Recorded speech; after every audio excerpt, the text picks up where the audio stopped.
Letter to a harsh critic. You're charming, clever, mischievous, even vicious sometimes.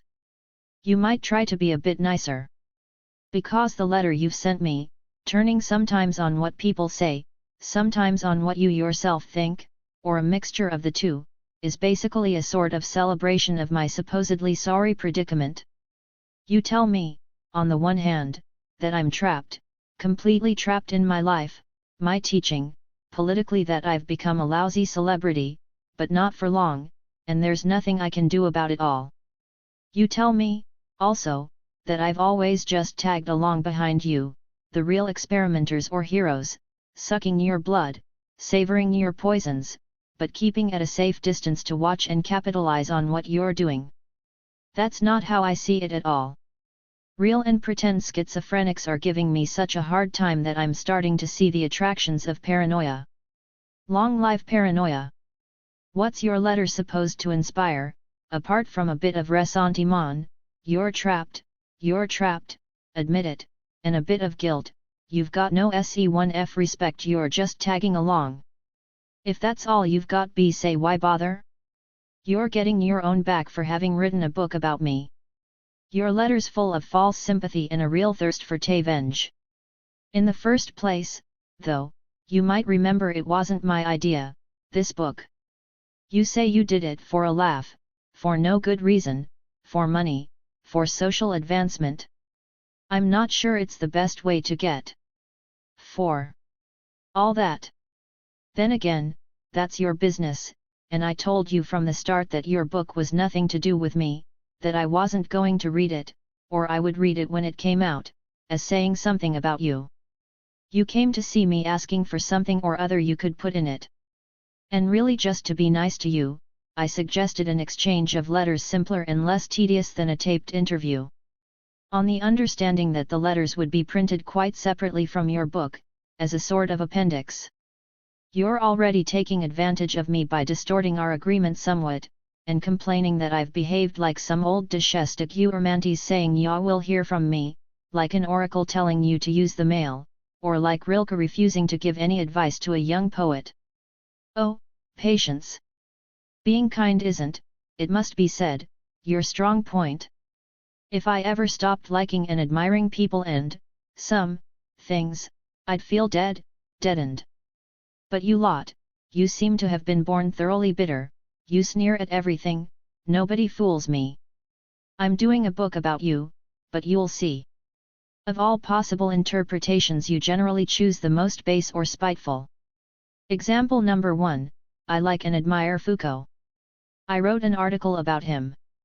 And he wrote QIL about me, from which you quote the remark, maybe one day we'll see the century as Deleuzian. Your version of this is that we're trading compliments. It doesn't seem to cross your mind that I might really admire Foucault, or that his little remark's a joke meant to make people who like us laugh, and make everyone else livid. There's a piece you know that explains this innate spitefulness of people who come from the militant left. If you like big ideas, then try talking about kindness and fraternity at a leftist meeting. They specialize in all forms of carefully calculated animosity, in greeting anybody, present or absent, friend or foe, and anything they say with aggressiveness and put-downs. They don't want to understand people, but to check them over. You're checking me over very carefully in your letter. I remember a guy from Gaylib once saying in a meeting that it was just as well they were around to be our guilty conscience. Weird ambition, bit like a cop, to be someone's guilty conscience. And you too, it's as though you think doing a book about, or against, me gives you some power over me. No way. The idea of feeling guilty is, for me, just as repugnant as being someone else's guilty conscience. Example number 2, my fingernails, which are long because I don't cut them. At the end of your letter you say my worker's jacket, it's actually a peasant's jacket, is like Marilyn Monroe's pleated bodice and my fingernails are like Greta Garbo's dark glasses. And you shower me with ironic and spiteful advice. As you mention them several times, my fingernails, let's consider them. One might say that my mother used to cut them for me and it's to do with the Oedipus complex and castration, a ridiculous interpretation but a psychoanalytical one. One might also note, looking at my fingertips, that I haven't got the normal protective whorls, so that touching anything, especially fabric, causes such irritation that I need long nails to protect them, a teratological, selectionist interpretation. Or one might say, and it's true, that I dream of being, not invisible, but imperceptible, and the closest I can get to the dream is having fingernails I can keep in my pockets, so I find nothing more disconcerting than somebody looking at them, a social psychologist's interpretation. One might, finally, say, you mustn't bite your fingernails, because they're part of you. If you like fingernails, bite other people's if you want to and get the chance, a Derrien style too political interpretation. But you choose the shabbiest interpretation of all, he wants to be different, wants to do a garbo. It's strange, anyway, how none of my friends have ever commented on my nails, finding them perfectly natural, as though they'd just landed there like seeds blown in the wind that nobody bothers mentioning. I'll come, now, to your first criticism, where you find all sorts of different ways of saying, you're stuck, you're trapped, admit it. The public prosecutor. I'm not admitting anything. Since what's at issue, through no fault of mine, is a book about me, I'd like to explain how I see what I've written. I belong to a generation, one of the last generations, that was more or less bludgeoned to death with the history of philosophy. The history of philosophy plays a patently repressive role in philosophy, it's philosophy's own version of the Oedipus complex. You can't seriously consider saying what you yourself think until you've read this and that on this, and this on that. Many members of my generation never broke free of this, others did, by inventing their own particular methods and new rules, a new 6. approach. I myself did history of philosophy for a long time, read books on this or that author. But I compensated in various ways, by concentrating, in the first place, on authors who challenged the rationalist tradition in this history, and I see a secret link between Lucretius, Hume, Spinoza, and Nietzsche, constituted by their critique of negativity, their cultivation of joy, the hatred of interiority, the externality of forces and relations, the denunciation of power, and so on. What I most detested was Hegelianism and dialectics. My book on Kant's different, I like it, I did it as a book about an enemy that tries to show how his system works, its various cogs, the tribunal of reason, the legitimate exercise of the faculties, our subjection to these made all the more hypocritical by our being characterized as legislators. But I suppose the main way I coped with it at the time was to see the history of philosophy as a sort of boogery, or, it comes to the same thing, immaculate conception. I saw myself as taking an author from behind and giving him a child that would be his own offspring, yet monstrous. It was really important for it to be his own child, because the author had to actually say all I had him saying.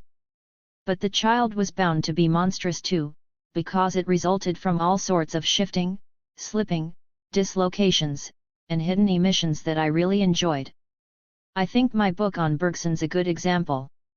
And there are people these days who laugh at me simply for having written about Bergson at all. It simply shows they don't know enough history. They've no idea how much hatred Bergson managed to stir up in the French university system at the outset, and how he became a focus for all sorts of crazy and unconventional people right across the social spectrum. And it's irrelevant whether that's what he actually intended. It was Nietzsche, who I read only later, who extricated me from all this. Because you just can't deal with him in the same sort of way. He gets up to all sorts of things behind your back. Point 4 He gives you a perverse taste, certainly something neither Marx nor Freud ever gave anyone, for saying simple things in your own way in affects, intensities, experiences, experiments. It's a strange business, speaking for yourself, in your own name, because it doesn't at all come with seeing yourself as an ego or a person or a subject. Individuals find a real name for themselves, rather, only through the harshest exercise in depersonalization, by opening themselves up to the multiplicities everywhere within them, to the intensities running through them. A 7 name as the direct awareness of such intensive multiplicity is the opposite of the depersonalization effected by the history of philosophy, it's depersonalization through love rather than subjection. What one says comes from the depths of one's ignorance, the depths of one's own underdevelopment. One becomes a set of liberated singularities, words, names, fingernails, things, animals, little events, quite the reverse of a celebrity. So anyway, I got to work on 2 books along these meandering lines, differency and repetition, and the logic of sense. I know well enough that they're still full of academic elements, they're heavy going, but they're an attempt to jolt, set in motion, something inside me, to treat writing as a flow, not a code. And I like some passages in differency and repetition, those on tiredness and contemplation, for instance, because in spite of appearances they're living experiences. That's as far as it went, but it was a beginning. And then there was my meeting with Felix Guattari, the way we understood and complemented, depersonalized and singularized, in short, loved one another. Out of that came Anti-Oedipus, and it takes things a step further. I've wondered whether one general reason for some of the hostility toward the book is simply the fact that there are 2 writers, because people want you to disagree about things, and take different positions. So they try to disentangle inseparable elements and identify who did what.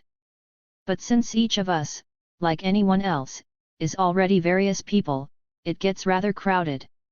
And we wouldn't of course claim that Anti-Oedipus is completely free of any scholarly apparatus. It's still pretty academic, fairly serious, and it's not the pop philosophy or pop analysis we dreamed of. But I'm struck by the way it's the people who've read lots of other books, and psychoanalytic books in particular, who find our book really difficult. They say, what exactly is a body without organs? What exactly do you mean by desiring machines? 5 those, on the other hand, who don't know much, who haven't been addled by psychoanalysis, have less of a problem and happily pass over what they don't understand.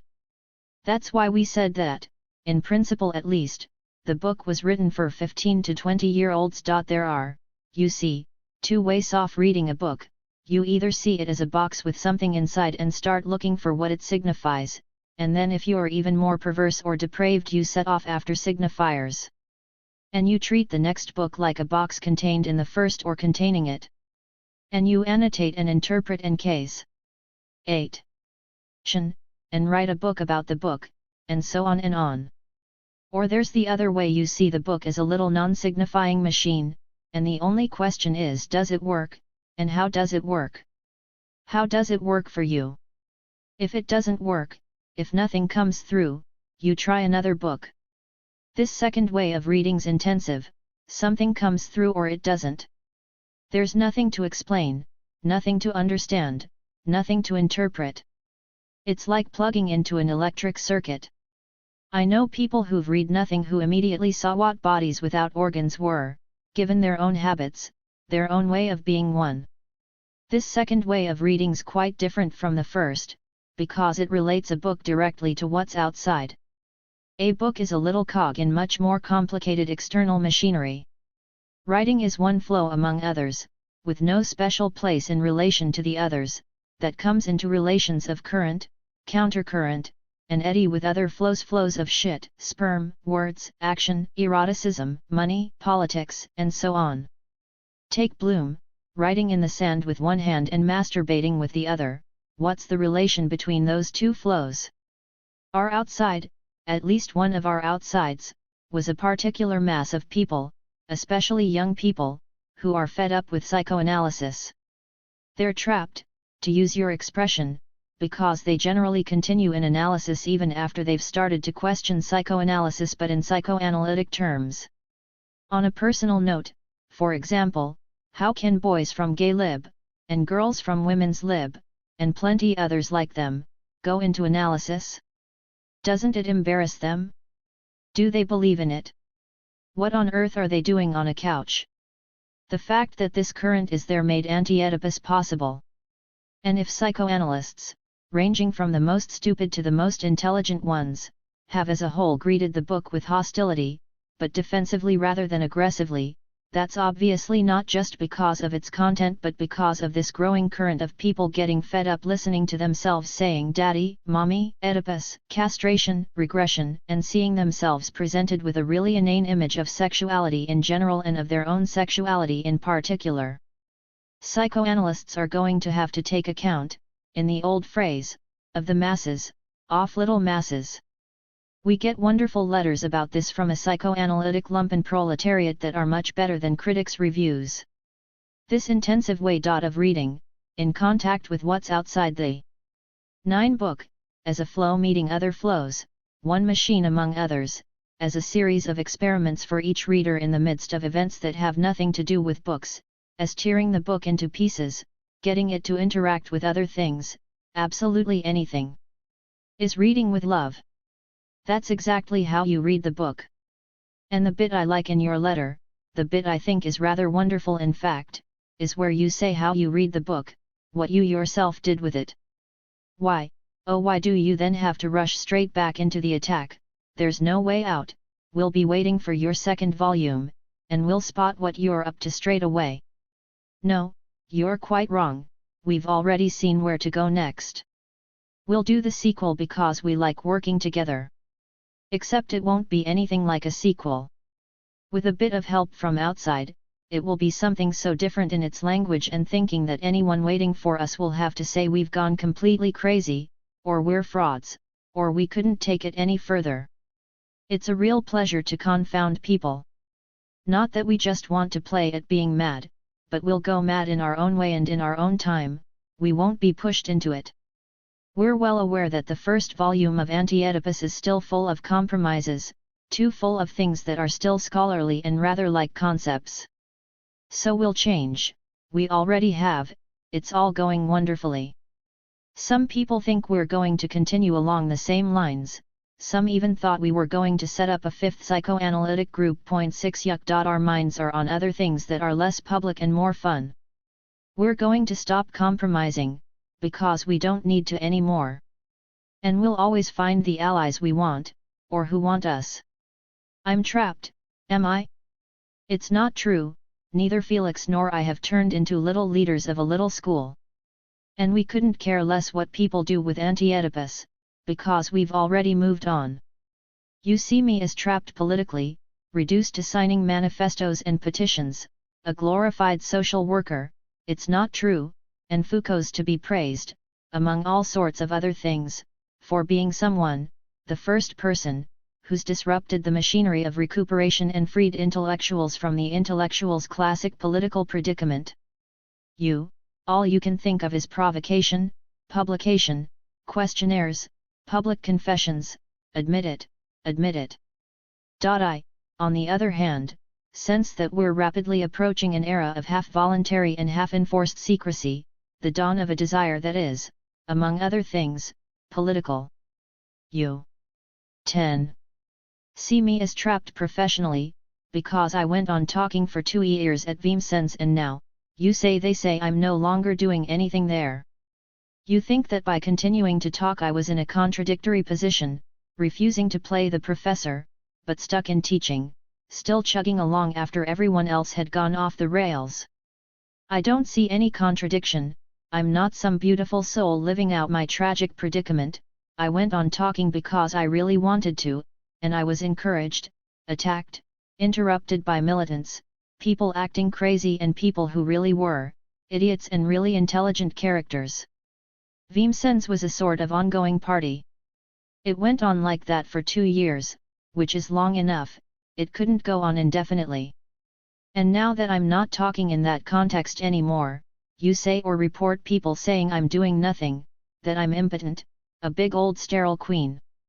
That's not true either, I've gone into hiding, and I'm still doing my own thing, with as few people as possible and you, instead of helping me not to become a celebrity, you're there confronting me with the choice between impotence and contradiction. You see me, finally, as personally, domestically trapped. It's not your most subbed point.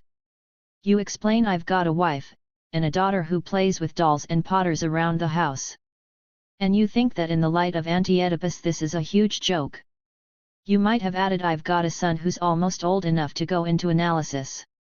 If you think it's dolls that produce the Oedipus complex, or the mere fact of being married, that's pretty weird.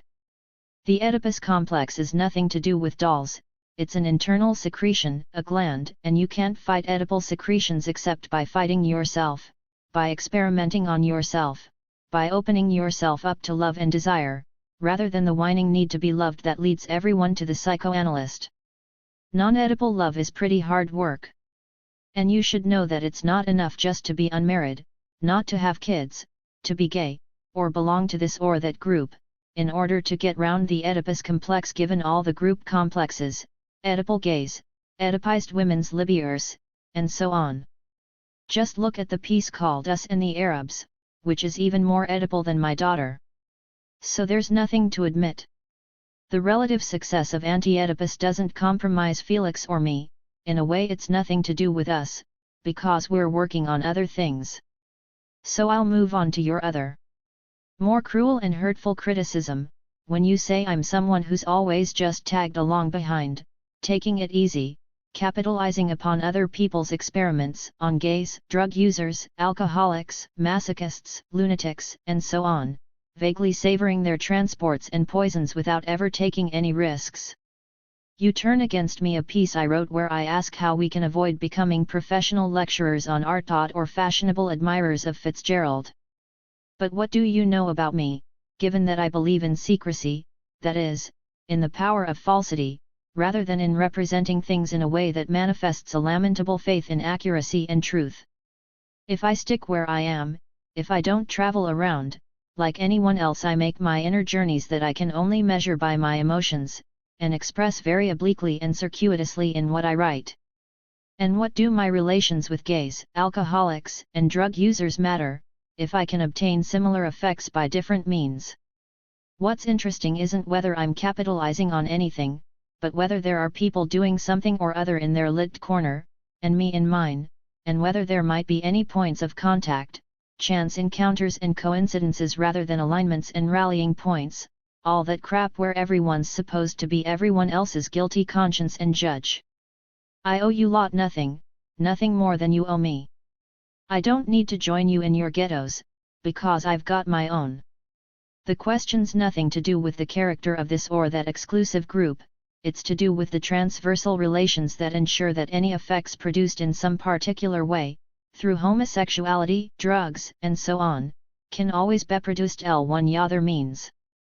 We have to counter people who think I'm this, I'm that, and who do so, moreover, in psychoanalytic terms, relating everything to their childhood or fate, by thinking in strange, fluid, unusual terms.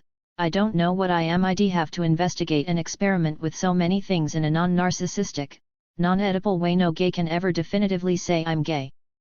It's not a question of being this or that sort of human, but of becoming inhuman, of a universal animal becoming, not seeing yourself as some dumb animal, but unraveling your body's human organization, exploring this or that zone of bodily intensity, with everyone discovering their own particular zones, and the groups, populations, species that inhabit them. Who's to say I can't talk about medicine unless I'm a doctor, if I talk about it like a dog? What's to stop me talking about drugs without 12. 1 being an addict, if I talk about them like a little bird? And why should T invent some way, however fantastic and contrived, of talking about something, without someone having to ask whether I'm quali to talk like that? Drugs can produce delire, so why can't I get into *ire about drugs? Why does your particular version of reality have to come into it? You're a pretty unimaginative realist. And why do you reading me, if that's how you feel? Arguments from one's own privileged experience are bad and reactionary arguments. My favorite sentence in Anti-Oedipus is, "No, we've never seen a schizophrenic." What, in sum, does your letter contain? Nothing about you, except T-Jate, one bit I like. Lots of gossip, things people say, where you deftly confuse what they're saying and what you're saying. And maybe that's what you set out to produce, a sort of self-contained jumble of echoes. A mannered letter, rather disdainful. You ask me for something you can publish, then say nasty things about me. My letter, given, seems like a self-justification. Wonderful. You're not an Arab, Ytairi a jackal.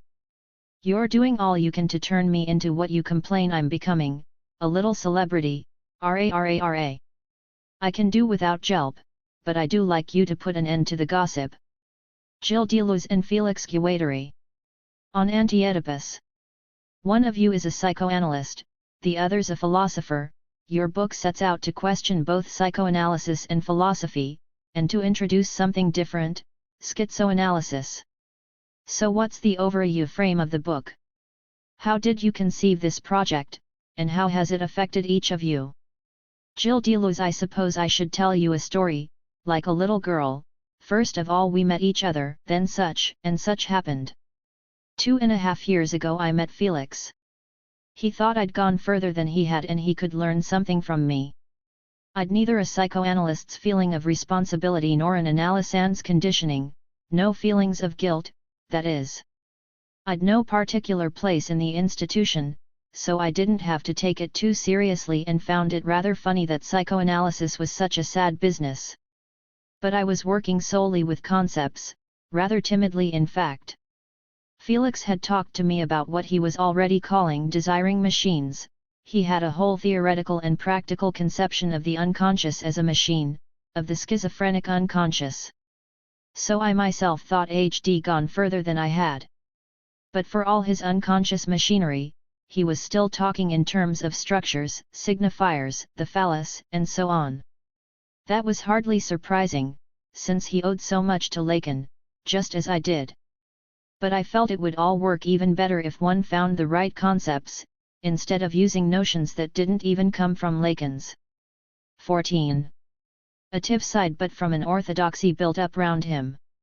Lacan him $ays I'm not getting much help. We thought we'd give him i.e. schizophrenic help. And there's no question that we're all the more indebted to Lacan, once we've dropped notions like structure, symbolic, or the signifier, which are thoroughly misguided, and Lacan himself has always managed to turn on their head to bring out their limitations. So Felix and I decided to work together. It started off with letters. And then we began to meet from time to time to listen to what the other had to say. It was great fun.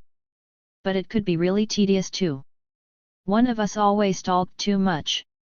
Often one of us would put forward me notion, and the other just didn't see it, wouldn't be able to ache anything of it until months later, in a different context. And men we read a lot, not whole books, but bits and pieces. Sometimes we found quite ridiculous things that confirmed for us the damage wrought by Oedipus and the awful misery of psychoanalysis. Some we found things we thought were wonderful, that we wanted to and then we wrote a lot. Felix sees writing as a schizoid flowing in all sorts of things. I'm interested in the way a page flies off in all directions and at the same time closes right up on itself like an egg. And in the reticences, the resonances, the lurches, and all the larvae you can find in a book. Then we really started writing together, it wasn't any problem. We took turns at rewriting typings. Felix Guattari. As for me, I had too many backgrounds, for a T. I'd come from the communist path, and then the left opposition. Up to May 68 there was a lot of activism, a bit of writing the 19 theses of the left opposition, for example. And then I'd J involved with the law board clinic at Cour-Cheverny from the T.11 I was set up by Jean Aury in 1953 as an extension of Desquelles's temperament L. We were trying to establish the theoretical and practical BA. For institutional psychotherapy, I myself was working with notions like transversality and group phantasm. And then there was Lacan's seminars too, which I followed from the start. Last, I had $oft of schizoid background or discourse. I'd always liked schizopsenics, been drawn to them. You have to live with them to this. Schizophrenics do at least, unlike neurotics, have real 15 problems. My first work as a psychotherapist was with a schizophrenic, using a tape recorder. Now these four backgrounds, these four discourses, weren't just backgrounds or discourses but ways of life, and of course I was to some extent torn between them. May 68 came as a shock to Gilles and me, as to so many others. We didn't know each other, but this book, now, is nevertheless a result of May. I felt a need, not to integrate, but to make some connections between these four ways I was living. I had some guidelines, how neurosis, for instance, had to be interpreted in terms of schizophrenia. But I didn't have the logic I needed to make the connections. I'd written a piece in and share CHES, from one sign to the other, full of Lacan, but no longer invoking the signifier. But I was still stuck in a kind of dialectics. What I was after in the work with Gilles were things like the body without organs, multiplicities, the possibility of a logic of multiplicities connected with the body without organs. In our book, logical operations are physical operations too. And what we were both looking for was a discourse that was at once political and psychiatric, without reducing either dimension to the other. You're constantly contrasting a schizoanalytic unconscious made up of desiring machines and a psychoanalytic unconscious you criticize in all sorts of ways. You relate everything to schizophrenia. But can one really say Freud took no account of the whole area of machines, or of apparatuses at least? And that he failed to understand the whole area of psychosis? Fg, it's complicated. In some ways Freud was well aware that his real clinical material, his clinical base, came from psychosis, from the work of Bleuler and Jung. It's always been like that. Everything new that's come into psychoanalysis, from Melanie Klein to Lacan, has come from psychosis. But then there's the Tosca affair. Maybe Freud was worried whether analytic concepts could deal with psychosis. In his account of the Schreiber case you get all sorts of evasions. And you get the feeling Freud really doesn't like schizophrenics at all. He says terrible things about them, really nasty things. Now, when you say Freud did take some account of desire's machines, that's true. Indeed, that's what psychoanalysis discovered, desire, machineries of it. Fourier. They're constantly whirring, grinding away, churning stuff out, in any analysis.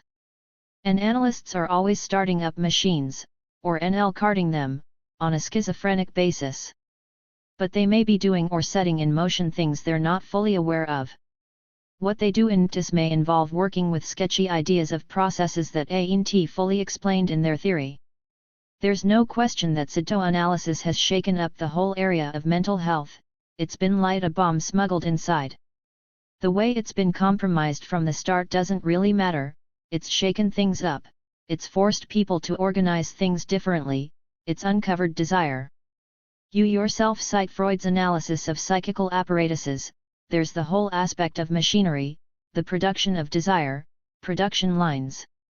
But then there's the other aspect, of personifying these apparatuses, as superego, ego, and ID, a theatrical mise-en-scene that substitutes merely representative tokens for the true productive forces of the unconscious. Desire's machines become more and more like stage machinery, TIFT. Superego, the death instinct, becomes a deus ex machina. They come to work more and more behind the scene, in the wings. Or like machines for creating illusions, special effects. All desiring production is crippled. What we're saying is that Freud at once discovers desire as libido, as productive desire, and is constantly forcing the libido back into a domestic representation within the Oedipus complex. The same thing happens in psychoanalysis as Marx saw happening in economics. Adam Smith and Ricardo discovered the 8 islands of wealth in productive labor but constantly forced it back into representations of ownership. It's the way it projects desire back onto the domestic stage that accounts for the failure of Psychoanalysis 181110 understand psychosis, for it's coming to feel at home only with neurosis, and understanding neurosis itself in a way that misrepra, unconscious forces. 1. Wink with a frown. Still, what you mean when you talk about psychoanalysis taking an idealist tone with the Oedipus case, and when you try to contrast a new materialism with idealism in psychiatry. What form does the distinction between equalism and idealism take in the field of psychoanalysis? D. What we're attacking isn't some supposed ideology behind Psy. 17. Coanalysis. It's the practice and theory of psychoanalysis itself. That said, there's no contradiction between saying it's a wonderful thing and saying that it's been going wrong from the start. The idealist turn is there from the start. There's no contradiction, magnificent flowers, even though the rot set in right at the start. What we call idealism in psychoanalysis is a whole system of projections, of reductions, in analytic theory and practice, the reduction of desiring production to a system of so-called unconscious representations, and to corresponding forms of causation and expression or explanation, the reduction of the factories of the unconscious to a piece of theatre, Oedipus, or Hamlet, the reduction of the social investments too of libido to domestic investments, and the projection of desire back onto domestic coordinates, Oedipus again. We're not saying psychoanalysis invented the Oedipus complex. It gives people what they want, they bring their Oedipus complex along with them. Psychoanalysis simply turns the complex back on itself, Oedipizes transference, Oedipizes the complex itself on the couch, its mucky little kingdom. But whether in its domestic or analytic form, the Oedipus complex is basically an apparatus for repressing desiring machines, and in no sense a formation of the unconscious itself. We're not saying the complex, or some equivalent, varies from one form of society to another. We'd say rather, like the structuralists, that it's an invariant. It's what's invariant in any diversion of unconscious forces. So we're not attacking the Oedipus complex from the standpoint of some society free from it, but as it operates in the society that best exemplifies it, our capitalist society. We're not attacking it from the standpoint of some supposed ideals beyond sexuality, but from the standpoint of sexuality itself, which can't be reduced to a dirty little family secret. And we don't make any distinction between hypothetical variants of the Oedipus complex and the structural invariant, because however you approach it, you reach the same impasse, the same crippling of desiring machines. What psychoanalysis calls the resolution or dissolution of the Oedipus complex is a complete joke. It's precisely the way an endless debt is inherited, the analysis never ends, Oedipus infects everyone, passed on from father to child. It's crazy how much nonsense has been spawned by the Oedipus complex, particularly in relation to children. A materialist psychiatry is one that brings production into desire. 18. Liumbe / one a hand and desire into production on the other. Deleuze returns the father, nor even the name of the father, but on names innate as it were the immanence of desiring machines in great actions. What psychoanalysis sees in psychosis is the line of A that leads into the Oedipus complex, castration, and so LRA1LCTHE repressive apparatuses planted in the unconscious.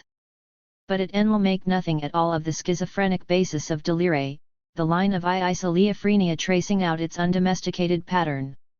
Foucault said, coanalysis remains deaf to the voice of unreason. Indeed, it knew everything, and through this neuroticization contributes not a one y, to producing neurotics whose treatment never ends but opsidigeeks in the form of anyone resisting Oedipization. It has no way at Iriof approaching schizophrenia directly.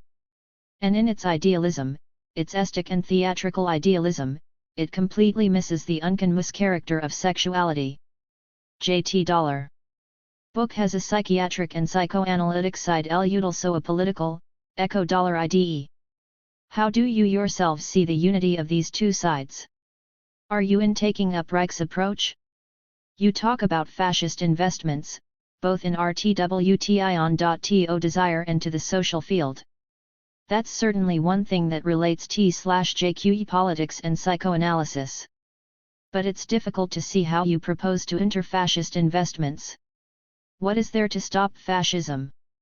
So it's not just a use number and off the books unity yet off its practical implications too, and these are T-budge importance, because if nothing can prevent jazzist investments, if no NC, enront in them, if all one can do is recognize they're there, where do _political reflections get you, and what are you actually doing to change NG?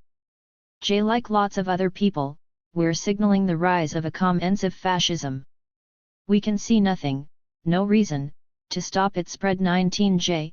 Ornther, either a revolutionary machine that can harness desire limit the phenomena of desire will take shape, or desire will go on manipulated by the forces of oppression, of repression, and so eaten, even from within, any revolutionary machine. We distinguish between two ways the social fields invested, preconsciously invested by interests and unconsciously invested by desire. The way TS are invested can be truly revolutionary, while at the same 19.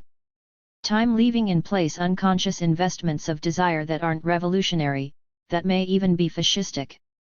In a way, the ideal starting point for the schizoanalysis we're proposing would be in groups, militant groups. That's where you get the most direct access to extra-domestic elements and where the sometimes contradictory play of investments comes out. Schizoanalysis is militant libidino-economic, libidino-political analysis.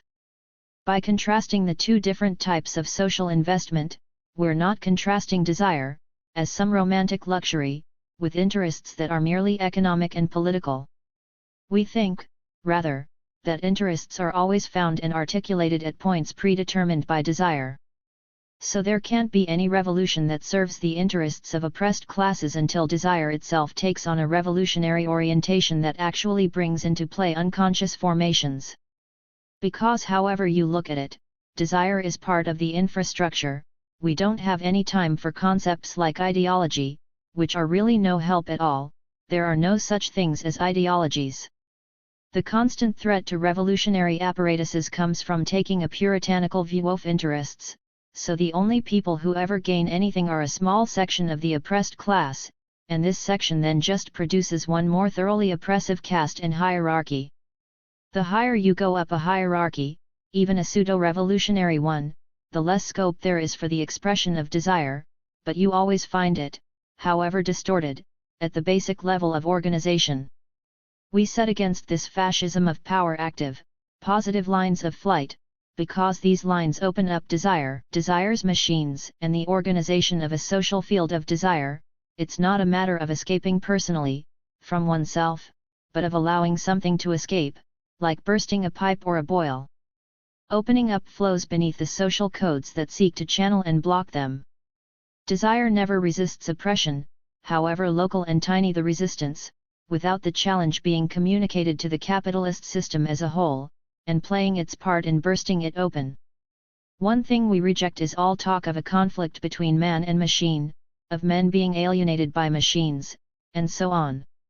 Those in power, supported by pseudo-left-wing organizations, tried from the start of May 68 to convince people it was just a load of spoiled children attacking consumer society, while real workers knew well enough where their real interests lay and so on. Nobody was ever attacking consumer society, that idiotic notion. What we say in fact, is that there's never any 20 thing like enough consumption, never anything like enough contrivance. People's interests will never turn in favor of revolution until lines of desire reach the point where desire and machine become indistinguishable, where desire and contrivance are the same thing, turning against the so-called natural principles of, for example, capitalist society. Now, this point is both terribly easy to reach, because it's there in even the tiniest desire, and terribly difficult to reach, because it brings into play all our unconscious investments. GD, from this point of view there's no problem about the book's unity. It does indeed have two sides, it's both a criticism of the Oedipus complex and psychoanalysis, and a study of capitalism and the relations between capitalism and schizophrenia. But the first aspect is entirely dependent on the second.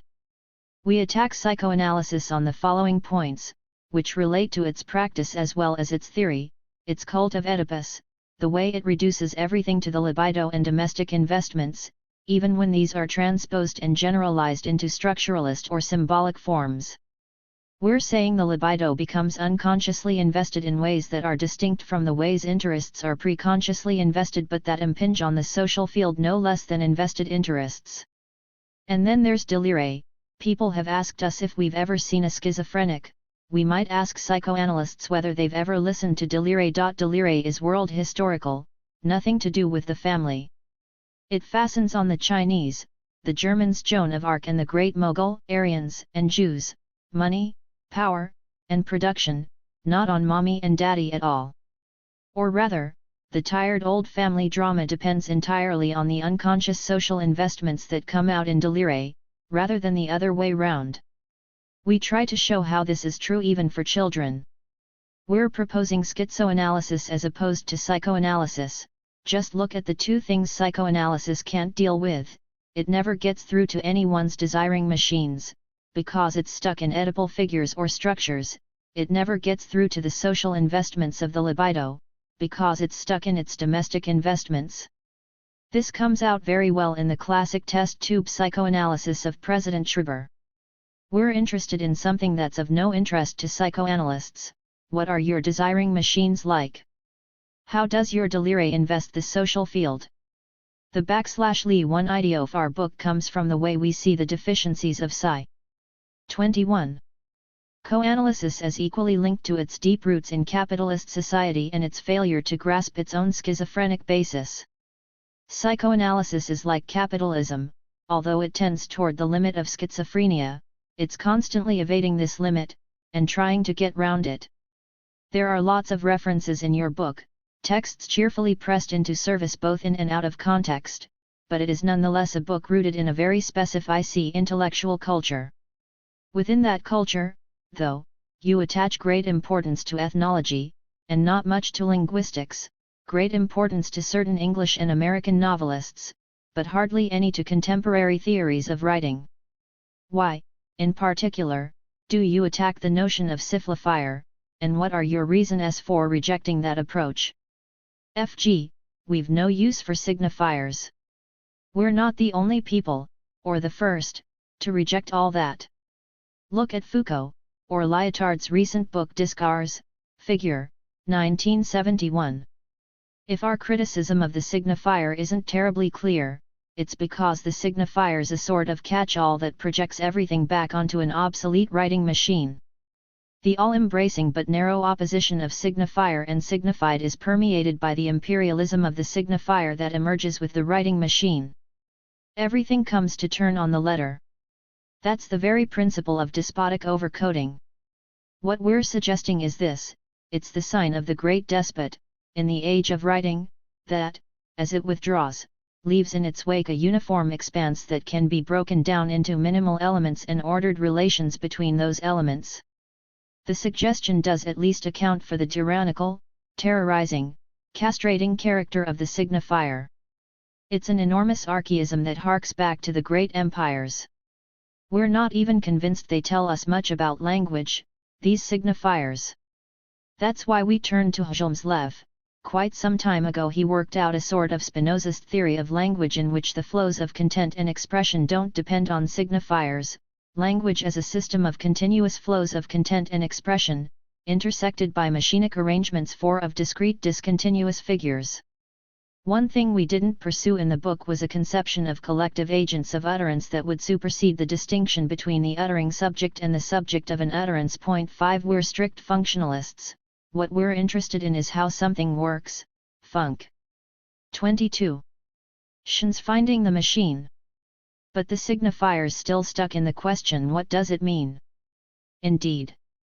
It's this very question in a blocked form. 6 But for us, the unconscious doesn't mean anything, nor does language. Functionalism has only failed when people have tried to introduce it where it doesn't belong, into great structured wholes that can't themselves come about, be produced, in the same way they function. Functionalism does rule, however, in the world of micromultiplicities, micromachines, desiring machines, molecular formations. On this level there isn't this or that kind of machine, a linguistic machine, say, but linguistic elements along with other elements in all the machines. The unconscious is a micro-unconscious, it's molecular, and schizoanalysis is microanalysis. The only question is how anything works, with its intensities, flows, processes, partial objects, none of which mean anything. GD, we feel the same way about our book. What matters is whether it works, and how it works, and who it works for. It's a machine too. It's not a matter of reading it over and over again, you have to do something else with it. It's a book we enjoyed producing. We're not writing for people who think psychoanalysis is doing fine and sees the unconscious for what it is. We're writing for people who think it's pretty dull and sad as it burbles on about Oedipus, castration, the death instinct, and so on. We're writing for unconsciousnesses that have had enough. We're looking for allies. We need allies. And we think these allies are already out there, that they've gone ahead without us, that there are lots of people who've had enough and are thinking, feeling, and working in similar directions. It's not a question of fashion but of a deeper spirit of the age informing converging projects in a wide range of fields. In ethnology, for instance. In psychiatry. Or what Foucault's doing, our method's not the same, but we seem to meet him on all sorts of points that seem basic, on paths he's already mapped out. And then it's true we've read a lot. But as the fancy took us, rather randomly. What we're after certainly isn't any return to Freud or return to Marx. Nor any theory of reading. What we look for in a book is the way it transmits something that resists coding, flows, revolutionary active lines of flight, lines of absolute decoding rather than any intellectual culture. Even in books there are Oedipal structures, Oedipal codes, and strictures that are all the more insidious for being. 23. Abstract, non-figurative. What we find in great English and American novelists is a gift, rare among the French, for intensities, flows, machine books, tool books, schizo books. All we've got in France is Artaud and half of Beckett. People may criticize our book for being too literary, but we're sure such criticism will come from teachers of literature. Is it our fault that Lawrence, Miller, Kerouac, Burroughs, Artaud, and Beckett know more about schizophrenia than psychiatrists and psychoanalysts? Aren't you open to a more serious criticism? The schizoanalysis you're advocating is effectively D.J. analyzing. People might say your celebration of schizophrenia is romantic and irresponsible. Even that you tend to confuse revolutionaries and schizophrenics. How would you respond to these potential criticisms? GDFG, A school for schizophrenia, that's quite an idea. Freeing flows, going further and further into contrivance, a schizophrenic is someone who's been decoded, deterritorialized. We're not responsible for misinterpretations, though. There are always people around who'll intentionally misinterpret you. Look at the attacks on Lang and anti-psychiatry. There was an article in the Nouvel Observateur recently whose psychiatrist author was saying, "I'm pretty daring, challenging modern developments in both psychiatry and anti-psychiatry." Nothing of the sort. He'd chosen the precise moment that a political reaction against any attempt to change anything at all in psychiatric hospitals and the pharmaceutical industry was gaining ground. There's always a political motive behind any misinterpretation.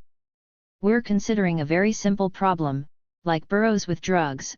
Can you harness the power of drugs without them taking over, without turning into a dazed zombie? It's the same with schizophrenia. We make a distinction between schizophrenia as a process and the way schizophrenics are produced as clinical cases that need hospitalizing. It's almost the same thing in reverse. The schizophrenics in hospitals are people who've tried to do something and failed, cracked up. We're not saying revolutionaries are schizophrenics. We're saying there's a schizoid process, of decoding and deterritorializing, which only revolutionary activity can stop turning into the production of. 24. Schizophrenia. We're considering a problem to do with the close link between capitalism and psychoanalysis on the one hand, and between revolutionary movements and schizoanalysis on the other. We can talk in terms of capitalist paranoia and revolutionary schizophrenia, because we're not setting out from a psychiatric understanding of these words but rather from their social and political determinations, from which their psychiatric application follows only in specific circumstances. Schizoanalysis has one single aim: to get revolutionary, artistic, and analytic machines working as parts, cogs, of one another. Again, if you take Deleuze, we see it as having two poles, a fascist paranoid Pole and a schizo-revolutionary Pole. That's what we're interested in, revolutionary Schisis 7 as opposed to the despotic signifier. But anyway, there's no more point complaining in advance about misinterpretations, since you can't predict them, than fighting against them once they're made.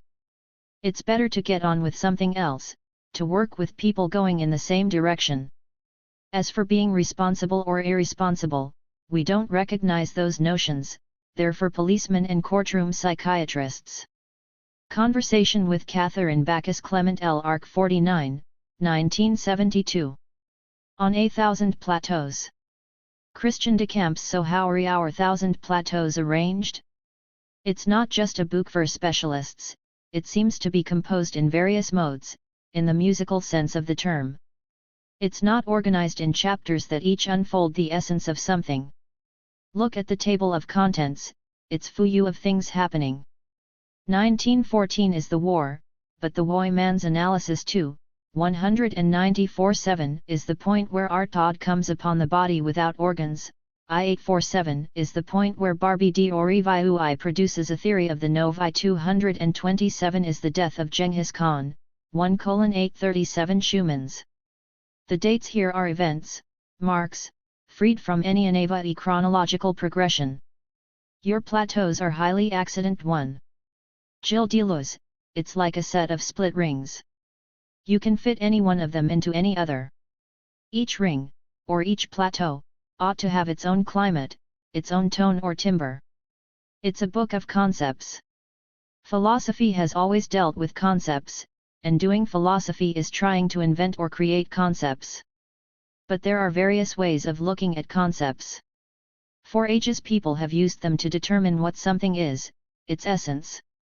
We, though, are interested in the circumstances in which things happen, in what situations, where and when does a particular thing happen, how does it happen, and so on. A concept, as we see it, should express an event rather than an essence. This use us to introduce elementary novelistic methods into philosophy. A concept like the ritornello, for example, should tell us in what situ. 26. Ations we feel like humming a tune. Or take the face, we think faces have to be made, and not all societies make faces, but some need to. In what situations does this happen, and why? Thus each ring or plateau has to map out a range of circumstances, that's why each has a date, an imaginary date and an illustration, an image too. It's an illustrated book. What we're interested in, you see, are modes of individuation beyond those of things, persons, or subjects, the individuation, say, of a time of day, of a region, a climate, a river, or a wind, of an event. And maybe it's a mistake to believe in the existence of things, persons, or subjects. The title A Thousand Plateaus refers to these individuations that don't individuate persons or things. CD, these days, books in general and philosophy books in particular are in an odd position. On the one hand there's a cult of civility trumpeting spurious books concocted from current fashions, on the other hand we see a sort of refusal to analyze people's work, based on some hazy notion of expression. Jean-Luc Godard suggests, for his part, that what counts isn't so much expression, but impressions. A philosophy book's at once a difficult sort of book, yet something anyone can use, an amazingly open toolbox, as long as they have some use for it, want to use it, in some particular situation. A Thousand Plateaus offers us knowledge effects, but how can we present it without turning it into an opinion effect, a star effect, amidst all the chattering that each week discovers some important new work?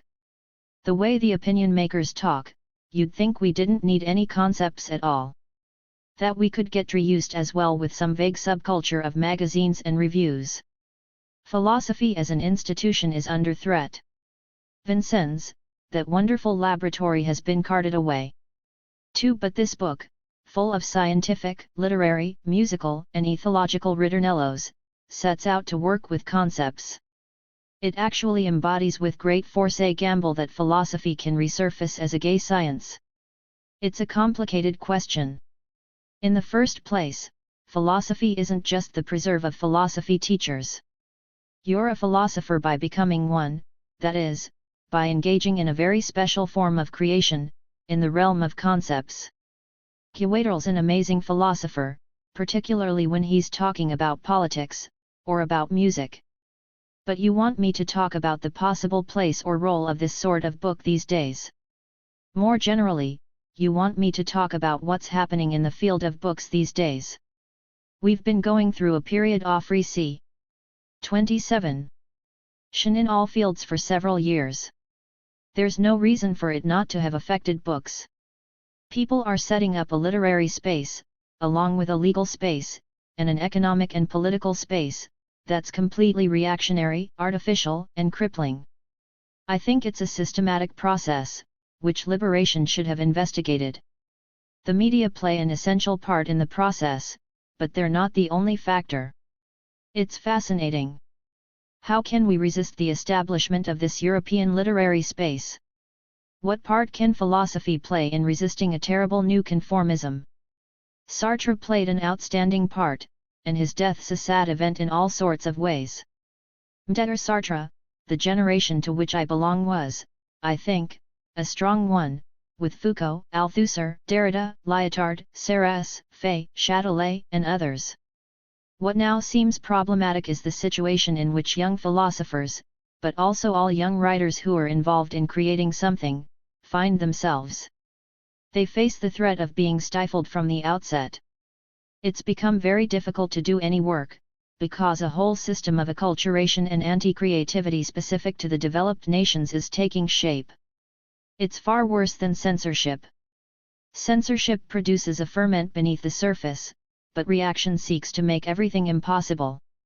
This sterile phase won't necessarily go on indefinitely. For the moment, just about all one can do is set up networks to counter it. So the question that interests us in relation to A Thousand Plateaus is whether there are any resonances, common ground, with what other writers, musicians, painters, philosophers, and sociologists are doing or trying to do, from which we can all derive greater strength or confidence. Someone, at any rate, should do a sociological analysis of what's happening in the field of journalism, and its political implications. Maybe someone like Bourdieu could do it. R.Ober.T. Maggiore, some people might be surprised try the prominence given in A Thousand Plateaus to linguistics, and might even wonder whether it's not playing the central role reserved in Anti-Oedipus for psychoanalysis. For in the chapters devoted to it, Postulates of Linguistics, on several regimes of signs 3, you develop concepts like collective arrangements of utterance 4 that in a way cut across all the other plateaus. One might, furthermore, easily enough see the work you do on the theories of Chomsky, Elabov, Hjelmslev, and Benvenisti as a contribution, albeit critica to linguistics. And yet one gets the impression that what you're trying to do isn't to chart. Point 128. Within language zones of scientificity thought might be semantically, syntactically, phonetically, or otherwise equally delimited, in rather to condemn linguistics' pretensions to close up language within itself, to explain utterances in terms of signifiers, and utterance in terms of subjects. So how should we take the importance ascribed to linguistics? Should we see it as a continuation of the battle begun in Anti-Oedipus against a Lacan styk dictatorship of the signifier, against structuralism, indeed? Or are you just very peculiar linguists who are only interested in what outside linguistics? I don't personally think the linguistics is fundamental. Maybe Felix, if he were here, would disagree. But then Felix has traced a development that points toward a transformation of linguistics. Initially it was phonological, then it was semantic and syntactic, but it's turning more and more into a pragmatics. Pragmatics, dealing with the circumstances of language use, with events and acts, was long considered the rubbish dump of linguistics, but it's now becoming more and more important.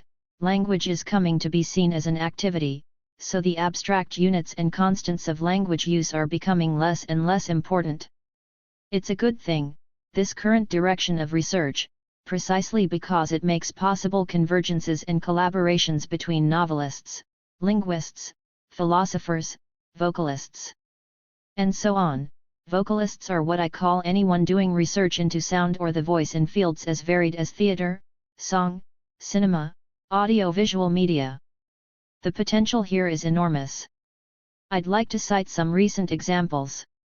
First of all, the path taken by Roland Barthes. He worked on phonology, then on syntax and semantics, but he began more and more to frame his own pragmatics, the pragmatics of an intimate language permeated by circumstances, by events and actions. Another example, Nathalie Sarraute has written a very fine book that one might see as a mise en scene of a number of propositions, a case of philosophy and novel writing becoming quite indistinguishable. The same year, a linguist like Joughin produces, in a different sort of book, a linguistic study of the mise en scene, the strategic aspects, the pragmatics of propositions. A fine case of convergence. Yet another example, the American linguist Leibov's research in pragmatics, his opposition to Chomsky, the way he draws on the language of ghettos and specific districts. I don't think we, for our part, are particularly competent to pronounce on linguistics. But then comp. 29. Tense is itself a rather unclear notion in linguistics. We're just addressing a number of points that we ourselves consider fundamental. First, the part played in language by precepts, 5. Second, the importance of indirect discourse, 6, and the recognition of metaphor as something that just confuses matters and has no real importance. Third, a criticism of linguistic constants, and even linguistic variables, that emphasizes ranges of continuous variation. But music and the relations between music and the voice play a greater part than linguistics in A Thousand Plateaus. CD, you emphatically reject metaphors, analogies too. But you use the notion of black holes, borrowed from contemporary physics, to describe spaces you can't escape from once you're drawn in. They're linked to your notion of white walls. You see a face as a white wall with black holes in it, and proceed to articulate faciality on that basis. And then, earlier on in the book, you're always talking about fuzzy sets and open systems. These links with very contemporary science cad one to wonder what scientists might make of a work like this. Aren't they likely to see it as full of metaphors? A Thousand Plateaus does indeed use a number of concepts with a scientific resonance, or correlate even: black holes, fuzzy sets, neighborhoods, Riemannian spaces. I'd like to reply by saying there are two sorts of scientific notions, even though they get mixed up in particular cases. There are notions that are exact in nature, quantitative, defined by equations, and whose very meaning lies in their exactness. A philosopher or writer can use these only metaphorically, and that's quite wrong, because they belong to exact science. But there are also essentially inexact yet completely rigorous notions that scientists can't do without, which belong equally to scientists, philosophers, and artists. They have to be made rigorous in a way that's not directly scientific, so that when a scientist manages to do this he becomes a philosopher, an artist, too. This sort of concept's not unspecific because something's missing but because of its nature and content. Take a current example, from a book that's attracted a lot of interest, Prigozhin and Stengers's Ord Route of Chaos. One of the many concepts created in the book is that of a region of bifurcation. Prigozhin draws it out from the foundations of his own field of thermodynamics, but it's a good example of a concept that's irreducibly philosoph. 30. From Anti-Oedipus to A Thousand Plateaus KAL, scientific, and artistic too.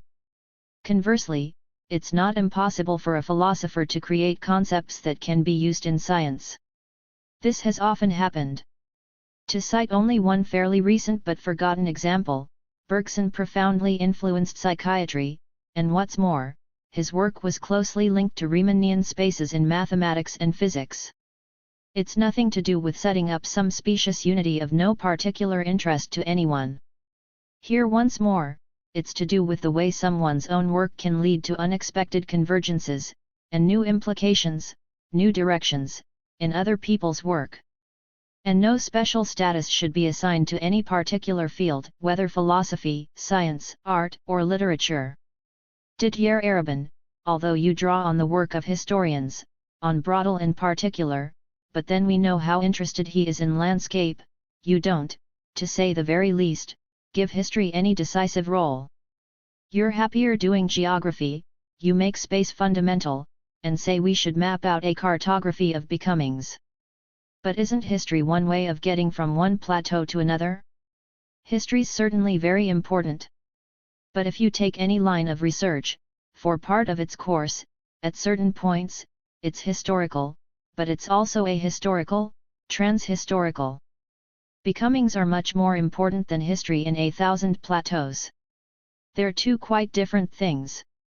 We attempt, for instance, to construct a concept of war machines. 8. They involve, above all, a certain type of space, a conjunction of very specific sorts of men with other technological and effective components, like arms, jewels. Such arrangements enter into history only indirectly, by coming into all sorts of different relations with state apparatuses. As for state apparatuses themselves, we relate them to factors like territory, terrain, and deterritorialization. 9. You get a state apparatus when territories are no longer exploited sequentially but compared simultaneously, as land or terrain, and so drawn, from that point on, into a movement of deterritorialization. This corresponds to a long historical process. But we can find the same complex of notions differently articulated in completely different contexts. Take animals' territories for instance, and the way they're sometimes related to an external center that defines, so to speak, a terrain.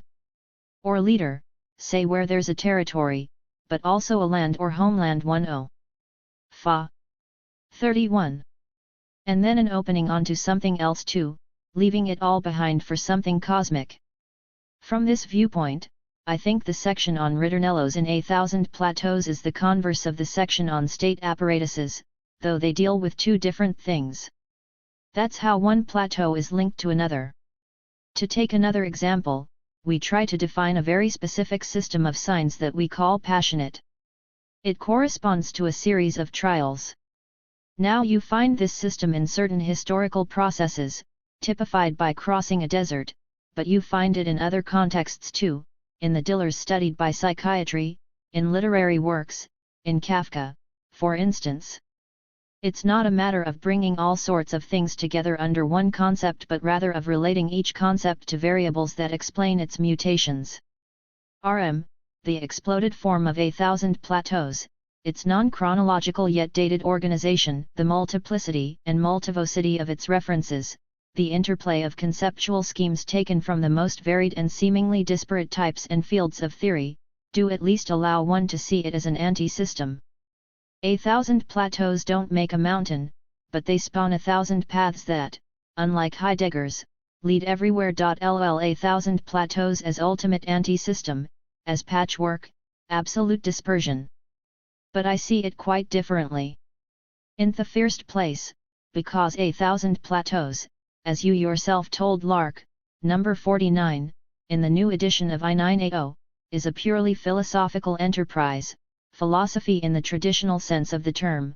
Furthermore, because in $J Tov the way it's set out, which certainly isn't systematic, it does the same convey a certain worldview, gives one a vision, or a glimpse, of a reality that's not actually so dissimilar from the reality current scientific theories are describing or trying to articulate. Is it in fact such a paradox to see A Thousand Plateaus as a philosophical system? No, not at all. It's become a commonplace these days to talk about the breakdown of systems, the impossibility of constructing a system now that knowledge has become so fragmented. We're no longer in the / 19th century. There are two problems with this idea. PLE can't imagine doing any serious work except on very restricted _D specific little series. Worse still, any broader approach is left to the Irias work of visionaries, with anyone saying whatever comes into our head. Systems have in fact lost absolutely none of their power. The groundwork for a theory of so-called open systems is in place. 32. In current science and logic, systems based on interactions, rejecting only linear forms of causality, and transforming the notion of time. I admire Maurice Blancot, his work isn't just a mass of little bits and pieces and aphorisms, but an open system that built up in advance a literary space in which to confront what's happening today. What I and Guattari call a rhizome is precisely one example of an open system. Let's return to the question, what is philosophy? Because one ought to give a very simple answer. Everyone knows that philosophy deals with concepts. A system's a set of concepts. And it's an open system when the concepts relate to circumstances rather than essences. But concepts don't, first of all, turn up ready-made, they don't pre-exist, you have to invent, create concepts, and this involves just as much creation and invention as you find in art and science. Philosophy's job has always been to create new concepts, with their own necessity. Because they're not just whatever generalities happen to be in fashion, either. They're singularities, rather, acting on the flows of everyday thought. It's perfectly easy to think without concepts, but as soon as there are concepts, there's genuine philosophy. It's got nothing to do with ideology. A concept's full of a critical, political force of freedom. It's precisely their power as a system that brings out what's good or bad, what is or isn't new, what is or isn't alive in a group of concepts.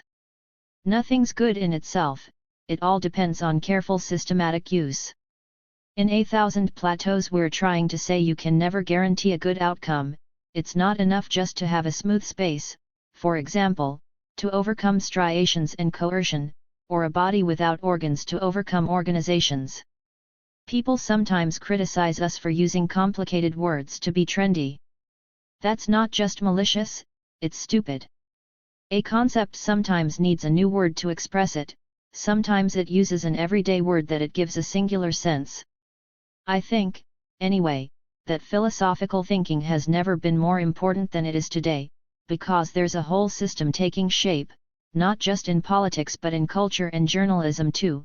That's an insult to all thinking. Once again, liberation should look at this problem. Today, there are a number of points to which I'd like to return. We talked earlier about the importance you attach to events, then about how you emphasize geography rather than history. What, then, is the place of events in the cartography you want to develop? 33 JL. And if we're talking about space, we should also return to the problem of the illustate, which you link to territory. /JT. If state apparatuses introduce coercive striated space, war machines try to establish a smooth space along lines of J-light. I4. But you warn us that smooth space alone won't save us. Lines of J-light. 1. Aren't necessarily liberating. What we call a map, or sometimes a diagram, is a set of various interacting lines, thus the lines in a hand are a map. There are of course many different kinds of lines, both in art and in a society or a person. Some lines represent something, others are abstract. Some tiles have various segments, others don't. Some weave through a pace, others go in a certain direction. Some lines, no matter whether or not they're abstract, trace an outline, others don't. The most beautiful ones do. We think lines are the basic components of beings and events. So everything has its geography, its cartography, its diagram. What's interesting, even in a person, are the lines that make them up, or they make up, or take, or create. Why make lines more fundamental than planes or volumes? We don't, though. There are various spaces correlated with different lines, and vice versa. Here again, one might bring in scientific notions like Mandelbrot's, and actals. Different sorts of line involve different configurations of pace and volume. This leads into your second point. We define war machines as linear arrangements constructed along lines of flight. Thus understood, the aim of war machines isn't war at all but a very special kind of pace, smooth space, which they establish, occupy, and extend. Nomadism is precisely this combination of war machine and smooth space. We try to show how and in what circumstances war machines aim at war, when state apparatuses take over a war machine that's initially no part of them. war machinist and much more to be revolutionary, or artistic, rather than military. But your third point emphasizes the fact that we can't be sure in advance how things will go. We can define different kinds offline, but that won't tell us one's good and another bad. We can't assume that lines of flight are necessarily creative, that smooth spaces are always better than segmented or striated ones. As Virilio demonstrates, nuclear submarines establish a smooth space devoted to war and terror. 2. I-34. Roar. Cartography can only map out pathways and moves, along with their coefficients of probability and danger. That's what we call schizoanalysis, this analysis of lines, spaces, becomings. It seems at once very similar, and very different, to problems of history. Today, lines, becomings, events. Perhaps this takes us back to the opening question about dates. There's a date in the title for each plateau, 7000 B.C. capture apparatus, year 0, fasciolite. Imaginary dates, you said, but they do refer things to the order of events, circumstances, and may perhaps provide the basis for the cartography we've been discussing. The fact that each plateau's dated, given an imaginary date, is no more important than the fact it's illustrated, includes proper names. There's something about a telegraphic style that doesn't just come from its abruptness. Take a sentence like Jules to come 5 p.m. Nobody would want to write like that. But it's interesting how the words actually convey a sense of imminence, of something about to happen or something that's just happened behind our back. Proper names belong primarily to forces, events, motions and sources of movement, winds, typhoons, diseases, places, and moments, rather than people. Infinitives express becomings or events that transcend mood and tense. 12 The dates don't refer to some single uniform calendar, each refers to a different space-time. Together, these elements produce arrangements of utterance, werewolves swarming 1730. And so on. Conversation with Christian de Camps Didier Arabin and Robert Maggiore. Liberation, October 23, 1980. Part 2. 3 questions on 6x2. Cahiers du Cinema has asked you for an interview, because you're a philosopher and we wanted to do something philosophical, but more specifically because you like and admire Goddard's work. What do you think of his recent TV programs? Like many people, I was moved, and it's a lasting emotion. Maybe I should explain my image of Goddard. As someone who works a great deal, he must be a very solitary figure. But it's not just any solitude, it's an extraordinarily animated solitude. Full, not of dreams, fantasies, and projects, but of acts, things, people even. A multiple, creative solitude. From the depths of this solitude, Goddard constitutes a force in his own right but also gets others to work as a team. He can deal as an equal with anyone, with official powers or organizations, as well as a cleaning lady, a worker, mad people. In the TV programs, Goddard's questions always engage people directly. They disorient us, the viewers, but not whoever he's talking to. He talks to crazy people in a way that's no more that of a psychiatrist than of another madman, or of someone playing the fool. He talks with workers not as a boss, or another worker, or an intellectual, or a director talking with actors. It's nothing to do with adopting their tone, in a wily sort of way, it's because his solitude gives him a great kappa. City is so full. It's as though, in a way, he's always stammering. Not stammering in his words, but 38. Stammering in language itself. You can normally only be a foreigner in another language. But here it's a case of being a foreigner in one's own language. Proust said that fine books have to be written in a sort of foreign language. It's the same with Goddard's programs, he's even perfected his Swiss accent to precisely this effect. It's this creative stammering, this solitude, which makes Goddard a force. Because, as you know better than I do, he's always been alone. Goddard's never had any popular success with his films, as those who say he's changed, from such and such a point onward it's no good would have us believe. They're often the very people who initially hated him. Goddard was ahead of, and influenced, everyone, but not by being a success, rather by following his own line, a line of active flight, a repeatedly broken line zigzagging beneath the surface. Anyway, in cinema, they more or less managed to lock him into his solitude. They pinned him down. And now he's used the opportunity presented by the holidays, and a vague demand for creativity, to take over the TV for 6x2 programs. It may be the sole case of someone not being duped by TV. You've usually lost from the outset.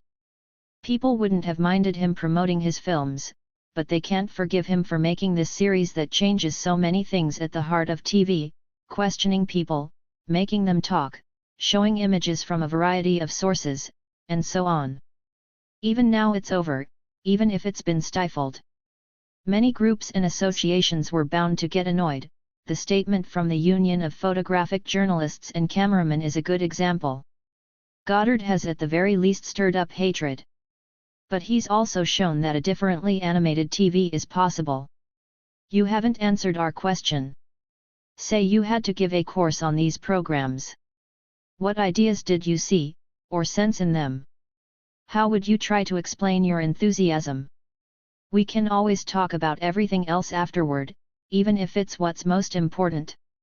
Okay, but ideas, having an idea, isn't about ideology, it's a practical matter. Goddard has a nice saying, not a just image, just an image. One philosophers ought also to say not the just ideas, and bear this out in their activity. Because the just ideas are always those that conform to accepted meanings or established precepts, they're always ideas. 3 questions on 6x2. 39 that confirm something, even if it's something in the future, even if it's the future of the revolution. While just ideas is a becoming present, a stammering of ideas, and can only be expressed in the form of questions that tend to confound any answers. Or you can present some simple thing that disrupts all the arguments. There are 2 ideas in Goddard's programs that work this way, constantly encroaching on one another, getting mixed up and teased apart bit by bit. This is one reason why each program has 2 parts, as at primary school there are the 2 elements of learning about things and learning about language. The first idea is to do with work. I think Goddard's constantly bringing into question a vaguely Marxist scheme that has spread everywhere. There's supposed to be something pretty abstract called labor that one can buy or sell, in situations that either mark a basic social injustice or establish a little more social justice. But Goddard asks very concrete questions. He presents images touching on what exactly is being bought and sold. What are some people prepared to buy, and others to sell, these not necessarily being the same thing?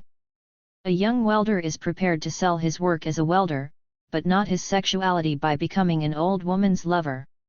A cleaning lady's happy to sell the time she spends cleaning but won't sell the moment she spends singing a bit of the Internationale. Why? Because she can't sing? But what, then, if one were to pay her for talking about not being able to sing? A specialist clockmaker, on the other hand, wants to get paid for his clock-making efforts, but refuses to be paid for his work as an amateur filmmaker, which he calls his hobby, but the images show that the movements he makes in the 2 activities, the clock-making sequence and the editing sequence, are so remarkably similar that you can mistake one for the other. But no, says he clockmaker, there's a great difference of love and warmth in these movements. I don't want to be paid for my filmmaking. But then what about filmmakers and photographers who do get paid? What, furthermore, is a photographer himself prepared to pay for? He's sometimes prepared to pay his model. Sometimes the model pays him.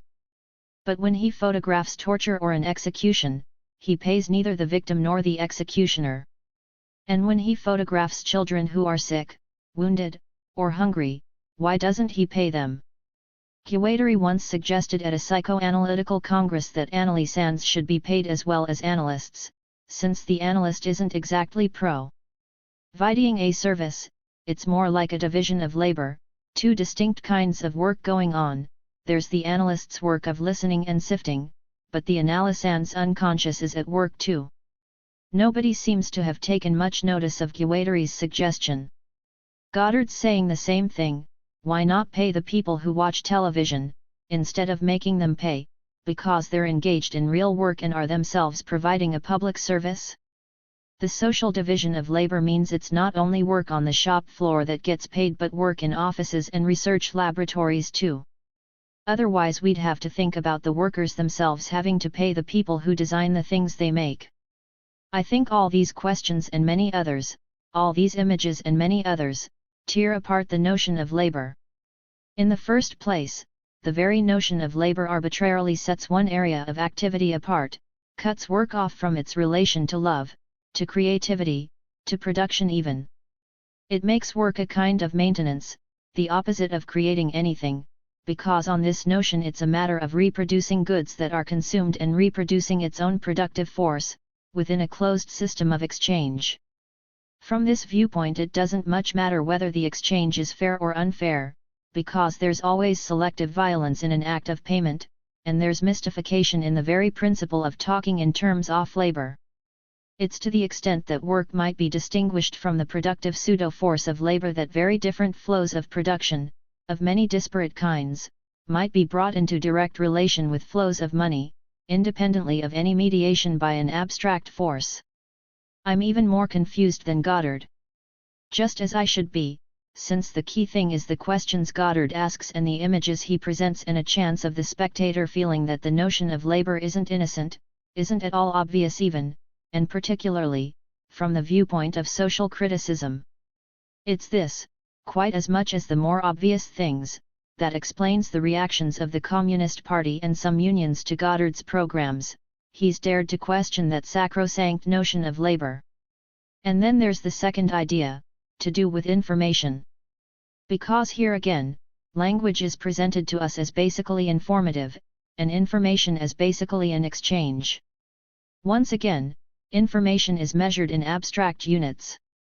But it's doubtful whether the schoolmistress, explaining how something works or teaching spelling, is transmitting information.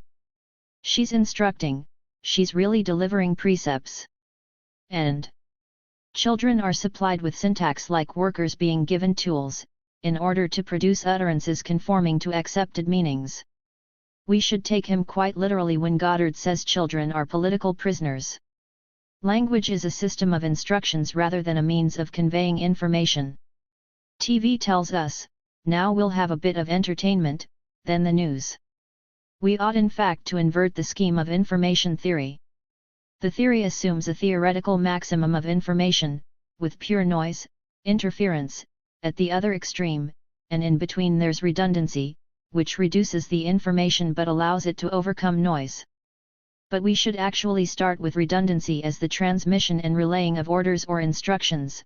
Next, there's information, always the minimum needed for the satisfactory reception of orders. Then what? Well, then there's something like silence, or like stammering, or screaming, something slipping through underneath the redundancies and information, letting language slip through, and making itself heard, in spite of everything. To talk, even about yourself, is always to take the place of someone else in whose place you're claiming to speak and who's been denied the right to speak. Orders and precepts stream from Segway's open mouth. Point 2. But the woman with the dead child is open mouthed too. An image gets represented by a sound, like a worker by his representative. A sound takes over a series of images. So how can we manage to speak without giving orders, without claiming to represent something or someone? How can we get people without the right to speak, and how can we restore to sounds their part in the struggle against power? I suppose that's what it means to be like a foreigner in one's own language, to trace a sort of line of flight for words. That's just 2 ideas, but 2 ideas is a lot, it's massive, includes loads of things and other ideas. So Goddard brings into question 2 everyday notions, those of labor and information. He doesn't say we should give true information, nor that labor should be you paid, those would be the just ideas. He says these notions are very suspect. He writes false beside them. He's been saying for ages that he'd like to be a production company rather than an auteur, and to run the television news rather than make films. He didn't of course mean he wanted to produce his own films, like Verneuil, or take over TV. But that he wanted to produce a mosaic of different work rather than measuring it all against some abstract productive force, and wanted to produce a sub-informational juxtaposition of all the open mouths instead of relating them all to some abstract information taken as a precept. If those are Goddard's two ideas, do they correspond to the theme of sounds and images that constantly recurs in the programs? Images learning from things relating to work, and sounds learning the language relating to information? No, there's only a partial correspondence. There's always information in images, and something at work in sounds. Any set of terms can and should be divided up in various ways that correspond only partially.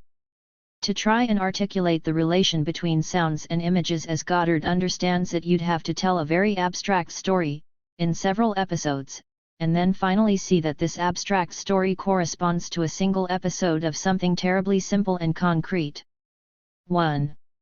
There are images, things are themselves images, because images aren't in our head, in our brain. The brain's just one image among others. Images are constantly acting and reacting on each other, producing and consuming. There's no difference at all between images, things, and motion. 2.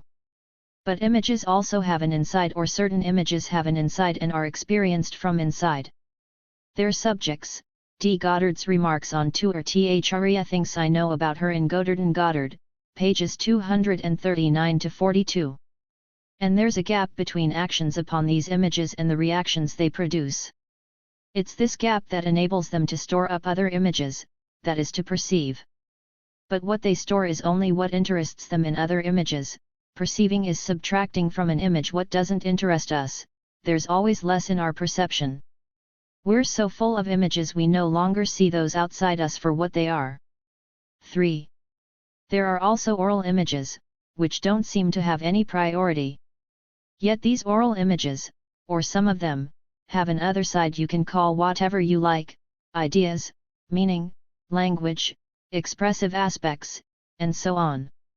Oral images are thus able to contract or capture other images or a series of other images. A voice takes over a set of images, the voice of Hitler, say. Ideas, acting as precepts, are embodied in oral images or sound waves and say what should interest us in. 3 questions on 6 times 2. 43 other images, they dictate our perception. There's always a central rubber stamp normalizing images, subtracting what we're not supposed to see.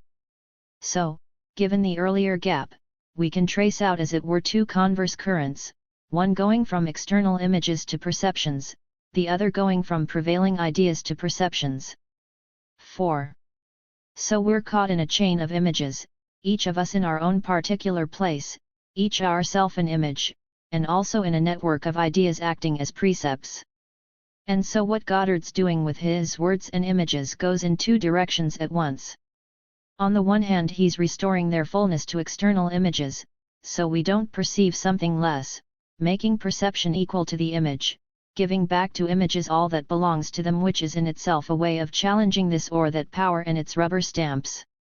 On the other hand, he's undoing the way language takes power, he's making it stammer in sound waves, taking apart any set of ideas purporting to be just ones and extracting from it just some ideas.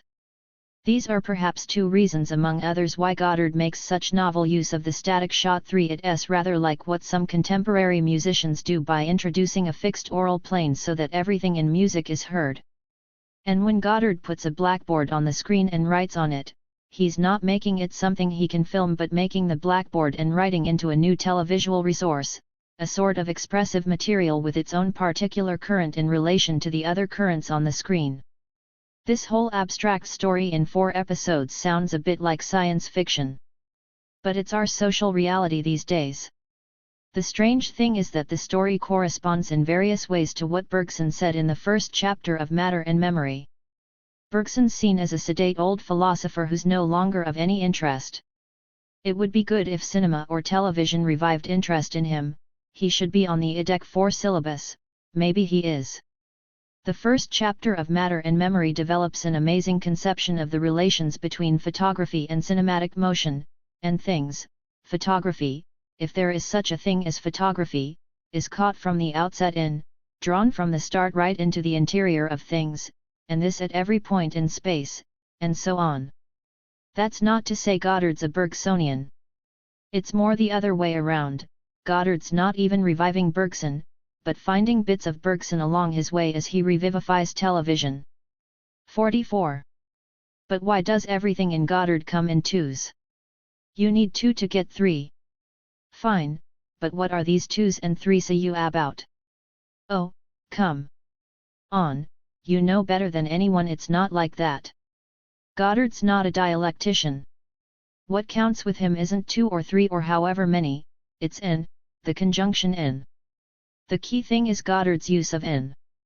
This is important, because all our thoughts modeled, rather, on the verb to be, is point 5 philosophies weighed down with discussions about attributive judgments, the sky is blue, and existential judgments, God is, and the possibility or impossibility of reducing one to the other. But they all turn on the verb to be. Even conjunctions are dealt with in terms of the verb to be. Look at syllogisms.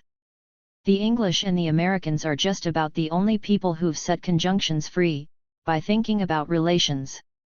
But when you see relational judgments as autonomous, you realize that they creep in everywhere, they invade and ruin everything, and isn't even a specific conjunction or relation, it brings in all relations. There are as many relations as ands and doesn't just upset all relations, it upsets being, the verb. And so on. End is precisely a creative stammering, a foreign use of language, as opposed to a conformist and dominant use based on the verb to be. And is of course diversity, multiplicity, the destruction of identity. Ties. It's not the same factory gate when I go in, and when I come out, and then when I go past unemployed. A convicted man's wife isn't the same before and after the conviction. But diversity and multiplicity are nothing to do with aesthetic wholes, in the sense of one more woman, or dialectical schemas, in the sense of one produces two, which then produces three. Because in those cases it's still unity, and thus being, that's primary, and that supposedly becomes multiple. When Goddard says everything has two parts, that in a day there's morning and evening, he's not saying it's one or the other, or that one becomes the other, becomes two. Because multiplicity is never in the terms, however many, nor in all the terms together, the whole. Multiplicity is precisely in the end, which is different in nature from elementary components and collections of them. Neither a component nor a collection, what is this in? I think Goddard's force lies in living and thinking and presenting this and in 3 questions on 6 times 2. 45 a very novel way, and in making it work actively. And is neither one thing nor the other, it's always in between two things, it's the borderline, there's always a border, a line of flight or flow, only we don't see it, because it's the least perceptible of things. And yet it's along this line of flight that things come to pass, becomings evolve, revolutions take shape. The strong people aren't the ones on one side or the other, power lies on the border.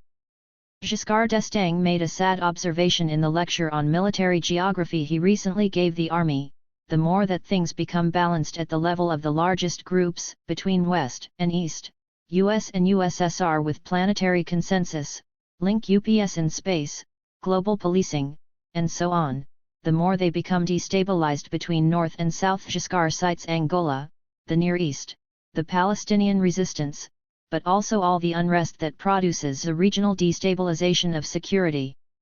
Airplane hijacking, Corsica.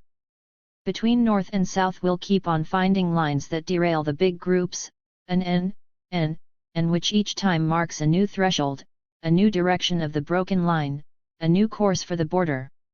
Goddard's trying to see borders, that is, to show the imperceptible. The convict and his wife. The mother and child. But also images and sounds. And the clockmaker's movements when he's in his clock-making sequence and when he's at his editing table, an imperceptible border separates them, belonging to neither but carrying both forward in their disparate development, in a flight or in a flow where we no longer know which is the guiding thread, nor where it's going. A whole micropolitics of borders, countering the macropolitics of large groups. At least we know that's where things come to pass, on the border between images and sounds, where images become too full and sounds too strident. That's what Goddard's done in 6x2, made this active and creative line pass 6 times between them, made it visible, as it carries television forward. Kayazdu Cinema 271, November 1976. On the movement image. Your book presented not as a history of cinema but as a classification of images and signs, a taxonomy. In this respect follows and from it some wofio your earlier works, for instance you made a classification of signs when uniting about Proust. But with the movement image you've decided forth a first time to tackle not a philosophical problem or a particular body of work, that of Spinoza, Kafka, Bacon or Proust say, but the wholly of a particular field. In this case a cinema. And also although you're out producing a history of cinema you deal with it historically. Well, in a way it's a history of cinema, but a natural history. It aims to classify types of image and the corresponding signs as one classifies animals. The main genres, the Western crime, period films, comedy and so on, tell us nothing about different types of images or their intrinsic characteristics. The different sorts of shot on the other hand, dose up, long shot and so on do amount to different types of image, but there are lots of other factors, lighting, sound, time, which come in too. If I consider the field of cinema as a whole, it's because it's all built upon the movement image. That's how it's able to reveal or create a maximum of different images and above all to combine at hem with one another through montage. There are perception images, action images, affection images along with many other types. And in each case there are internal signs that character. The Sinidal Kanu, 01. Extremely rich classification of signs, relatively independent 01 eugegistic model. It was particularly enlightening to see what her the matter 2 introduced by cinema was going to require a new standing of images and signs. In this sense, I've tried to prod book on logic of cinema.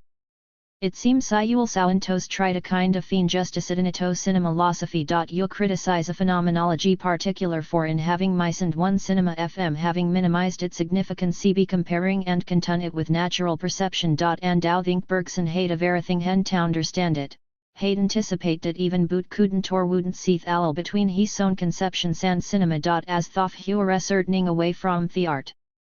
Doesn't mat round memory, without anything about cinema he works out the basic concept of movement with its 3 main forms: perception image, action image, affection which heralds he very novelty of But later, in creative evolution this time he actually confronting keen he objects to it, Budin acquitted quay from the phenomenologists sees he in it, in the same way as an perception, the perpetuation of a very old illusion, that of believe in motion can be constructed from statics of time.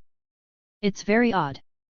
I have the feeling that modern philosophical cogitations of the imagination take no account of cinema. They either movement but lose sight of image, or they stick to the image losing sight of its movement. It's odd that Sartre in the psycho-imagination takes into account a very type of image except thematic image. Merleau-Ponty weighs interested in cinema but only into the general principles of perception and behavior. Berg position, in matter and memory, is unique.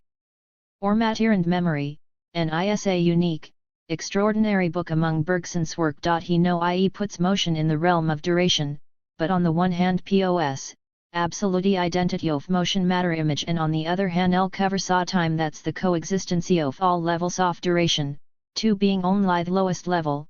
Fellini recently said weary in infant age, and middle age all at once, that's thoroughly Bergsonian. So there's a marriage in matter and memory of pure spiritualism and radical materialism. At once Vertov and Dreer, if you like, both directions.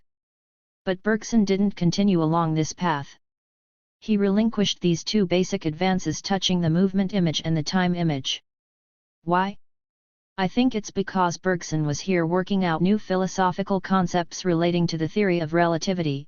He thought relativity involved a conception of time which it didn't itself bring out, but which it was up to philosophy to construct.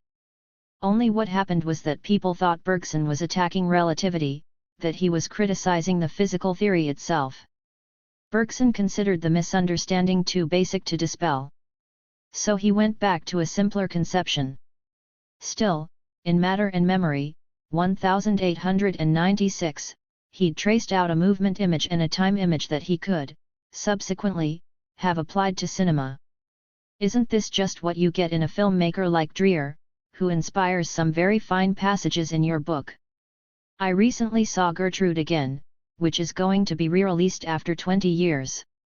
It's a wonderful film, where the modulation between different levels of time reaches a subtlety only, sometimes, equaled in Mizugushi's films, with the appearance and disappearance of the potter's wife, dead and alive, at the end of Ogitsu Monogatari, for instance. André E.R., in his essays, is constantly saying we should get rid of the third dimension, depth, and produce flat images, setting them in direct relation to a fourth and fifth dimension, to time and spirit. 3 W7ZENHE discusses the word, for example. What's so intriguing is his explanation that it's not a story about ghosts or madness, it's about a profound relation between exact science and intuitive religion. And he invokes Einstein. I quote, "And since science, following upon Einstein's relativity, has brought proofs of the existence outside the world of three dimensions, which is that of our senses, of a fourth dimension, that of time, and a fifth, the psychical. It has been shown that it is possible to experience events which have not yet taken place. New perspectives have been opened up which make us recognize a profound relation between exact science and intuitive religion." But let us return to the question of the history of cinema. You introduce an order of succession, you say a certain type of image appears at a certain moment, for instance after the war. So you're not just doing an abstract classification or even a natural history. You want to account for a historical development too. In the first place, the various types of image don't already exist, they have to be created. A flat image or, conversely, depth of field, always has to be created or recreated, signs, if you like, always simply a signature. So an analysis of images and sign shows to include monographs on major auteurs. To take an example, I think Expressionism conceives light in relation to darkness, and their relation is one of struggle. In the pre-war French school it's quite different, there's no struggle, but alternation. Not only is light itself motion, but there are two alternating lights, solar and lunar. It's very similar to the painter Delaunay. It's anti-expressionism. If an auteur like Rivette belongs these days to the French school, it's because he's rediscovered and completely reworked this theme of two kinds of light. He's done wonders with it. He's not only like Delaunay but like Nerval in literature. He's the most Nervalien, the only Nervalien, filmmaker. There are of course historical and geographical factors in all this, running through cinema, bringing it into relation with other arts, subjecting it to influences and allowing it to exert them. There's a whole history. But this history of images doesn't seem to me to be developmental. I think all images combine the same elements, the same signs, differently. But not just any combinations possible at just any moment. A particular element can only be developed given certain conditions, without which it will remain atrophied, or secondary. So there are different levels of development, each of them perfectly coherent, rather than lines of descent or filiation. That's why one should talk of natural history rather than historical history. Still, your classification is an evaluation. It implies value judgments about the auteurs you deal with, and so about those you hardly notice, or don't mention. The book does, to be sure, point toward a sequel, leaving us on the threshold of a time image that goes beyond the movement image. But in this first volume you describe the breakdown of the action image at the end of, and just after, the Second World War, Italian neorealism, then the French New Wave.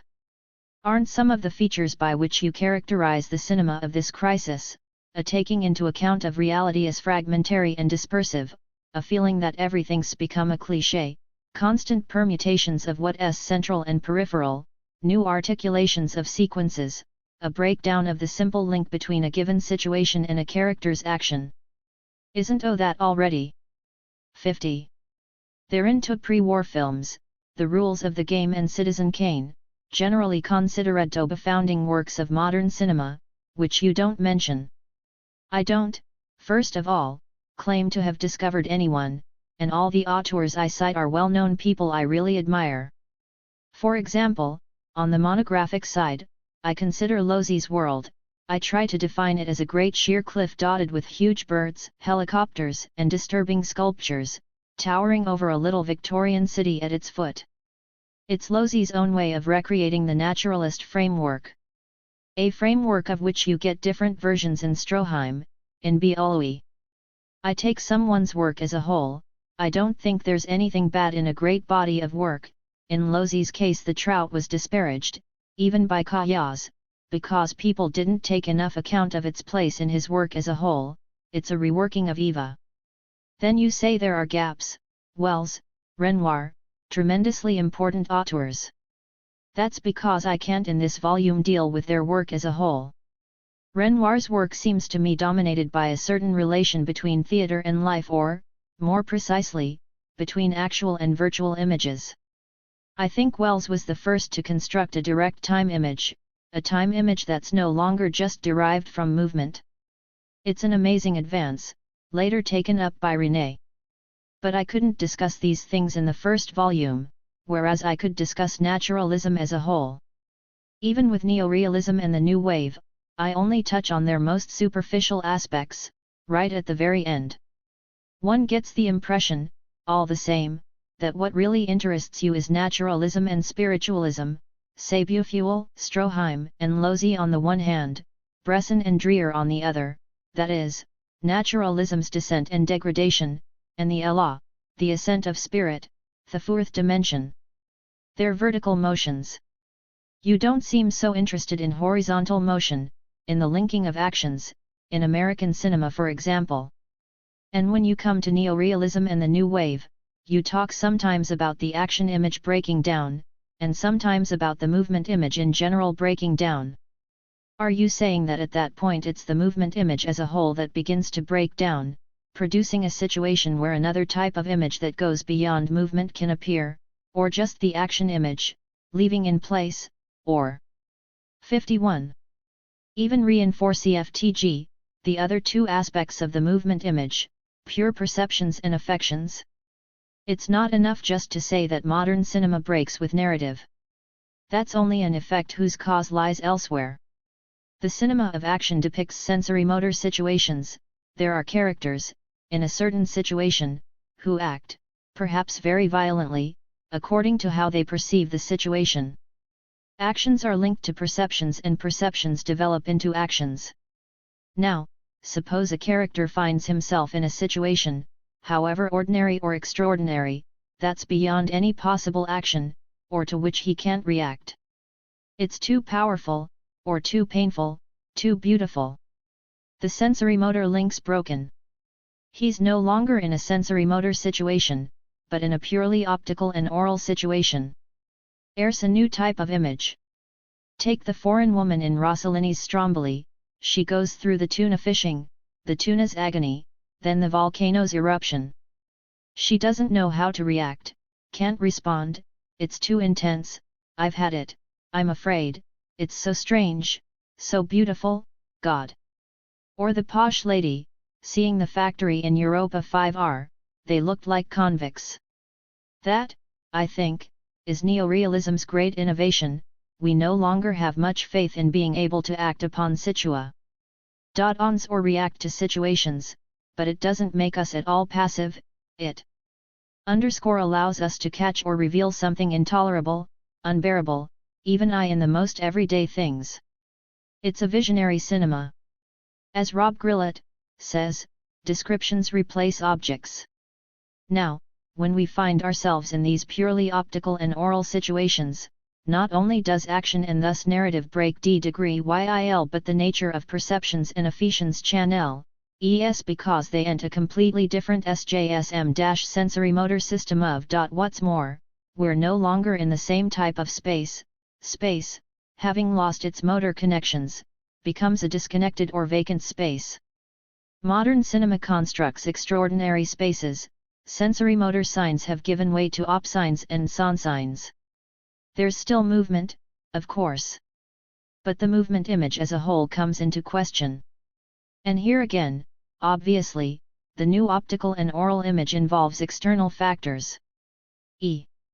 Salting from the war, if only half demolished or derelict spaces, all forms 0, for that take the place of action, and the rise, very rare, of what is intolerable. An image never stands alone. The key thing's the relation between 52 images. So when perception becomes purely optical and oral, with what does it come into relation, if not with action? An actual image, cut off from its motor development, comes into relation with a virtual image, a mental or mirror image. I saw the factory, and they looked like convicts. Instead of a linear development, we get a circuit in which the two images are constantly chasing one another round a point where real and imaginary become indistinguishable. The actual image and its virtual image crystallize, so to speak. It's a crystal image, always double or duplicated, which we find already in Renoir, but in Ophuls too, and which reappears in a different form in Fellini. There are many ways images can crystallize, and many crystalline signs. But you always see something in the crystal. In the first place, you see time, layers of time, a direct time image. Not that movement ceased, but the relation between movement and time's been rooted. Time no longer derives from the combination of movement images, from montage, it's the other way round, movement now follows from time. Montage doesn't necessarily vanish, but it plays a different role, becomes what Le Pojade calls montage 5. Second, the image bears a new relation to its optical and oral elements. You might say that in its visionary aspect it becomes more legible than visible. So a whole pedagogy of the image, like Goddard's, becomes possible. Finally, image becomes thought, is able to catch the mechanisms of thought, while the camera takes on various functions strictly comparable to propositional functions. It's in these three respects, I think, that we get beyond the movement image. One might talk, in a classification, of chronosigns, ectosigns, and anusines. You're very critical of linguistics, and of theories of cinema inspired by that discipline. Yet you talk of images becoming legible rather than visible. Now, the term legible as applied to cinema was all the rage when linguistics dominated film theory, reading a film, readings of films. Isn't there a risk of confusion in your use of this word? Does your term legible image convey something different from that linguistic conception, or does it bring you back to it? No, I think not. It's catastrophic to try and apply linguistics to cinema. Of course, thinkers like Metz, or Pasolini, have done very important 53 critical work. But their application of a linguistic model always ends up showing that cinema is something different, and that if it's a language, it's an analogical one, a language of modulation. This might lead one to think that applying a linguistic model is a detour that's better avoided. Among Bazin's finest pieces there's one where he explains that photography's a mold, a molding. You might say that, in a different way, language too is a mold, whereas cinema is modula / through and through. 6 Not just the voices but sounds, lights, and the movements are being constantly modulated. These parameters of the image are subjected to variations, repetitions, alternations, recycling, and so on. Any recent advances relative to what we call classic cinema, which already went so far in this direction, have two aspects, evident in electronic images, an increasing number of parameters, and the generation of divergent series, where the classic image tended toward convergent series. This corresponds to a transition from visibility to legibility. The legibility of images relates to the independence of their parameters and the divergence of series. There's another aspect, too, which takes us back to an earlier remark. It's the question of verticality. Our visual world's determined in part by our vertical posture. An American critic, Leo Steinberg, explained that modern painting is defined less by a flat purely visual space than by ceasing to privilege the vertical. It's as though the window's replaced as a model by an opaque horizontal or tilting plane 7 on which elements are inscribed. That's the sense of legibility, which doesn't imply a language but something like a diagram. As Beckett says, it's better to be sitting than standing, and better to be lying down than sitting. 8 Modern ballet brings this out really well. Sometimes the most dynamic movements take place on the ground, while upright the dancers stick to each other and give the impression they'd collapse if they moved apart. Maybe in cinema the screen retains only a purely nominal verticality and functions like a horizontal or tilting plane. Michael Snow has seriously questioned the dominance of verticality and has even constructed special equipment to explore the question. Cinema's great auteurs work like Varese in music, they have to work with what they've got, but they call forth new equipment, new instruments. These instruments produce nothing in the hands of second-rate auteurs, providing only a substitute for ideas. It's the ideas of great auteurs, rather, that call them forth. That's why I don't think cinema will die. 54. And be replaced by TV or video. Great auteurs can adapt any new resource. Verticality may well be one of the great questions of modern cinema. It's at the heart of Glauber Rocha's latest film, The Age of the Earth, for example, a marvelous film containing unbelievable shots that really defy verticality. And yet, by considering cinema only from this geometric, spatial angle, aren't you missing an essentially dramatic dimension, which comes for example in the problem of the 100K9 as handled by auteurs like Hitchcock and Lang? You do, in relation to Hitchcock, talk about a D mark, L0, which seems implicitly to relate to the look. But the notion of the look, the very word itself, doesn't once appear in your book. Is this deliberate? I'm not sure the notion's absolutely necessary. The eye's already there in things, it's part of the image's visibility. Bergson shows how an image itself is luminous or visible, and needs only a dark screen to stop it tumbling around with other images, to stop its light diffusing, spreading in all directions, to reflect and refract the light. The light which, if it kept on spreading, would never be seen. The eye isn't the camera, it's the screen. As for the camera, with all its raw positional functions, it's a sort of third eye, the mind's eye. You see Hitchcock, he does, it's true, bring the viewer into The1ILM, as Truffaut and Duchet have shown. But that's nothing to do with the look. It's rather because he frames the action in a whole network of relations. Say the action's a crime. Then these relations are another dimension that allows the criminal to give his crime to someone else, to transfer or pass it on to someone else. Romer and Chabrol saw this really well. The relations aren't actions but symbolic acts that have a purely mental existence, gift, exchange, and so on. And they're what the camera reveals. Framing and camera movement display mental relations. If Hitchcock's so English, it's because what interests him is the problem and the paradoxes of relation. The frame for him is like a tapestry frame, it holds within it the network of relations, while the action is just a thread moving in and out of the network. What Hitchcock thus brings into cinema is, then, the mental image. It's not a matter of the look, and if the camera's an eye, it's the mind's eye. So Hitchcock has a special place in cinema, he goes. 55. Beyond the action image to something deeper, mental relations, a kind of vision. Only, instead of seeing this as a breaking down of the action image, and of the movement image in general, he makes it a consummation, saturation, of that image. So you might equally well say he's the last of the classic directors, or the first of the moderns. You see Hitchcock as the prototypical filmmaker of relations, of what you call thirdness. And Lations, is that what you mean by the whole? It's a difficult bit of your book. You invoke Bergson, saying the whole isn't closed, it's rather the open, something that's always open. It's particular sets of things that are closed, and one mustn't confuse the two. TL1E open is familiar as a key notion in Rilke's poetry.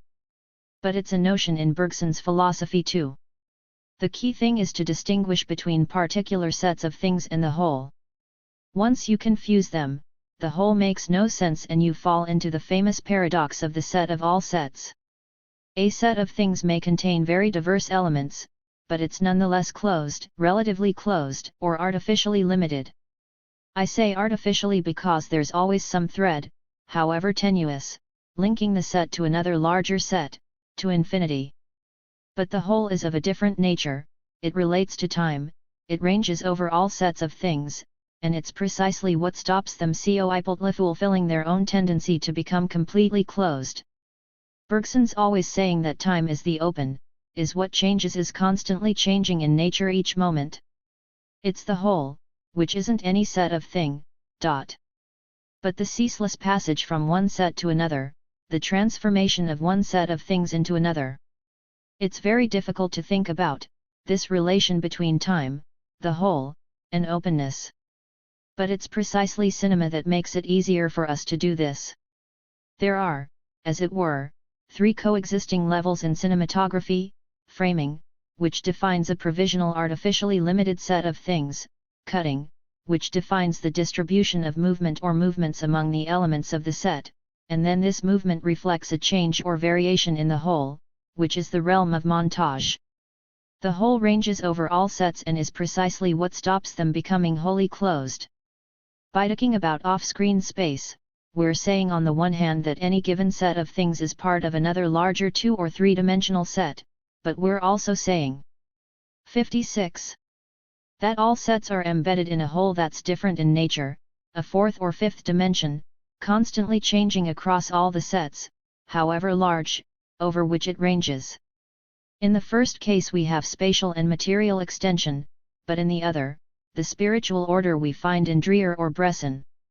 The two aspects aren't mutually exclusive but complementary, mutually supportive, and sometimes one's dominant, sometimes the other.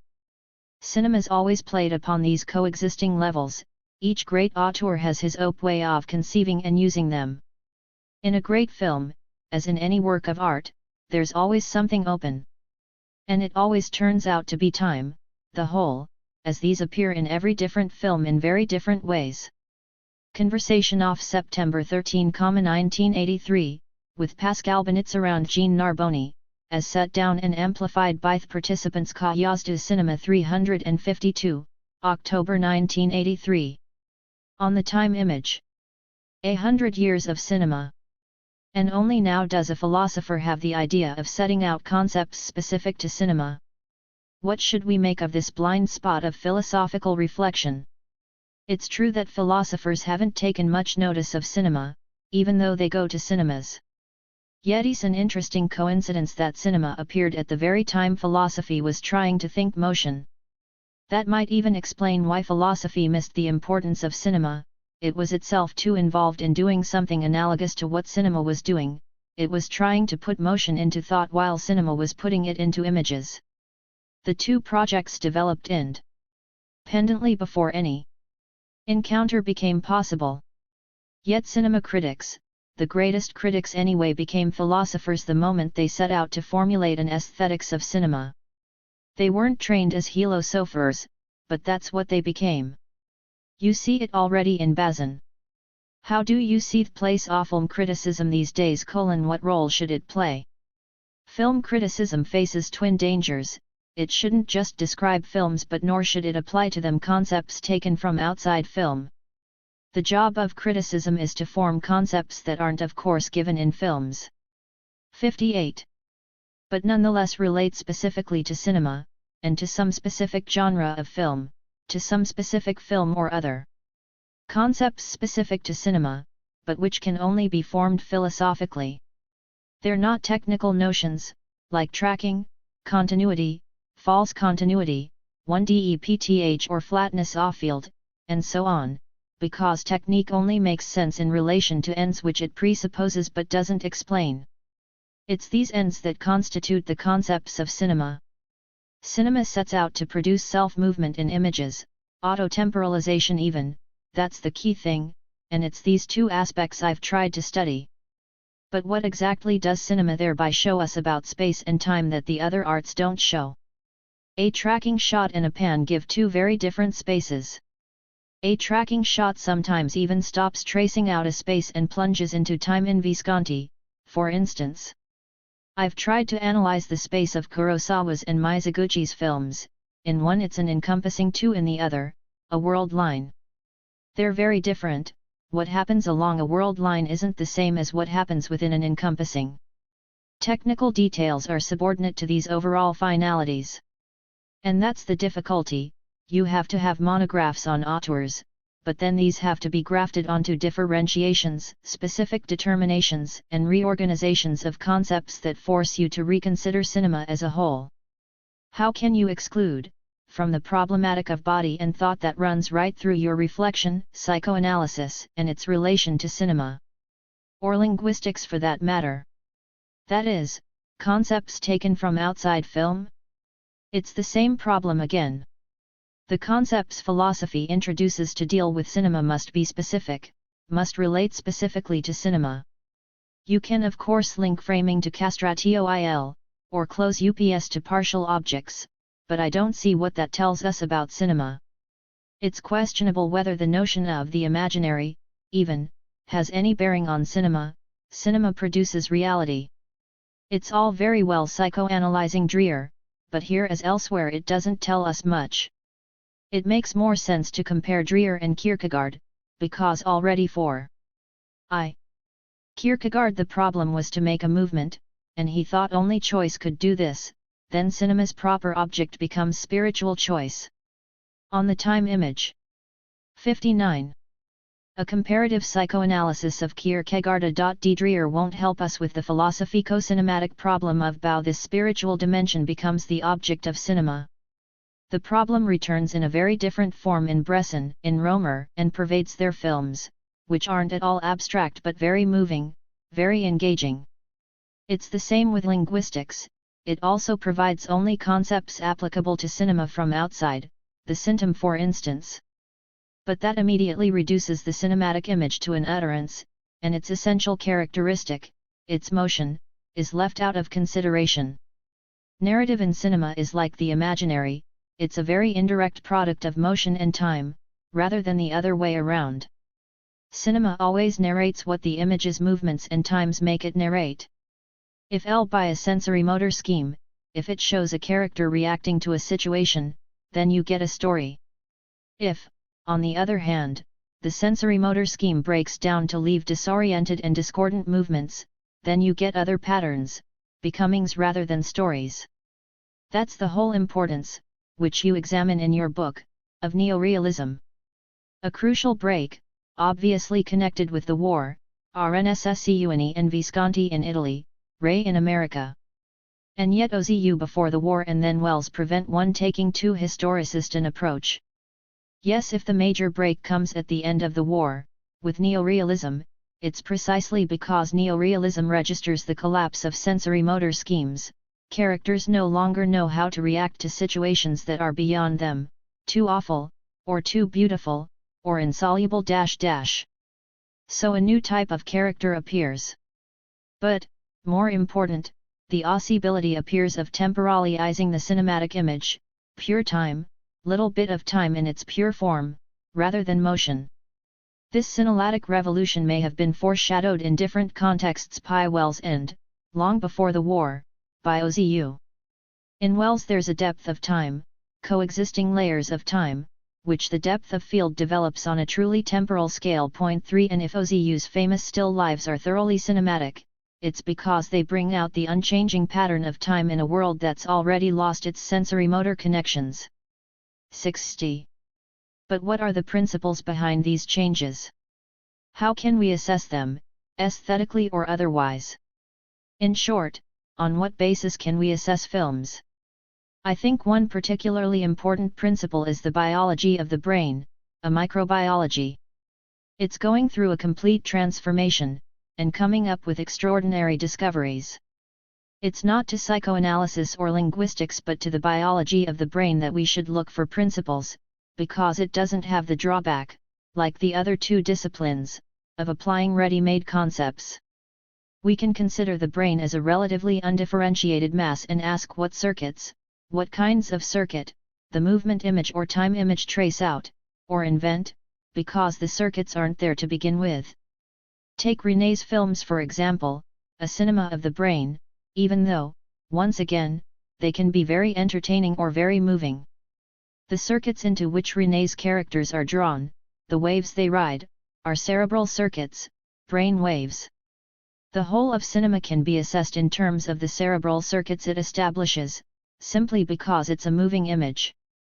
Cerebral doesn't mean intellectual, the brain's emotive, impassioned too.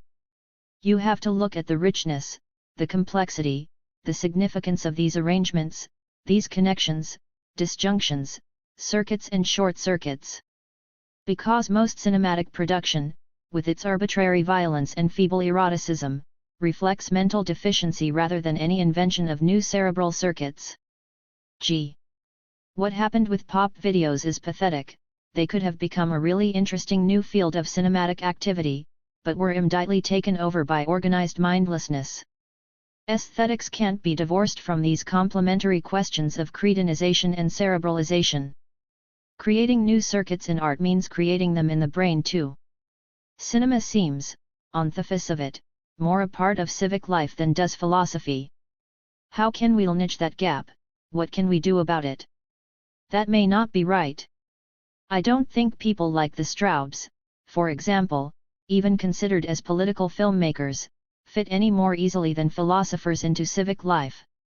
Any creative activity has a political aspect and significance. The problem is that such activity isn't very on the time image. 61. Compatible with circuits of information and communication, ready-made circuits that are compromised from the outset. All forms of creativity, including any creativity that might be possible in television, here face a common enemy. Once again, it's a cerebral matter, the brain's the hidden side of all circuits, and these can allow the most basic conditioned reflexes to prevail, as well as leaving room for more creative tracings, less probable links. The brain's a spatio-temporal volume, it's up to art to trace through it the new paths open to us today. You might see continuities and false continuities as cinematic synapses. You get different links, and different circuits, in Goddard and René, for example. The overall importance or significance of cinema seems to me to depend on this sort of problem. Conversation with Gilbert Capito and Fabrice Rivault d'Aligny's Cinema 334, December 18, 1985. Doubts about the imaginary. Questions. The movement image seems to take up once more the problematic of the logic of sense, but from a very different angle. Where the logic of sense explored the consubstantial relation of paradox and language, the movement image suggests going beyond paradox by substituting the transversal notion of an open totality for that of a paradoxical set. What role does the cinematic model play in working toward a resolution that, by reading Bergson from the viewpoint of cinema, appears to lead to seeing the universe as cinema in its purest form? In other words, does cinema play the role in your work of a metaphor that helps you read a conceptual text, or of a conceptual tool you use to arrive at a new logic? To your reflection, rooted in the links between Bergson and cinema, turns on, aesthetic, categories and, philosophical, entities that you eventually characterize as ideas in the Platonic sense of the term. You also, while rejecting a semiological analysis of cinema, revive Peirce's project of a general semiology of signs. Do you think cinema has a special part to play in resurrecting, in a machinic version, thinking in terms of substance and universal? What, in the very notions of movement image and time image, are the aspects that support this conception of cinema? And what are the relations between image and movement in the movement image? 3. In your analysis of cinema you never use the term the imaginary, widely used in other work to characterize cinematic language. What are your reasons for avoiding the term? Might not your reflections on the role of light in filmic figuration, your fascinating suggestion of a look that is already there in the image, allow you to trace out your own conception of the imaginary? 4. More generally, does the notion of the imaginary, which varies widely from one discipline to another, have any place in philosophy? How would you characterize this place? 5. Might not your analysis of cinema induce you to set out the heuristic role of the imaginary in your own work, including that on cinema and in the way you write? 1. The idea of an open totality has a specifically cinematic sense. Because when images move, then by linking up with one another they're internalized in a whole, which is itself externalized in the linked images. Eisenstein worked out the theory of this image-whole circuit, where each term depends on the other, the whole changes as images are linked together. He invokes the dialectic. And for him, it's effectively the relation between shots and montage. But cinema isn't completely defined by the model of a moving open totality. Not only can this totality be understood in a way that isn't at all dialectical, in pre-war American, German, and French cinema, but post-war cinema brings the model itself into question. Perhaps because the cinematic image ceases to be a movement image and becomes a time image, that's what I try to show in the second volume. The model of the whole, of an open totality, presupposes that there are commensurable relations or rational cut flow between images, in the image itself, and between image and whole. This is the very condition for there being an open totality. Here again, Eisenstein works out an explicit theory, using the golden number, and the theory's not just dumped on us but deeply connected with his practice, in fact with a fairly general pre-war filmmaking practice. If post-war cinema breaks with this model, it's because it sets up all sorts of irrational cuts and incommensurable relations between images. False continue. Ity becomes the rule, a dangerous rule, because one can get a false continuity just as wrong as a true one, more wrong even. So here again we find paradoxical sets. But if irrational cuts become fundamental in this way, it's because what's fundamental is no longer the movement image but rather the time image. From this viewpoint, the model of an open totality deriving from movement doesn't work anymore. There's no totalization anymore, no internalization in a whole or externalization of a whole. Images are no longer linked by rational cuts but relinked around irrational cuts, in René Goddard. It's a different cinematic system, where linguistic paradoxes turn up once more. Thus talking pictures seem initially to have perpetuated the primacy of the visual image, making sound a new dimension of the visual image, a fourth dimension, often wonderful. Post-war talking pictures, on the other hand, tend toward autonomous sound, an irrational break between the oral and visual, in the Straubs, Silberberg, Duras. There's no totalization anymore, because time no longer derives from motion and measures it, but manifests itself directly, inducing false moves. Point 3. So I don't think cinema can be reduced to the model of an open totality. That was one model, but there are and always will be as many models as cinema manages to invent. Also, no models are specific to one discipline or one field of knowledge. What interests me is resonances, given each field with its own rhythms and history, and the dislocation between developments and transformations in different fields. At a particular point, philosophy, for example, transformed the relations between motion and time. Cinema may have been doing the same thing, but in a different context, along different lines. So there's a resonance between decisive events in the histories of the two fields, although the events are very dissimilar. Cinema is one type of image. Between different types of aesthetic image, scientific functions, and philosophical concepts, there are currents of mutual exchange, with no overall primacy of any one field. In Bresson you get disconnected spaces with tactile continuities, in René you get probabilistic and topological spaces, which correspond to spaces in physics and mathematics, but which cinema constructs in its own way, jetma. The relation between cinema and philosophy is that between image and concept. But there's a relation to the image within the concept itself, and a relation to the concept within the image.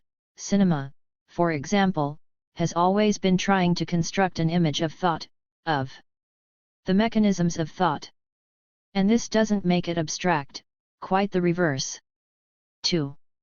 In fact, it's the principles that are sometimes realized in images, sometimes in functions and sometimes in concepts, that one might call ideas.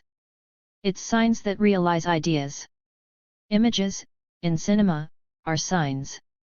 Signs are images seen from the viewpoint of their composition and generation.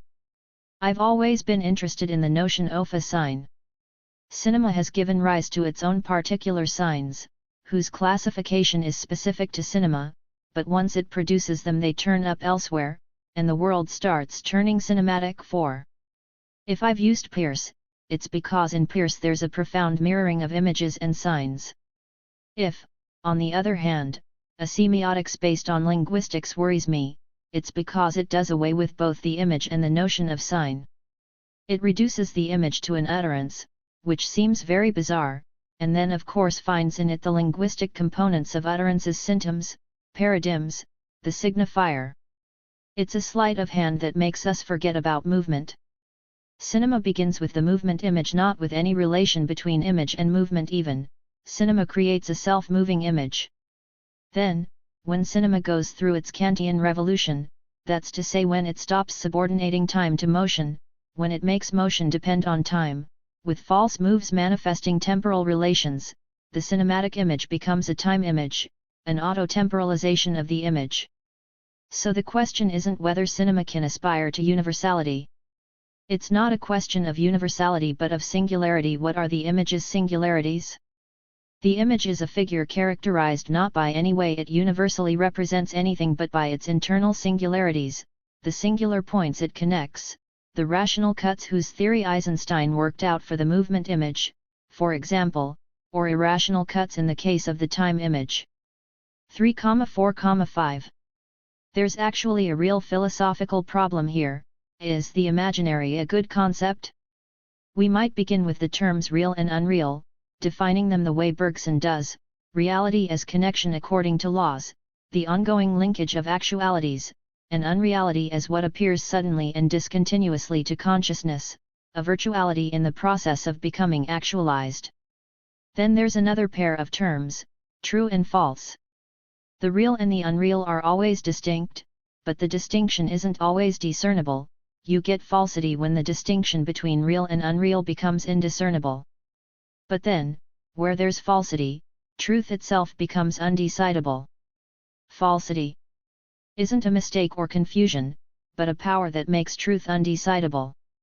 The imaginary is a very complicated notion because it marks the intersection of these two pairs of terms. The imaginary isn't the unreal, it's the indiscernibility of real and unreal. The two terms don't become interchangeable, they remain distinct, but the distinction between them keeps changing round. This comes out well in three different aspects of the phenomenon of crystallization. There's an exchange between an actual image and a virtual image, virtual becoming actual and vice versa. There's also an exchange between clear and opaque, opaque becoming clear and vice versa. Finally there's an exchange between seed and environment. I think the imaginary is this set of exchanges. The imaginary is the crystal image. It's the key factor in modern cinema. One finds it in very different forms in Ophuls, in Renoir, in Fellini, in Visconti, in Tarkovsky, in Zanussi. And then there's what we see in the crystal. What we see in the crystal is falsity, or, rather, the power of falsity. The power of falsity is time itself, not because time has changing contents but because the form of time as becoming brings into question any formal model of truth. This is what happens in the cinema of time, first of all in Wells, then in René, in Rob Grillet. It's a cinema of undecidability. In short, the imaginary doesn't lead us on to a signifier but to a presentation of pure time. This is why I don't attach much importance to the notion of the imaginary. It depends, in the first place, on a crystallization, physical, chemical, or psychical. It defines nothing, but is defined by the crystal image as a circuit of exchanges. To imagine is to construct crystal images, to make the image behave like a crystal. It's not the imaginary but the crystal that has a heuristic role, with its triple circuit, actual virtual, clear opaque, seed environment. And in the second place, all that matters about the crystal itself is what we see in it, so the imaginary drops out of the equation. What we see in the crystal is a time that's become autonomous, independent of motion, temporal relations constantly inducing false moves. I don't believe the imaginary has any power, in dreams, fantasies, and so on. The imaginary is a rather indeterminate notion. It makes sense in strict conditions, its precondition is the crystal, and the unconditioned we eventually reach is time. I don't believe the imaginary is at all specific, but that there are 67 2Z stems of images, a system one might call organic, that of the movement image, which is based on rational cuts and linkages and itself sets forth a model of truth. Truth is the whole. And then a crystalline system, that of the time image, based on irrational cuts with only relinkings, and substituting for the model of truth the power of falsity as becoming. Cinema, precisely because it set images in motion, had its own resources for dealing with this problem of different systems. But one finds these systems elsewhere, drawing on other resources. Worrying long ago brought out a confrontation in the arts between a classic organic system and an inorganic or crystalline system with no less vitality than the first, but a powerful non-organic, barbaric, or Gothic life. These are two stylistic forms, and one can't say one is truer than the other, because truth as a model or as an idea is associated with only one of the two systems. Perhaps the concept, or philosophy, also takes these two different forms. In Nietzsche one sees philosophical discourse toppling into a crystalline system, substituting the power of becoming for the model of truth, non-organic life for the organon, pathic relinkings, aphorisms, for logical links. What worrying are called expressionism is a fine way of approaching non-organic life, fully developed in cinema, that one can't adequately explain in terms of the imaginary. But expressionism is only one approach, and in no way exhausts the crystalline system. It appears in many other guises in other art forms and in cinema itself. Might there not even be other systems than the two considered here, the crystalline and the organic? Of course. What sort of system is there in digital electronic images? A silicon system rather than a carbon system. Here again, art, science, and philosophy interact with each other. What I set out to do in these books on cinema was not to reflect on the imaginary but something more practical, to disseminate time crystals. It's something you can do in cinema but also in the arts, the sciences, and philosophy. It's not something imaginary, it's a system of signs. Making, I hope, further systems possible. Classifying signs is an endless business, not least because there are an endless number of different classifications. What interests me is a rather special discipline, taxonomy, a classification of classifications, which, unlike linguistics, can't do without the notion of a sign. Hotzkotter, 1986. Letter to Serge Daney. Optimism, Pessimism, and Travel. Your previous book, Law and MP, 1983, brought together a number of articles written for Kahikers. What made it a real book was the way you based the arrangement on an analysis of the different periods Kahikers had gone through, and more specifically, on your analysis of various functions one of the cinematic image.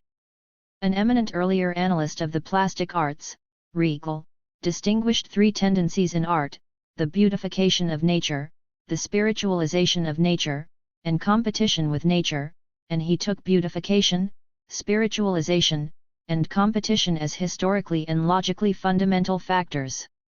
You, in the periodization you propose, define an initial function expressed by the question, what is there to see behind the image? And of course what there is to see behind an image appears only in succeeding images, yet acts as what takes us from the first image to the others, linking them in a powerful beautifying organic totality, even when horror is one element in this transition. This allows you to say the initial period has as its principle the secret beyond the door to the desire to see more, see behind, see through, where any object whatever can play the role of a temporary mask, 3 and where any film is linked to others in an ideal mirroring. This first period of cinema is characterized by the art of montage culminating in great triptychs and corresponding to the beautification of nature or the encyclopedia of the world, but also by a depth ascribed to the image taken as a harmo. 69. New York or consonance, by a network of obstacles and advances, by dissonances and resolutions in this depth, and by the specifically cinematic role of actors, bodies, and words in this universal scenography, the role of always furthering a supplementary vision, a seeing more. In your new book you offer Eisenstein's library, the cabinet of Dr. Eisenstein IV, as a symbol of this great encyclopedia. Now, you've pointed out that this form of cinema didn't die a natural death but was killed in the war. Eisenstein's office in Moscow, indeed, became a dead, dispossessed, derelict place. Sibberberg extensively developed some remarks of Walter Benjamin's about seeing Hitler as a filmmaker. You yourself remark that the great political mise-en-scene, state propaganda turning into tableaux vivants, the first mass human detentions realized cinema's dream, in circumstances where horror penetrated everything, where behind the image there was nothing to be seen but concentration camps, and the only remaining bodily link was torture. Paul Virilio in his turn shows that fascism was competing from beginning to end with Hollywood. The encyclopedia of the world, the beautification of nature, politics as art in Benjamin's phrase, had become pure horror.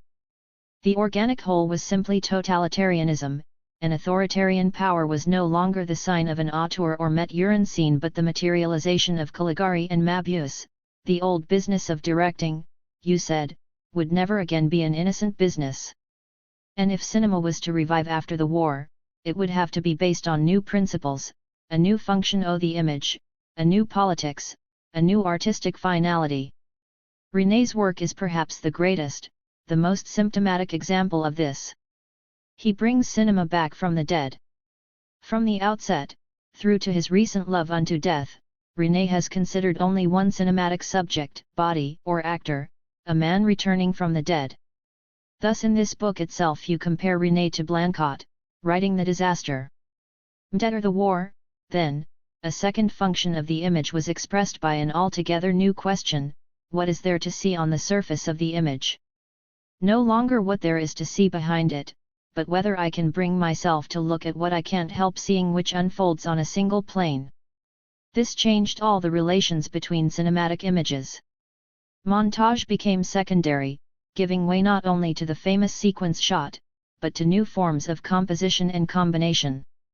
Depth was condemned as deceptive, and the image took on the flat 70-ness of a surface without depth, or a slight depth rather like the oceanographer's shallows, and there's no contradiction between this and depth of field, in Wells for example, one of the masters of this new cinema, who shows everything in one vast glimpse and does away with the old kind of depth. Images were no longer linked in an unambiguous order of cuts and continuities but became subject to relingings, constantly revised and reworked across cuts and false continuities. 5 The relation between the image and cinematic bodies and actors changed too. Bodies became more Dantean, were no longer, that is, captured in actions, but in postures and the ways they're linked. This also you show in the present book, in relation to Ackermann, to the Straubs, and in a striking passage where you saw Jan. Actor in a drunken scene no longer has to add something to his movement and stagger around as in earlier films but rather has to adopt a posture, the posture that allows a real drunk to stay on his feet. The relation between images and words, sounds, music changed too, with basic dissymmetries between the oral and visual that allow the eye to read images, but also allow the ear to imagine the slightest noise. Finally, this new age of cinema, this new function of the image, was a pedagogy of perception, taking the place of an encyclopedia of the world that had fallen apart, a visionary cinema that no longer sets out in any sense to beautify nature but spiritualizes it in the most intense way. How can we wonder what there is to see behind an image, or following on from it, when we can't even see what's in it or on the surface until we look with our mind's eye? 6 And while we can identify many high points in this new cinema, it's the same pedagogical path that leads to all of them: Rossellini's pedagogy, a Straubian pedagogy, a Godardian pedagogy, as you said in La Rampe, to which you now add Antonioni's pedagogy, by analyzing the eye and ear of a jealous man as a poetics. Registering everything evanescent, everything that might disappear, a woman on the desert island in particular. If you belong to any critical tradition, it's to that of Bazin and Caillas, along with Bonnetzer, Narboni, and Scheffer. You're still looking for a fundamental link between cinema and thought, and you still see film criticism as a poetic and aesthetic activity, while many of our contemporaries have felt the need to turn to language, to a linguistic formalism, in order to preserve the seriousness of criticism. Thus you still subscribe to the grand idea of cinema's first period, Cinema 71, as a new art and a new thought. Only for the first filmmakers and critics, from Eisenstein or Gans to Le4, the idea is bound up with a metaphysical optimism, a total art for the masses. The war and what led up to it, though, generated a radical metaphysical pessimism. But you've managed to salvage a certain critical optimism. Cinema for you remains linked, not to a triumphant collective thought, but to a precarious, singular thought that can be grasped and sustained only in its powerlessness, as it returns from the dead to confront the worthlessness of most cinematic activity. This reflects the emergence of a third period, a third function of the image, a third set of relations. The question is no longer what there is to see behind the image, nor how we can see the image itself, it's how we can find a way into it, how we can slip in, because each image now slips across other images. The background in any image is always another image, and the vacant gaze is a contact lens. And with this, you say, things come full circle, with Cyberberg we're back to Melis, but the morning is now endless and the provocation is pointless, threatening to pitch your critical optimism into a critical pessimism. Indeed, two different factors meet in this new relation between images. On the one hand, there's the internal development of cinema as it seeks new audio-visual combinations and major pedagogical leans, not just Rossellini, René, Goddard, and the Straubs, but Cyberberg, Duras, Oliveira. And FMDS in television, a wonderful field to explore, with wonderful resources. On the other hand, there's television's own development, as competing with cinema, as actually perfecting and generalizing it. Yet however interconnected, these two aspects are fundamentally different and don't operate on the same level, for if cinema looked to television and video to relay a new aesthetic and poetic function, television for its part, despite a few early experiments, took on an essentially social function that disrupted from the outset any relay, appropriated video, and substituted altogether different forces for the potential of beauty and thought. Thus began a development reminiscent of the initial period of cinema, just as authoritarian power, culminating in fascism and major state intervention, made it impossible to continue the first form of cinema. The new social power of the post-war period, one of surveillance or control, threatened to kill the second form of cinema. Control is the name Burroughs gave to modern power. Even Möbius changes his method and operates through television sets. Once again, cinema faced no natural death. It was at the very beginning of its new explorations and creations. But the threat this time would come, not from an image always having another image as its background, and art reaching the point of competing with nature, but from the way all images present the single image of my vacant gaze contacting a non-nature, a privileged spectator allowed into the wings, in contact with the image, entering into the image. Recent surveys show that one of the most highly prized forms of entertainment is to be in the studio audience of a television show. It's nothing to do with beauty or thought, it's about being in contact with the technology, touching the machinery. The prying zoom has been taken out of Rossellini's hands to become television's standard technique, continuity, through which art beautified and spiritualized nature, and then competed with it, has become the televisual insert. A visit to the factory, with its rigid discipline, becomes ideal entertainment. Seeing how they make a program, an edification becomes the highest aesthetic value, an edifying experience.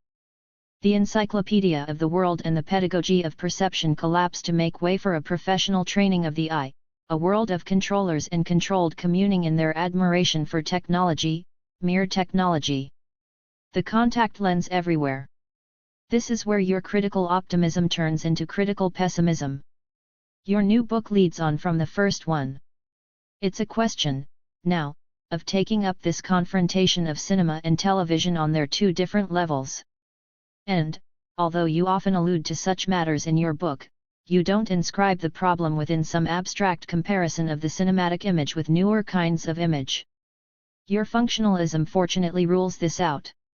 And from your functionalist viewpoint, you're of course aware that television has, potentially, just as significant an aesthetic function as any other form of expression, and, conversely, that cinema has always come up against forces working within it to seriously impede any aesthetic finality.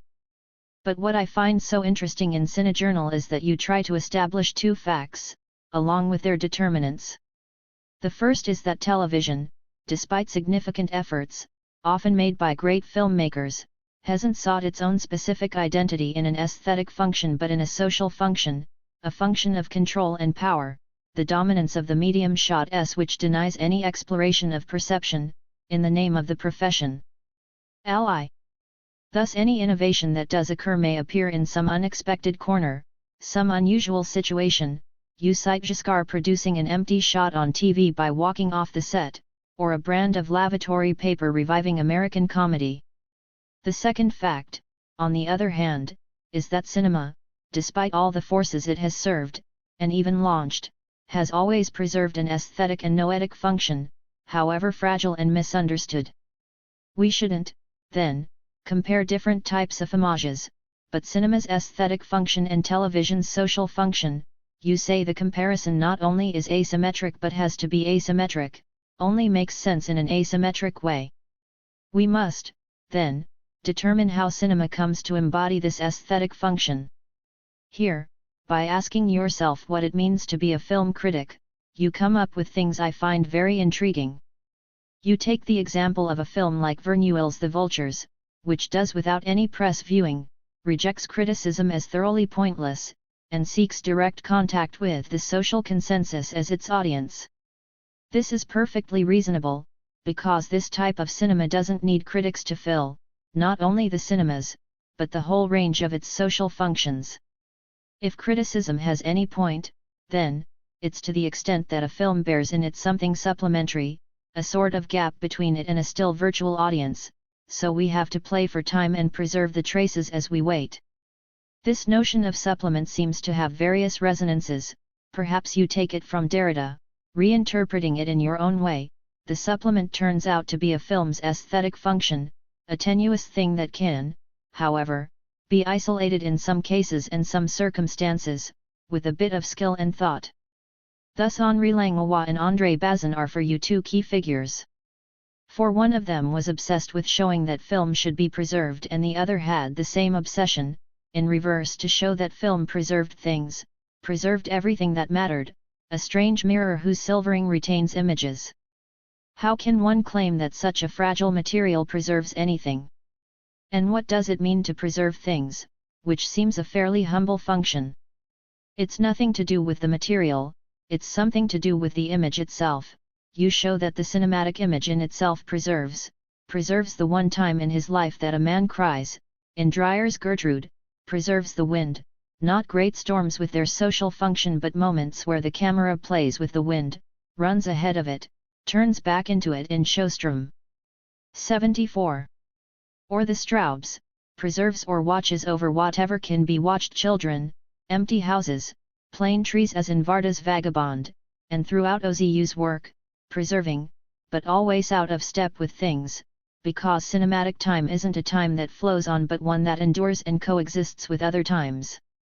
Preserving is, thus understood, no little thing, it's creating, constantly creating a supplement, that beautifies nature, or spiritualizes it. It's in the nature of a supplement that it has to be created, and therein lies its aesthetic or noetic function, itself something supplementary. You might have developed this into an elaborate theory, but you choose to speak very concretely, keeping as close as possible to your experience as a critic, insofar as you see the critic as keeping watch over the supplement and thereby bringing out cinema's aesthetic function. Why not allow television this same supplementary force of creative preservation? There's nothing in principle to stop it adapting its different resources to this same end, except that TV's social functions, seen in game shows, news, stifle its potential aesthetic function. TV is, in its present form, the ultimate consensus, its direct social engineering, leaving no gap at all between itself and the social sphere, its social engineering in its purest form. For how could professional training, the professional eye, leave any room for something supplementary in the way of perceptual exploration. And if I had to choose among the finest passages of your book, I'd pick those where you show that the replay, the instant replay, is television's substitute for the supplement or self-preservation, of which it is in fact the opposite. I'd pick those where you rule out any chance of jumping from cinema to communication, or of setting up any relay between one and the other, since a relay could only be set up in a form of television that had a non-communicative supplement, a supplement called Wells. I'd pick those where you explain that television's professional eye, the famous socially engineered eye through which the viewer is himself invited to look, produces an immediate and complacent perfection that's instantly controllable and controlled. For you don't take the easy path, you don't criticize television for its imperfections, but purely and simply for its perfection. It has found a way of producing a technical perfection that is the very image of its complete aesthetic and noetic emptiness, which is how a visit to the factory becomes a new form of entertainment. And you find Bergman agreeing with Kahn. 75. Considerable mirth, and considerable enthusiasm for what television might have contributed to the arts. That Dallas is completely empty, but a perfect piece of social engineering. In another area, one might say the same of Apostrophes 9 from a literary viewpoint. Aesthetically, noetically, it's empty, but technically it's perfect. To say television has no soul is to say it has no supplement, except the one you confer on it as you describe the weary critic in his hotel room, turning the TV on once more, and recognizing that all the images are equivalent, having sacrificed present, past, and future to a flowing time. It's from cinema that there's come the most radical criticism of information, from Goddard for instance, and in a different way from Syberberg, this not just in things they've said but concretely in their work. It's from television that there comes the new threat of a death of cinema. So you've thought it necessary to go and have a close look at this essentially uneven or asymmetric confrontation. Cinema met its first death at the hands of an authoritarian power culminating in fascism. Why does its threatened second death involve television, just as the first involved radio? Because television is the form in which the new powers of control become immediate and direct. To get to the heart of the confrontation, you'd almost have to ask whether this control might be reversed, harnessed by the supplementary function opposed to power, whether one could develop an art of control that would be a kind of new form of resistance. Taking the battle to the heart of cinema, making cinema see it as its problem instead of coming upon it from outside, that's what Burroughs did in literature, by substituting the viewpoint of control and controllers for that of authors and authority.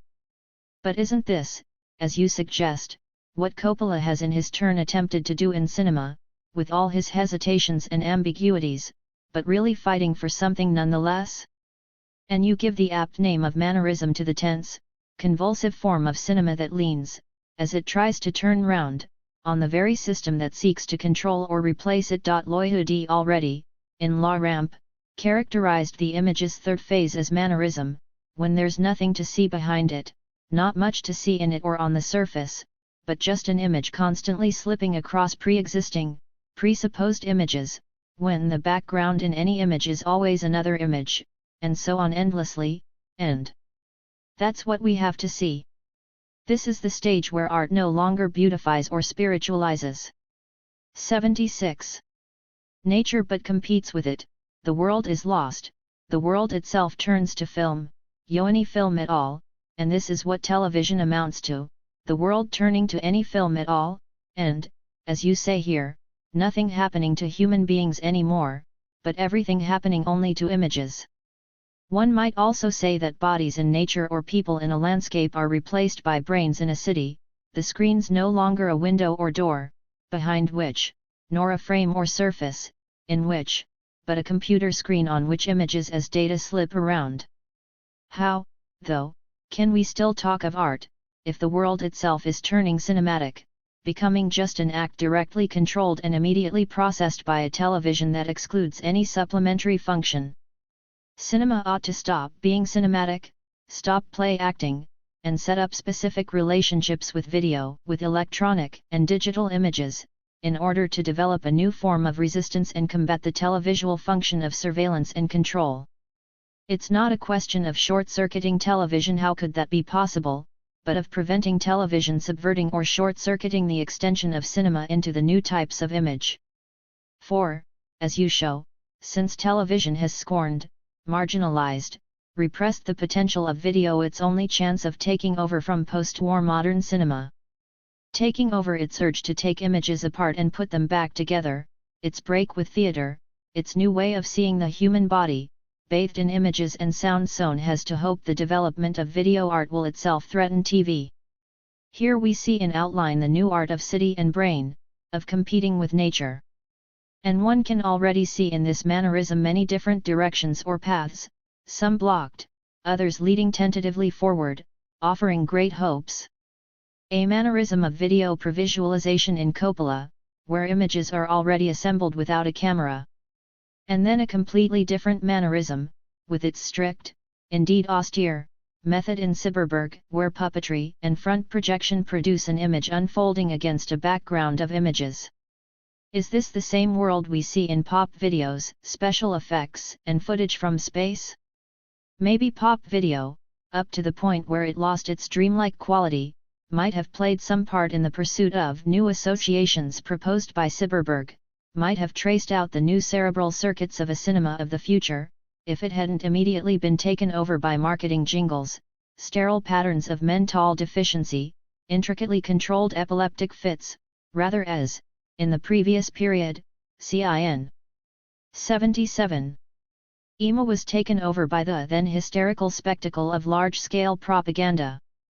And maybe space footage might also have played a part in aesthetic and noetic creation, if it had managed to produce some last reason for traveling, as Burroughs suggested, if it had managed to break free from the control of a regular guy on the moon who didn't forget to bring along his prayer book, and better understood the endlessly rich example of La Region Centrale, where Michael Snow devises a very austere way of making one image turn on another, an untamed nature on art, pushing cinema to the limit of a pure spatium.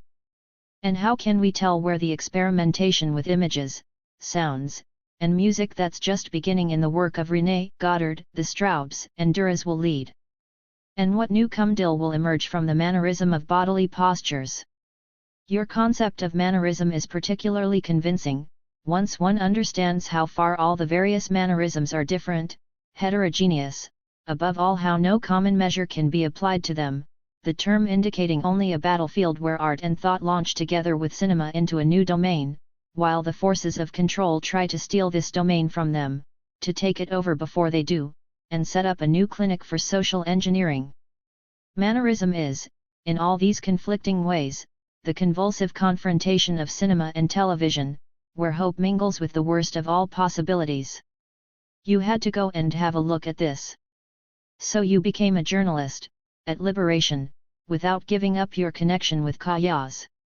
And since one of the most compelling reasons for becoming a journalist is wanting to travel, you produced a new series of critical pieces in the form of a series of investigations, reports, and journeys. But here again, what makes this book a real book is the fact that everything is woven around the convulsive problem with which Law and MPE closed in a rather melancholy way. Any reflection on travel hinges perhaps on four observations, one to be found in Fitzgerald, another in Toynbee, the third in Beckett, and the last in Proust. The first notes that traveling, even to remote islands or wildernesses, never amounts to a real break, if one takes along one's Bible, one's childhood memories, and one's habits of thought. The second, that travel aspires to a nomadic ideal, but it's a ridiculous aspiration, because nomads are in fact people who don't move on, don't want to leave, who cling to the land taken from them, their region centra el2, you yourself, talking. 78. About a film by van der Keuken, say that going south is bound to mean coming up against people who want to stay where they are.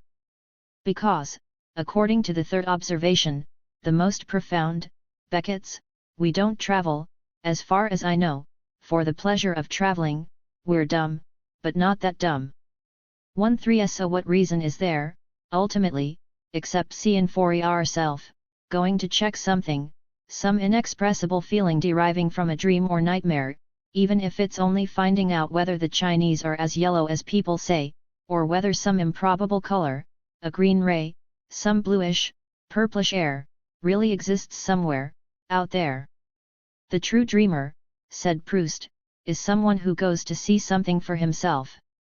And in your case, what you set out to ascertain in your travels is that the world really is turning to film, is constantly moving in that direction, and that's just what television amounts to, the whole world turning to film. 14 So traveling amounts to seeing what point in the history of the media the city, or some particular city, has reached. Thus you describe Sao Paulo as a self-consuming city brain. You even go to Japan to see Kurosawa and to see for yourself how the Japanese wind fills the banners in Ran, but as there's no wind that particular day you find wretched wind machines standing in for it and, miraculously, contributing to the image the indelible internal supplement, that is, the beauty or the thought that the image preserves only because they exist only in the image, because the image has created them. Your travels, in other words, have left you with mixed feelings. Everywhere, on the one hand, you find the world turning to film, and find that this is the social function of television, its primary function of control, whence your critical pessimism, despair even. You find, on the other hand, that film itself still has endless possibilities, and that it is the ultimate journey, now that all other journeys come down to seeing what's on TV, whence your critical optimism. Where these two strands meet there's a convulsion, a manic depression you've made your own, a vertigo, a mannerism that's the essence of art, but also a battlefield. And there sometimes seems to be an interplay between the two sides. Thus the traveler, wandering from TV set to TV set, can't help thinking, and seeing film for what it really is, extricating it from game shows and news alike, a kind of implosion that generates a little cinema in the televisual series you set up, for example, the series of 3 cities, or 3 tennis champions. And conversely, returning to cinema as a critic, you can then see all the better that the flattest of images is almost imperceptibly inflected, layered, with varying depths that force you to travel within it, but on a supplementary journey, out of control, with its 3 speeds in Vita, or more particularly, the 3 kinds of movement in Mizoguchi, the 3 scenarios you discover in Imamura, the 3 great circles traced out in Fanny and Alexander, where you once more, in Bergman, come upon the 3 phases, the 3 functions of cinema: the beautifying theatre of life, the spiritual anti-theatre of faces, and the competitive workings of magic. Why 3 so often, in so many forms, in the analyses of your book? Perhaps because 3 sometimes serves to close everything up, taking 2 back to 1, but sometimes, on the other hand, takes up duality and carries it far away from unity, opening it up and sustaining it. 3. Or video in the balance, critical optimism and pessimism as your next book? The battle itself takes so many forms that it can be fought on any terrain. Fought out, for example, between the speed of movement that American cinema keeps on stepping up, and the slowness of the material that Soviet cinema weighs and preserves. You say, in a fine passage, that the Americans have taken very far the study of continuous motion, of speed and lines of flight, of a motion that empties an image of its weight, its materiality, of bodies in a state of weightlessness. While in Europe, even in the USSR, at the risk of marginalizing themselves to death, some people allow themselves the luxury of exploring the other aspect of movement, slowed and discontinuous. Parajanov and Tarkovsky, like Eisenstein, Dovzhenko, and Barnett before them, observe matter accumulating and piling up, a geology of bits and pieces of rubbish and treasure slowly taking shape. Theirs is the cinema of the Soviet ramparts, of that immobile empire. And if the Americans have actually used video to go even faster, and to control the highest speeds, how can one return video to the uncontrollable slowness that preserves things? How teach it to slow down, as Goddard recommended to Coppola? Preface to Serge Daney's Cinejournal, 1986. Breaking things open. When and how did you get to know Michel Foucault? It's easier to remember a gesture or a laugh than a date. I got to know him around 1962, when he was finishing Raymond Russell and the Birth of the Clinic. Then after 68 he joined him and Daniel Deferred in the prison information group they'd set up. I saw Foucault often. I've many memories that come involuntarily, so to speak, and quite throw me, because the gaiety they bring back is mixed with the pain of his being dead. I'm afraid I didn't see him in the last years of his life. After the first volume of the History of Sexuality he went through a general crisis, in his politics, his life, his thought. As with all great thinkers, his thought always developed through crises and abrupt shifts that were the mark of its creativity, the mark of its ultimate consistency. I got the impression that he wanted to be left alone, to go where none but his closest friends could follow him. I needed him much more than he needed me.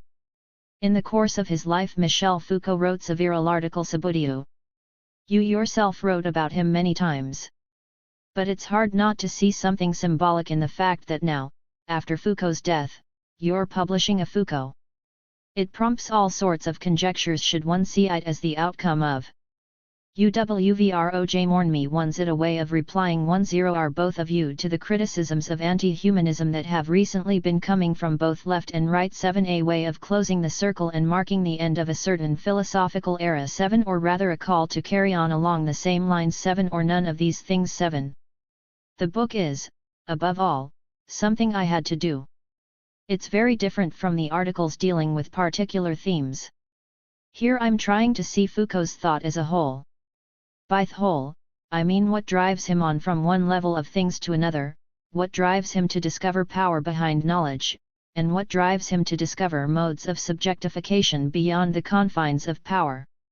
The logic of someone's thought is the whole set of crises through which it passes. It's more like a volcanic chain than a stable system close to equilibrium. I wouldn't have felt the need to write this book if I hadn't had the impression that people didn't really understand these transitions, this pushing forward, this logic in Foucault. Even the notion of an utterance too, for example, I don't think it's been understood concretely enough. But my rating may be no better than various authors. As for the current objections, they're not readings at all and are quite irrelevant. They come down to criticizing vague ideas of things Foucault said without taking any account whatever of the problems to which they relate. The death of man, for example. It's a familiar sight. Whenever a great thinker dies, idiots feel a sense of relief and kick up an unholy row. Does this book amount to a call to carry on the work, then, in spite of all the people who now want to turn back? Maybe, but there's already a Foucault Center bringing together people working along lines or using methods similar to Foucault's. A recent book like Ewald's L'État Providence 3 is at once profoundly original. In fact, it's a new philosophy of LAW4, yet couldn't have existed without Foucault. It's not a work of mourning, non-mourning takes even more work.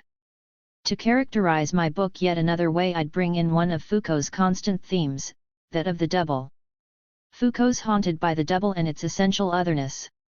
I wanted to find Foucault's double, in the sense he gave the word, a repetition, another layer 5 the return of the same, a catching on something else, an imperceptible difference, a coming apart and ineluctable tearing open. In the 60s and 70s you and Michel Foucault were, albeit involuntarily, and while both doing your best to avoid it, intellectual gurus, 6 especially for several generations of students. Did that sometimes create a rivalry one between you? 7 was the Foucault-Deleuze relationship on the personal, professiona or intellectual level, like the relation between you and Guattari, or Same and Aaron, or like Sarlra's relation to Merleau-Ponty. It's this book, not me I'm afraid, that's trying to be Foucault's double. My relations with Guattari were necessarily quite different, because we've worked together over a long period, whereas I never worked with Foucault. But I do think there are a lot of parallels between our work and his, although they're kept apart, as it were, by their widely differing methods, and purposes even.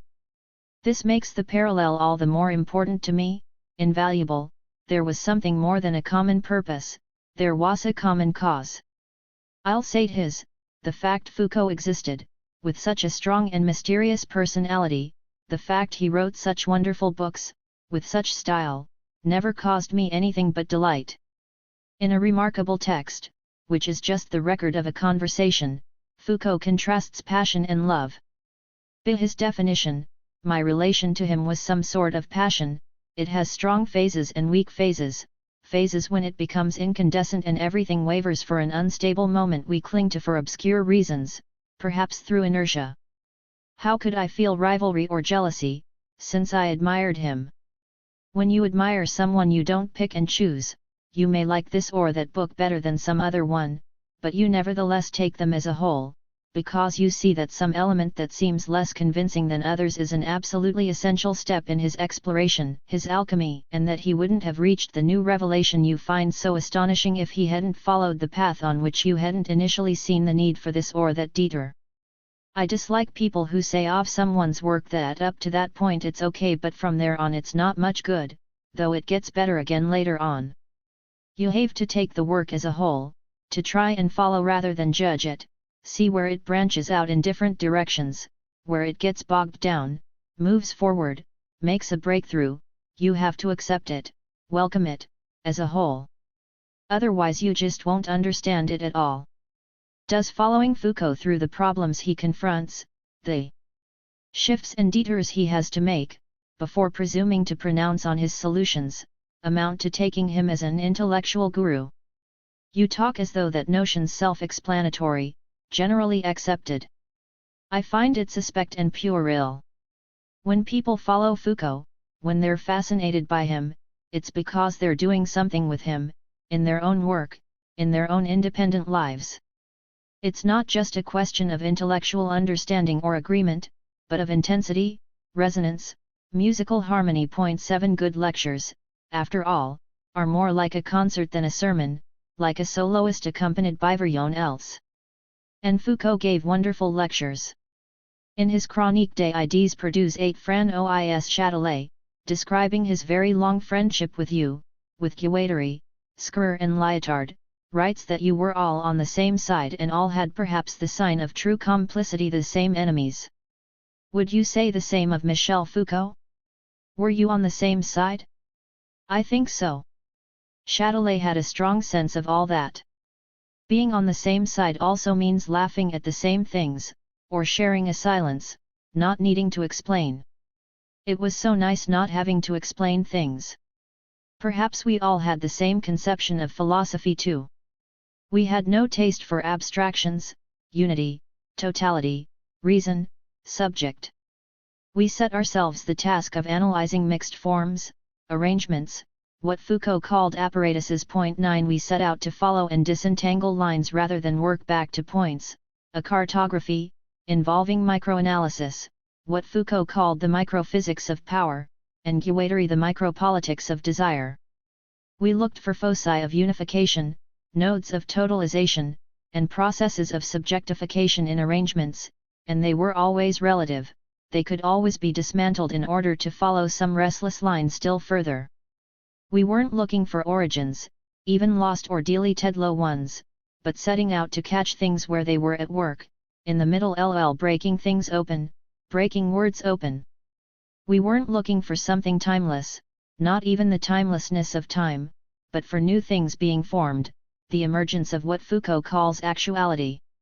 Perhaps actuality or novelty is energia, almost Aristotelian, but closer still to Nietzsche, even though Nietzsche called it the untimely. 12. Isn't it also a way of working with surfaces? You said to like Valerie's maxim that there's nothing deeper than skin. Yes, it's a wonderful saying. Dermatologists should inscribe it on their doors. Philosophy as a general dermatology or art of surfaces. I tried to describe such surfaces in the logic of sense. The new forms of image give the problem a new impetus. It's in Foucault himself that surfaces become essentially surfaces on which things are inscribed. This is the whole problem of utterances, which are neither visible nor hidden. Archaeology amounts to constituting a surface on which things can be inscribed. If you don't constitute a surface on which things can be inscribed, what's not hidden will remain invisible. Surface isn't opposed to depth, from which one resurfaces, but to interpretation. Foucault's method was always opposed to any interpretative method. Never interpret, experience, experiment. 13. The theme of folds and enfolding, so important in Foucault, takes us back to the skin. You once told Michel Foucault, you were fierce to teach us something quite basic, the indignity of speaking for others. It was in I-972, when May 68 was still in the air, May 68, of which, by the way, you say in your book that to read some analyses, you'd think it all happened only in the heads of Parisian intellectuals. I think you feel this dignity of not speaking for others should be part of what it means to be an intellectual. Would you still today characterize intellectuals who the papers say have gone silent in those same terms? Yes, it's natural that modern philosophy, which has gone so far in criticizing representation, should challenge any attempt at speaking in place of others. Whenever we hear the words "nobody can deny," everyone would agree that we know a lie or slogan's about to follow.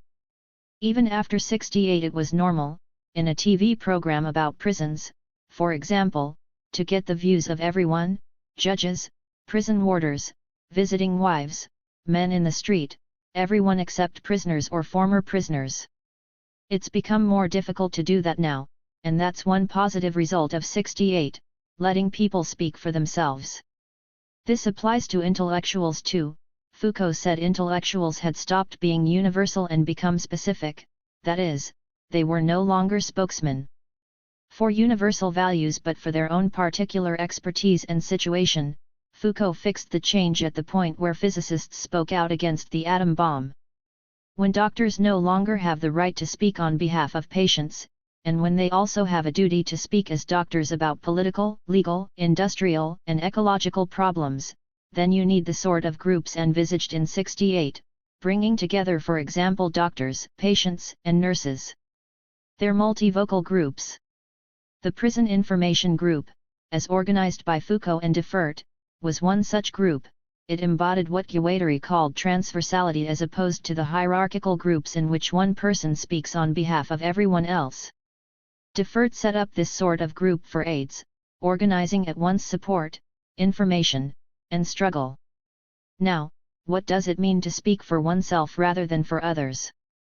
It's not of course a matter of everyone finding their moment of truth in memoirs or psychoanalysis, it's not just a matter of speaking in the first person, but of identifying the impersonal physical and mental forces you confront and fight as soon as you try to do something, not knowing what you're trying to do until you begin to fight. Being itself is in this sense political. I'm not, in this book, trying to speak for Foucault, but trying to trace a transversal, diagonal line running from him to me, there's no other option, and saying something about what he was trying to do and what he was fighting, as I saw it. A bolt of lightning has struck, that will bear Deleuze's name. 14 A new kind of thinking is possible anew. Here it is, in Deleuze's texts, leaping, dancing before us, among us. One day, perhaps, the century will be seen as Deleuzean. Michel Foucault wrote those lines.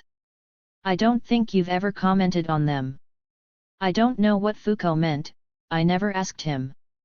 He was a terrible joker. He may perhaps have meant that I was the most naive philosopher of our generation. In all of us you find themes like multiplicity, difference, repetition. But I put forward almost raw concepts of these, while others work with more mediations. I've never worried about going beyond metaphysics or the death of philosophy, and I never made a big thing about giving up totality, unity, the subject. I've never renounced a kind of empiricism, which sets out to present breaking things open. 89 concepts directly. I haven't approached things through structure, or linguistics, or psychoanalysis, through science or even through history, because I think philosophy has its own raw material that allows it to enter into more fundamental external relations with these other disciplines. Maybe that's what Foucault meant, I wasn't better than the others, but more naive, producing a kind of art brut 15 so to speak, not the most profound but the most innocent, the one who felt the least guilt about doing philosophy. It isn't possible here. Articles have already been written about this, and more work is doubtless on the way to try to tabulate all the points of convergence between Foucault's philosophy and your own. There are many, running from your common anti-Hegelianism to your microphysics or micrologic, and all the points at which they diverge. So let me take a few shortcuts. You once said, in these very columns, that the particular job of the philosopher was to fashion concepts. Which of the concepts produced L7Y Foucault has been most useful in your own elaboration of philosophy, and which Foucauldian concept do you find most foreign to your work? Which, conversely, are the main concepts that Foucault may, as you see it, have taken from your philosophy? Differency and repetition may have influenced him, but he'd already produced a very fine analysis of those themes in Raymond Russell. Perhaps also the concept of arrangement, put forward by Felix and myself, may have helped him with his own analysis of apparatuses. But he thoroughly transformed everything he used. The concept of an utterance, as he framed it, really struck me, because it implied a pragmatics off language that opened up a new direction for linguistics. It's interesting, incidentally, how Barthes and Foucault come to place more and more emphasis on a generalized pragmatics, one taking a rather Epicurean approach, the other a rather Stoic one. And then there's his conception of the play of forces, as going beyond mere violence. It comes from Nietzsche, but extends Nietzsche's conception, goes even further than he did. In all Foucault's work there's a certain relation between forms and forces that's influenced my work and was basic to his conception of politics, and of epistemology and aesthetics too. It sometimes happens that a little concept has a great resonance. The notion of the infamous man is as fine as the last man in Nietzsche, and shows how much fun philosophical analysis can be. The article on the life of infamous men is a masterpiece. I often turn to that text, because although it's one of Foucault's minor pieces, it's inexhaustible, potent, and really works, giving you a feel for the way his thought works on you. There's been much talk, especially in Italy, of the Nietzsche Renaissance, for which Foucault and you yourself are taken, among others, to be responsible. Along with the directly linked problems of difference and nihilism, active nihilism and its affirmative transvaluation. One might wonder, incidentally, about the differences and similarities between your Nietzsche and Foucault's. But I'll restrict myself to the following question: why did Foucault's, very Nietzschean, talk of the death of man generate so much misunderstanding, with people complaining that he had no regard for man and human rights, and hardly ever crediting him with the philosophical optimism or faith in the forces of life that's often said to characterize your own philosophy? Misunderstandings are often reactions of malicious stupidity. There are some who can only feel intelligent by discovering contradictions in a great thinker. People acted as though Foucault was talking about the death of existing men, and they said that's going a bit far, or as though, on the other hand, he was just noting a change in the concept of man, that's all he's saying. But he wasn't saying either of these things. He was talking about a play of forces, and a dominant form emerging from it. Take the human forces of imagining, conceiving, wanting, and so on. With what other forces do they come into play at some particular period, and what composite form emerges? It may happen that human forces enter as components into a form that isn't human but animal, or divine. In the classic period 16, for example, human forces come into play with infinitary forces, orders of infinity, with the result that man is formed in the image of God and his finitude is merely a limitation of infinity. The form of man emerges in the 19th century, when human forces combine with other finitary forces discovered in life, work, language. Then these days it's often said that man is confronting new forces, silicon and no longer just carbon, the cosmos rather than the world. What reason is there to think that the resulting composite form is still breaking things open? 91. Man? And as for human rights, Ewald shows that it's precisely legal transformations that mark this change of form. Foucault returns to Nietzsche by reviving the question of the death of man. And, if man has been a way of imprisoning life, mustn't the liberation of life in man himself take a different form? In this connection, you wonder whether I'm not reading into Foucault a vitalism that's hardly to be found in his work. On at least two essential points I think there is indeed a vitalism in Foucault, irrespective of any optimism. In the first place, the play of forces operates along a line of life and death that is always folding and unfolding, tracing out the very limit of thought. And if Foucault sees Bichat as a great writer, it may be because Bichat wrote the first great modern book on death, ramifying partial deaths and taking death as a force coextensive with life, a vitalism rooted in mortalism, as Foucault puts it. Second, when Foucault finally introduces the theme of subjectification, it amounts essentially to inventing new possibilities as Nietzsche would say, to establishing what one may truly call styles of life. Here it's a vitalism rooted in aesthetics. It will come as no surprise that you give such an important place in your book to Foucault's analyses of power. You particularly emphasize the notion of diagram that appears in Discipline and Punish, a diagram that's no longer the archive of the archaeology of knowledge, but the map, the mapping, the setting out of the interplay of forces that constitutes power. Yet Foucault, in his afterword to Dreyfus and Rubinau's book Michel Foucault, Beyond Structuralism and Hermeneutics, a remarkable work that you frequently cite, wrote that the overall theme of his researches hadn't been power but the subject, the ways that human being had been subjectified.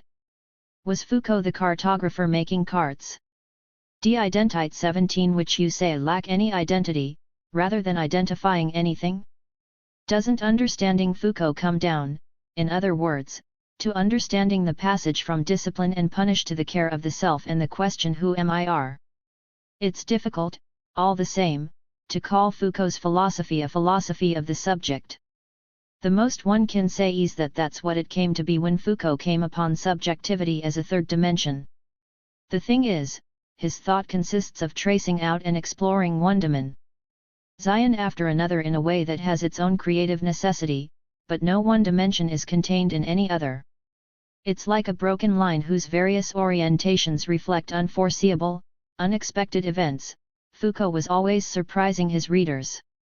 Thus power delineates a second dimension that's irreducible to the dimension of knowledge, even though they together produce concretely indivisible composites, but knowledge relates to forms, the visible, the utterable, in short to the archive, while power relates to forces, the play of forces, diagrams.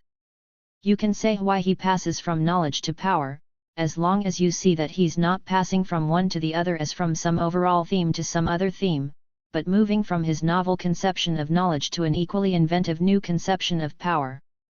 This applies still more to the subject. It takes him years of silence to get, in his last books, to this third dimension. You're right to say that what we must understand is the passage. If Foucault needs a third dimension, it's because he feels he's getting locked into the play of forces, that he's reached the end of the line or can't manage to cross it. There's no line of flight open to him. He says as much, brilliantly, in The Life of Infamous Men. It's all very well invoking foci of resistance, but where are such foci to be found? And it takes him a long time to find a solution because he actually has to create one. Can we say then, that this new dimension's that of the subject? Foucault doesn't use the word subject as though he's talking about a person or a form of identity, but talks about subjectification as a process, and self as a relation to oneself. And what's he talking about? About a relation of force to itself, whereas power was a relation of a force to other forces, about a fold of force. About establishing different ways of existing, depending on how you fold the line of forces, or inventing possibilities of life that depend on death too, on our relations to death, existing not as a subject but as a work of art. He's talking about inventing ways of existing, through optional rules, that can both resist power and elude knowledge, even if knowledge tries to penetrate them and power to appropriate them. But ways of existing or possibilities of life are constantly being recreated, new ones emerge, and while it's true that this dimension was invented by the Greeks, we're not going back to the Greeks when we try to discern those taking shape today, to discern in ourselves an artistic will irreducible to knowledge and to power. There's no more any return to the subject. In Foucault then there's a return to the Greeks. To imagine that Foucault rediscovered, came back to the subjectivity he'd initially rejected, is as fundamental a misunderstanding as the one about the death of man. Indeed, I think subjectification has little to do with any subject. It's to do, rather, with an electric or magnetic field, an individuation taking place through intensities, weak as well as strong ones. It's to do with individuated fields, not persons or identities. It's what Foucault, elsewhere, calls passion. This idea of subjectification in Foucault is no less original than those of power and knowledge. The three together constitute a way of living, a strange three-dimensional figure, as well as the greatest of modern philosophies, and I say this without joking. Conversation with Robert Maggiore, Liberation 2-3, September 1986. You've already written a lot about Foucault's work. Why this book, 2 years after his death? It marks an inner need of mine, my admiration for him, how I was moved by his death, by that unfinished work. Yes, earlier I'd done articles on particular points, utterances, power. But here I'm trying to find the logic of this thought, which I see as one of the greatest of modern philosophies. A thought's logic isn't a stable rational system. Foucault, unlike the linguists, thought that even language was a highly unstable system. A thought's logic is like a wind blowing us on, a series of gusts and jolts. You think you've got to port, but then find yourself thrown back out onto the open sea, as Leibniz put it. That's particularly true in Foucault's case. His thoughts constantly developing new dimensions that are never contained in what came before. So what is it that drives him to launch off in some direction, to trace out some always unexpected path? Any great thinker goes through crises, they set the rhythm of his thought. You consider him above all a philosopher, while many people place the emphasis on his historical researches.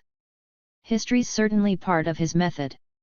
But Foucault never became a historian. Foucault's a philosopher who invents a completely different relation to history than what you find in philosophers of history. History, according to Foucault, circumscribes us and sets limits. It doesn't determine what we are, but what we're in the process of differing from. It doesn't fix our identity, but disperses it into our essential otherness. That's why Foucault deals with recent short historical series, from the 18th and 19th centuries. And even when, in his last books, he deals with a long-term series, down from the Greeks and Christians, it's in order to find in what way we're not Greeks, not Christians, but becoming something else. History, in short, is what separates us from ourselves and what we have to go through and beyond in order to think what we are.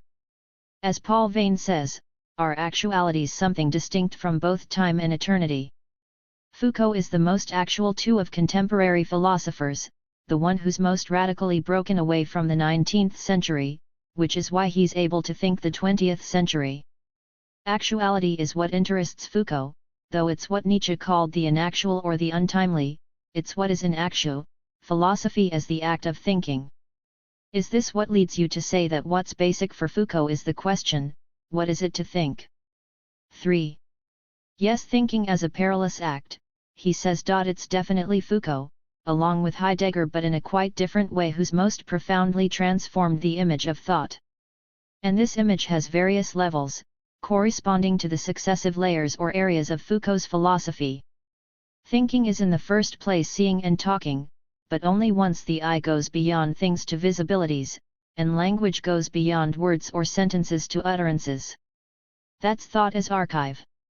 And then thinking's a capacity to set forces in play, once one understands that the play of forces doesn't just come down to violence but is to do with acting upon actions, with acts, like inciting, inducing, preventing, facilitating or obstructing, extending or restricting, making more or less likely. That's thought as strategy. Finally, in the last books, there's the discovery of thought as a process of subjectification. It's stupid to see this as a return to the subject. It's to do with establishing ways off existing or, as Nietzsche put it, inventing new possibilities off life. Existing not as a subject but as a work of art, and this last phase presents thought as artistry. The key thing, obviously, is to show how one's forced to pass from one of these determinations to the next. The transitions aren't there ready and waiting, they correspond to the paths Foucault traces out, and the areas he reaches that weren't there before he reached them, and the jolts he himself precipitates as well as experiences. Let's take these areas in order. What's the archive? You say that for Foucault the archive is audiovisual? Archaeology, genealogy, is also a geology. Archaeology doesn't have to dig into the past, there's an archaeology of the present. In a way it's always working in the present. Archaeology is to do with archives, and an archive has two aspects, it's audio-visual. A language lesson and an object lesson. It's not a matter of words and things. The title of Foucault's Book 5 is meant ironically. We have to take things and find visibilities in them. And what is visible at a given period corresponds to its system of lighting and the scintillations, mirrorings, flashes produced by the contact of light and things. We have to break open words or sentences, too, and find what's uttered in them.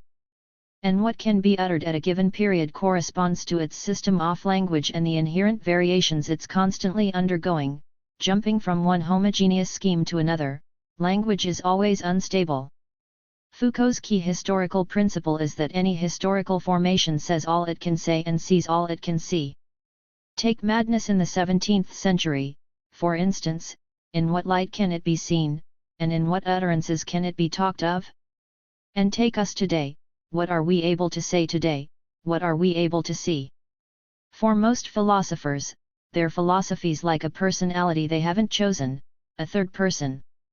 What struck people who met Foucault were his eyes, his voice, and an erect bearing that went with them. Flashes, scintillations, utterances wresting themselves from his words. Even Foucault's laugh was an utterance.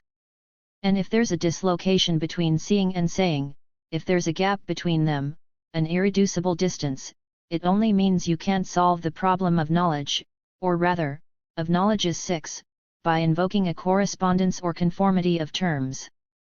You have to look elsewhere for what links and weaves them together. It's as though the archives riven by a great fault dividing one visible form on one side from the form of what can be at other, each irreducible to the other. And the thread that knits it together and runs between them lies outside these forms, in another dimension. Aren't there some similarities to Maurice Blanquat here, an influence even? Foucault always acknowledged a debt to Blanquat. This, perhaps, in three respects. First of all, talking isn't seeing. A difference that means that by saying what one can't see, one's taking language to its ultimate limit, raising it to the power of the unspeakable. Then there's the primacy of the third person, the he or neuter, the impersonal one. Relative to the first two persons there's the refusal of any linguistic personology. Lastly, there's the theme of the outside, the relation, and indeed non-relation, to an outside that's further from us than any external world, and thereby closer than any inner world. And it doesn't diminish the importance of these links to emphasize how Foucault takes the themes and develops them independently of Blanquat. The dislocation between seeing and talking, most fully developed in the book on Raymond Russell and the piece on Magritte, leads him to a new determination of the visible and the utterable. The one speaks organizes his theory of utterance, the interplay of near and far along the line outside, as a life and death experiment, leads to specifically Foucauldian acts of thought, to folding and unfolding, which take him a long way from Heidegger too, and eventually becomes the basis of the process of subjectification. After the archive or the analysis of knowledge, Foucault discovers power, and then subjectivity. What's the relation between knowledge and power? 7 and between power and subjectivity. Power's precisely the non-formal element running between or beneath different forms of knowledge. That's why one talks about a microphysics of power. It's force, and the play of forces, not form. And the way Foucault conceives the play of forces, developing Nietzsche's approach, is one of the most important aspects of his thought. 98. It's a different dimension from that of knowledge, although power and knowledge form concretely indivisible composites. But the fundamental question is why Foucault needs yet another dimension, why he goes on to discover subjectification as distinct from both knowledge and power. And people say Foucault's going back to the subject, rediscovering the notion of subject that he'd always rejected. It's not that at all. His thought underwent a crisis in all sorts of ways, but it was a creative crisis, not a recantation. What Foucault felt more and more, after the first volume of The History of Sexuality, was that he was getting locked in power relations. And it was all very well to invoke points of resistance as counterparts of foci of power, but where was such resistance to come from? Foucault wonders how he can cross the line, go beyond the play of forces in its turn. Or are we condemned to conversing with power, irrespective of whether we're wielding it or being subjected to it? He confronts the question in one of his most violent texts, one of the funniest too, on infamous men. And it takes him a long time to come up with an answer. Crossing the line of force, going beyond power, involves as it were bending force, making it impinge on itself rather than on other forces, a-fold, in Foucault's terms, force playing on itself. It's a question of doubling the play of forces, of a self-relations that allows us to resist, to elude power, to turn life or death against power. This, according to Foucault, is something the Greeks invented. It's no longer a matter of determinate forms, as with knowledge, or of constraining rules, as with power. It's a matter of optional rules that make existence a work of art, rules at once ethical and aesthetic that constitute ways of existing or styles of life, including even suicide. It's what Nietzsche discovered as the will to power operating artistically, inventing new possibilities of life. One should, for all sorts of reasons, avoid all talk of a return to the subject, because these processes of subjectification vary enormously from one period to another and operate through very disparate rules. What increases their variability is that power's always taking over any new process and subordinating it to the play of forces, although it can always then recover by inventing new ways of existing, and this can go on indefinitely. So there's no return to the Greeks, either. A process of subjectification, that is, the production of a way of existing, can't be equated with a subject, unless we divest the subject of any interiority and even any identity. Subjectification isn't even anything to do with a 99 person, it's a specific or collective individuation relating to an event, a time of day, a river, a wind, a life. It's a MODE9 of intensity, not a personal subject. It's a specific dimension without which we can't go beyond knowledge or resist power. Foucault goes on to analyze Greek and Christian ways of existing, how they enter into forms of knowledge, how they make compromises with power. But they are themselves different in nature from knowledge and power. For example, the Church as pastoral power was constantly trying to take control of Christian ways of existing, but these were constantly bringing into question the power of the Church, even before the Reformation.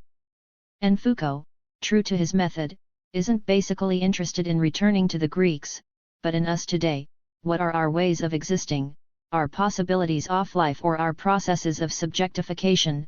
Are there ways for us to constitute ourselves as a self, and, as Nietzsche would put it, sufficiently artistic ways beyond knowledge and power?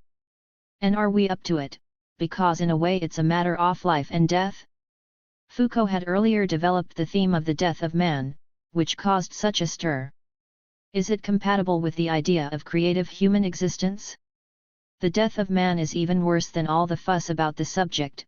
Misinterpretations of Foucault's thought really thrived on it. But misinterpretations are never innocent, they're mixtures of stupidity and malevolence. People would rather find contradictions in a thinker than understand him. So they wonder how Foucault could get involved in political struggles when he didn't believe in man and therefore in human rights. The death of man is in fact a very simple and precise theme, which Foucault takes over from Nietzsche but develops in a very original way. It's a question of form and forces. Forces are always interacting with other forces. Given human forces, like having an understanding, a will, what other forces do they come into play with, and what's the resulting composite form? In the order of things, Foucault shows that man, in the classic period, isn't thought of as man, but in the image of God, precisely because his forces enter into combination with infinitary forces. It's in the 19th century, rather, that human forces confront purely finitary forces, life, production, language in such a way that the result 100. Incomposite is a form of man. And, just as this form wasn't there previously, there's no reason it should survive once human forces come into play with new forces. The new composite will be a new kind of form, neither God nor man. 19th century man, for example, confronts life and combines with it as the force of carbon. But what happens when human forces combine with those of silicon, and what new forms begin to appear? Foucault has two models here, Nietzsche and Rimbaud, and adds his own brilliant analysis to theirs. What new relations do we have with life, with language?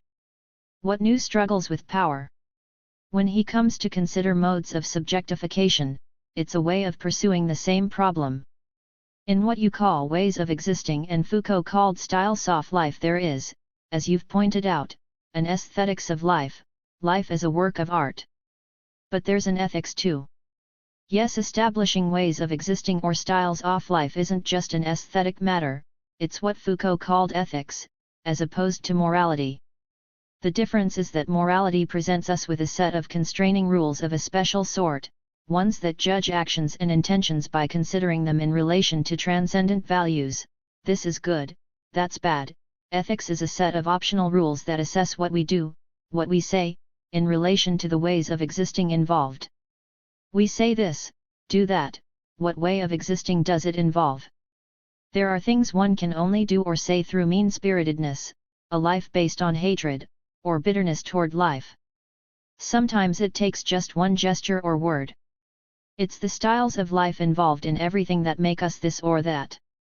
You get this already in Spinoza's idea of modes. And is it not present in Foucault's philosophy from the outset? What are we capable of seeing, and saying, in the sense of uttering? But if there's a whole ethics in this, there's an aesthetics too. Style, in a great writer, is always a style of life too, not anything at all personal, but inventing a possibility of life, a way of existing. It's strange how people sometimes say that philosophers have no style, or that they write badly. It can only be because they don't read them. In France alone, Descartes, Malebranche, Maine de Byron, Bergson, even Auguste Comte in his Balzacian aspect, are stylists.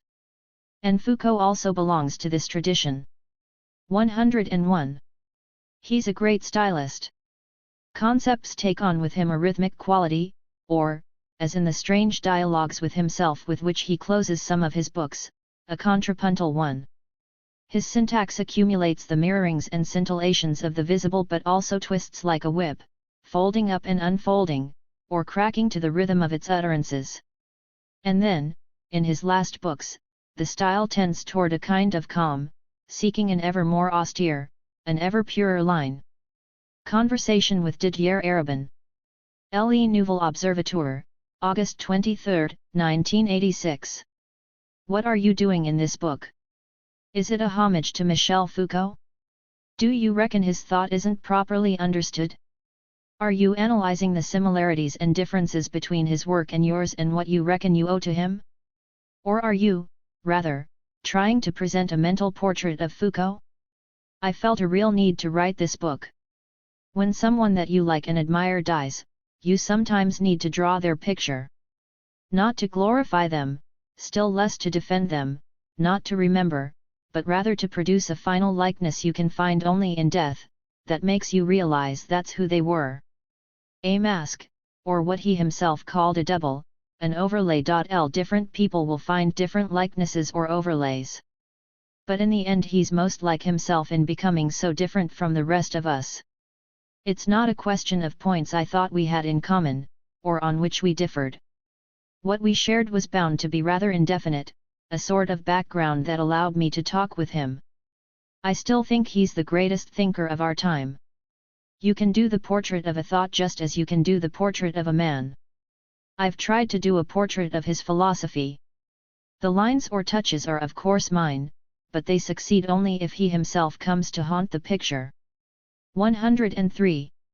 You wrote in dialogues, I can talk about Foucault, say he told me this or that, explain how I see him. That's irrelevant, unless I've actually come to terms with the set of chiseled sounds, compelling gestures, ideas that are all tinder and fire, extreme concentration and abrupt conclusions, laughs and smiles that seem dangerous the very moment one feels their tenderness. Is there something dangerous in Foucault's thought that also explains the passion it continues to arouse? Dangerous, yes, because there's a violence in Foucault.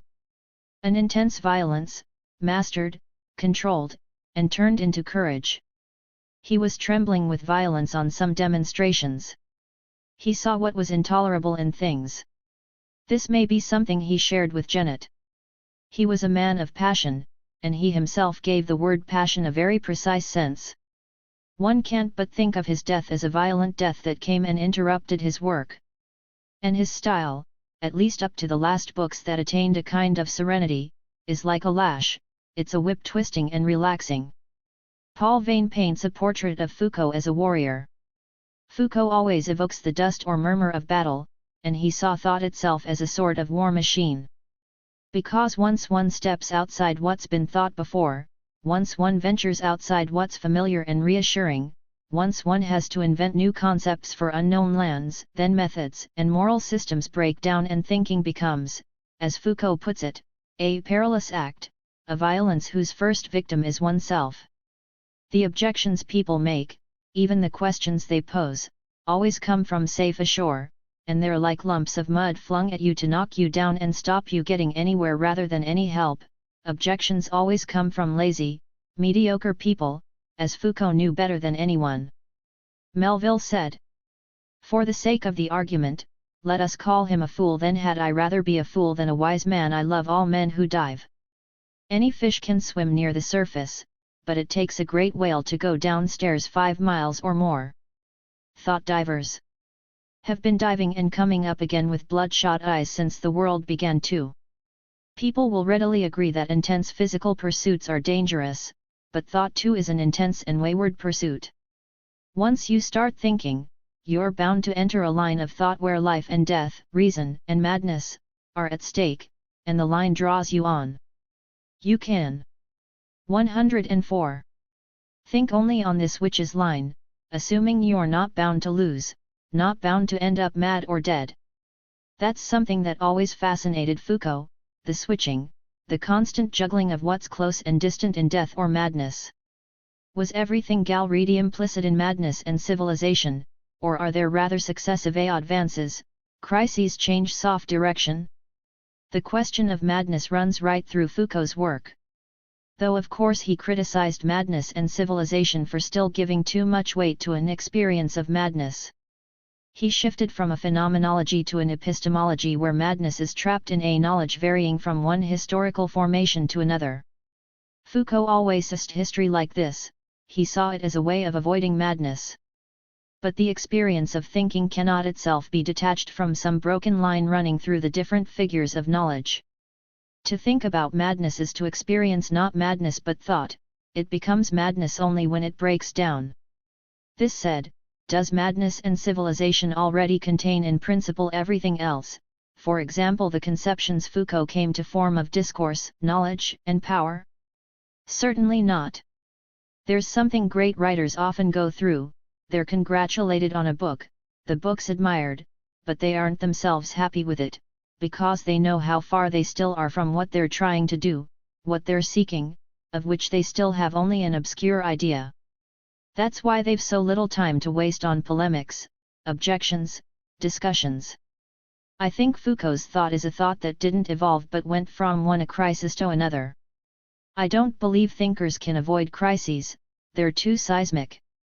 There's a wonderful remark in Leibniz, having established these things, I thought I was coming into port, but when I started to meditate upon the union of the soul with the body, I was as it were thrown back onto the open sea.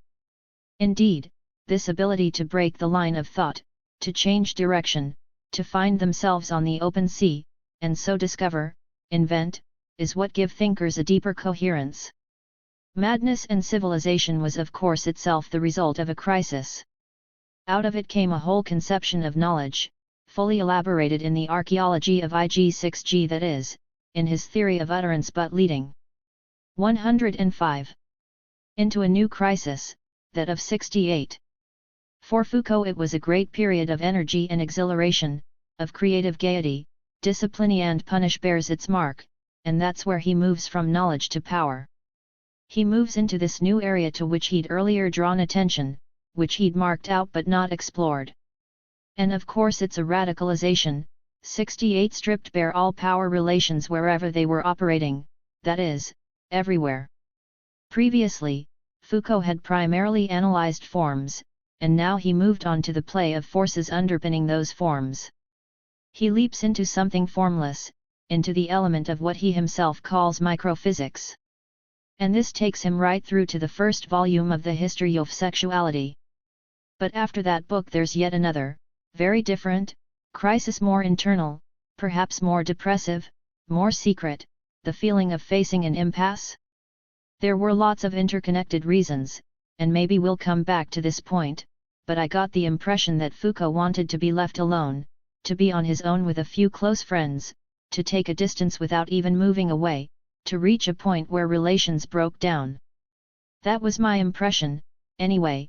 Maybe it was quite wrong. He seemed to still be working on the history of sexuality, but he was taking a completely different line. He was discovering long-term historical formations, down from the Greeks, whereas up to that point he'd restricted himself to short-term formations. In the 18th and 19th centuries, he was reorienting all his research in terms of what he called modes of subjectification. It was nothing to do with returning to the subject, he was creating something new, breaking out along a new line, a new exploration no longer concerned with knowledge and power in the same way. Another radicalization, if you like. Even his style changed, no longer scintillating, with sudden flashes of brilliance, but taking on an ever more austere, ever purer linearity, almost calm. It wasn't all just theory, you see. Thinking's never just a theoretical matter. It was to do with vital problems. To do with life itself. It was Foucault's way of coming through this new crisis. He was tracing the line that would take him through, and into new relations with knowledge and power. Even if it killed him. That seems a silly thing to say, it wasn't the discovery of subjectification that killed him. And yet, some opening, or I'll suffocate. There's one key thing that runs right through Foucault's work. He was always dealing with historical formations, either short-term, lob, or, toward the end, long-term ones, but always in relation to us today. He didn't have to make this explicit in his books, it was quite obvious, and he left the business of making it still clearer to interviews in newspapers. That's why Foucault's interviews are an integral part of his work. Discipline and Punish deals with the 18th and 19th centuries but can in no way be divorced from today's prisons and the information group set up by Foucault and deferred after 68. Historical formations interest him only because they mark where we come from, what circumscribes us, what we're in the process of breaking out of to discover new relations in which to find expression. What he's really interested in is our present-day relation to madness, our relation to punishment, our relation to power, to sexuality. Not the Greeks, but our relation to subjectification, our ways of constituting ourselves as subjects. Thinking is always experiencing, experimenting, not interpreting but experimenting, and what we experience, experiment with, is always actuality for what's coming into being, what's new, what's taking shape. History isn't experimentation, it's only the set of conditions, negative conditions almost, that make it possible to experience, experiment with, something beyond history. Without history the experiments would remain indeterminate, divorced from any particular conditions, but the experimentation itself is philosophical rather than historical. Foucault's more thoroughly philosophical than anyone else in the 20th century, probably the only philosopher. He's completely escaped from the 19th century, which is why he can talk about it so well.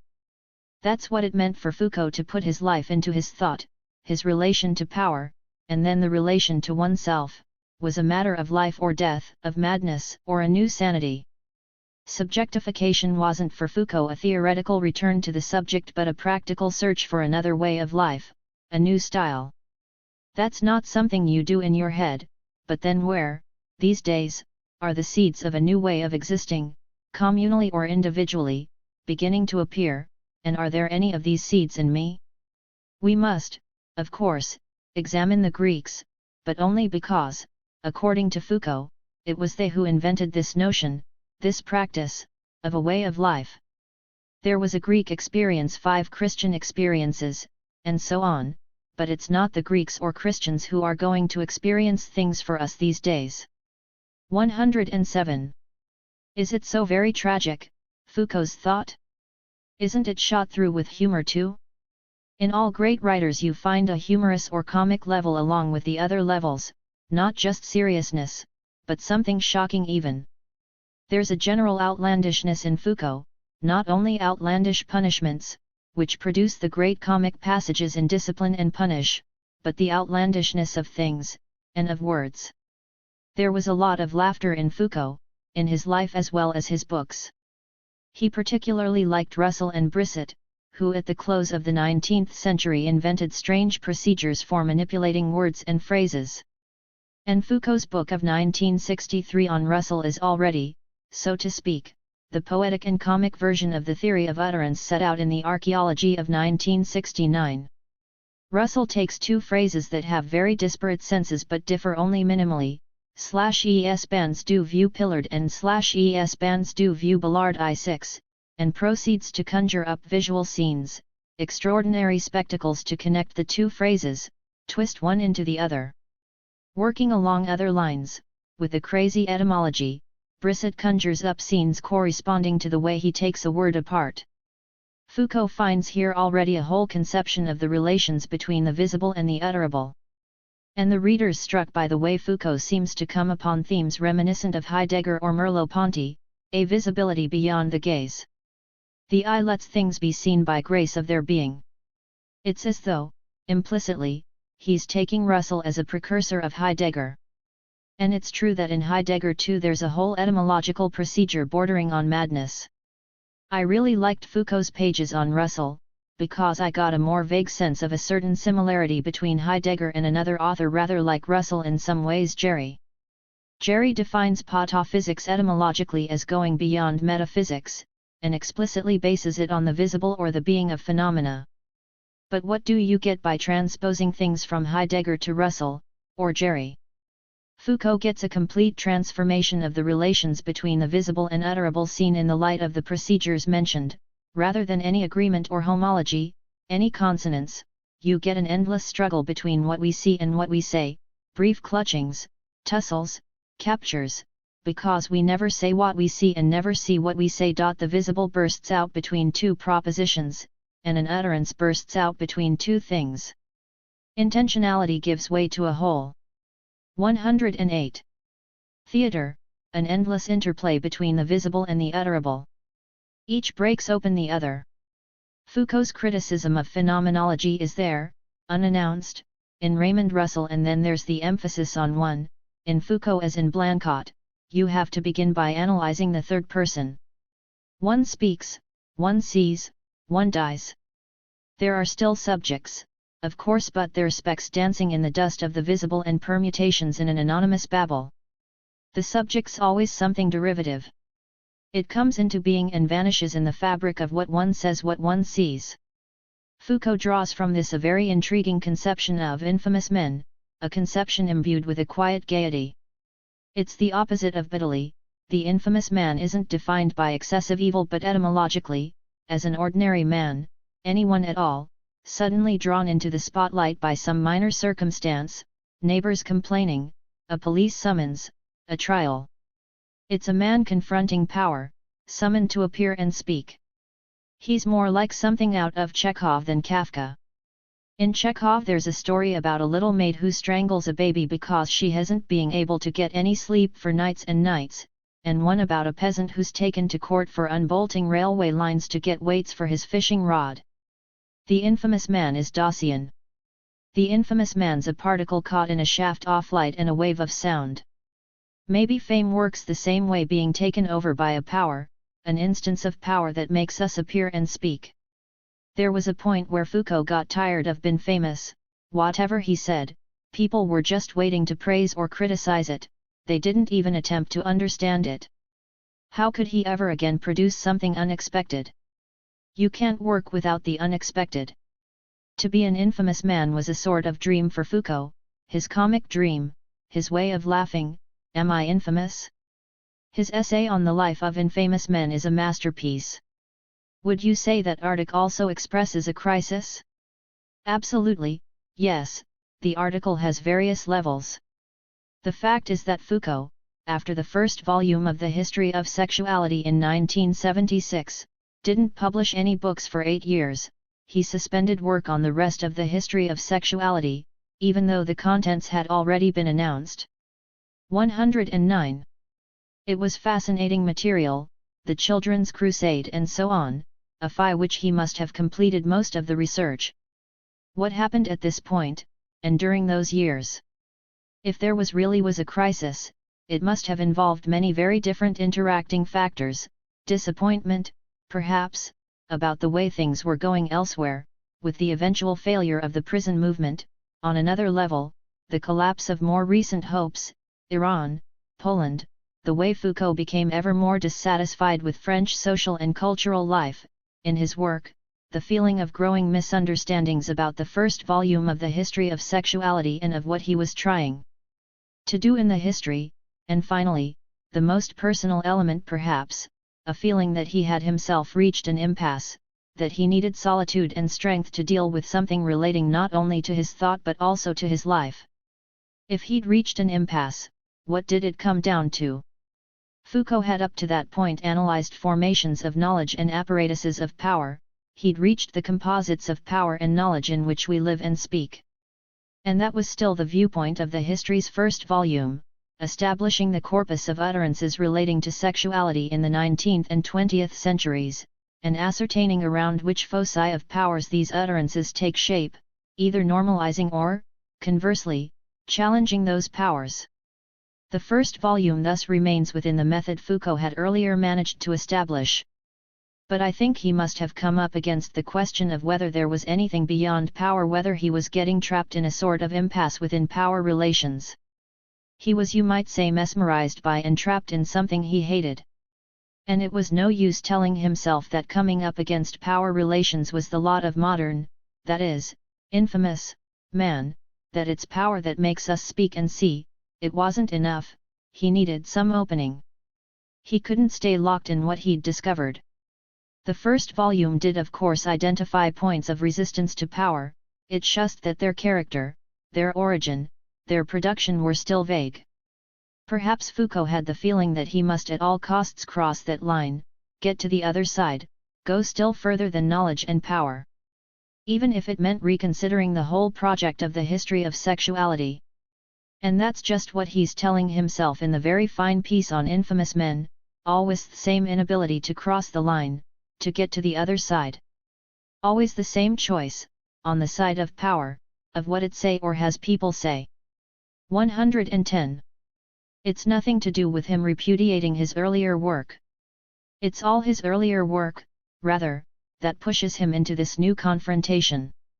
Only readers who've accompanied Foucault in his research can understand this. That's why it's so stupid to hear that he saw he'd made a mistake, and had to reintroduce the subject. He never reintroduced the subject, and never had to do anything but what his work demanded. He left behind composites of knowledge and power and entered into a final line of research, like Leibniz thrown back onto the open sea. There was no other option but to pursue this new discovery, or stop writing. What is this line, or this relation that's no longer a power relation? Isn't it foreshadowed earlier on? It's difficult to talk about. It's a line that's not abstract, though it has no particular shape. It's no more in thought than in things, but it's everywhere. Thought confronts something like madness, and life something like death. Miller used to say you find it in any molecule, in nerve fibers, in the threads of a spider's web. It's the fearsome wailing line, which Melville says, in Molly Dick, can carry us off or strangle us as it flies out. For me it's the line of drugs, headlong acceleration, the whiplash of a frenzied coachman. It may be a painter's line, like Kandinsky's, or the one leading to Virginia Ngaka's death. I think we ride such lines whenever we think bewilderingly enough or live forcefully enough. They're lines that go beyond knowledge. How could they be known? And it's our relations to these lines that go beyond power relations, as Nietzsche says, who could call it a will to control. Are you saying they're already there in all Foucault's work? That's true, it's the line outside. The outside, in Foucault as in Blanquat from whom he takes the word, is something more distant than any external world. but it's also something closer than any inner world. So you get an endless switching between closeness and distance. Thinking doesn't come from within, but nor is it something that happens in the external world. It comes from this outside, and returns to it. It amounts to confronting it.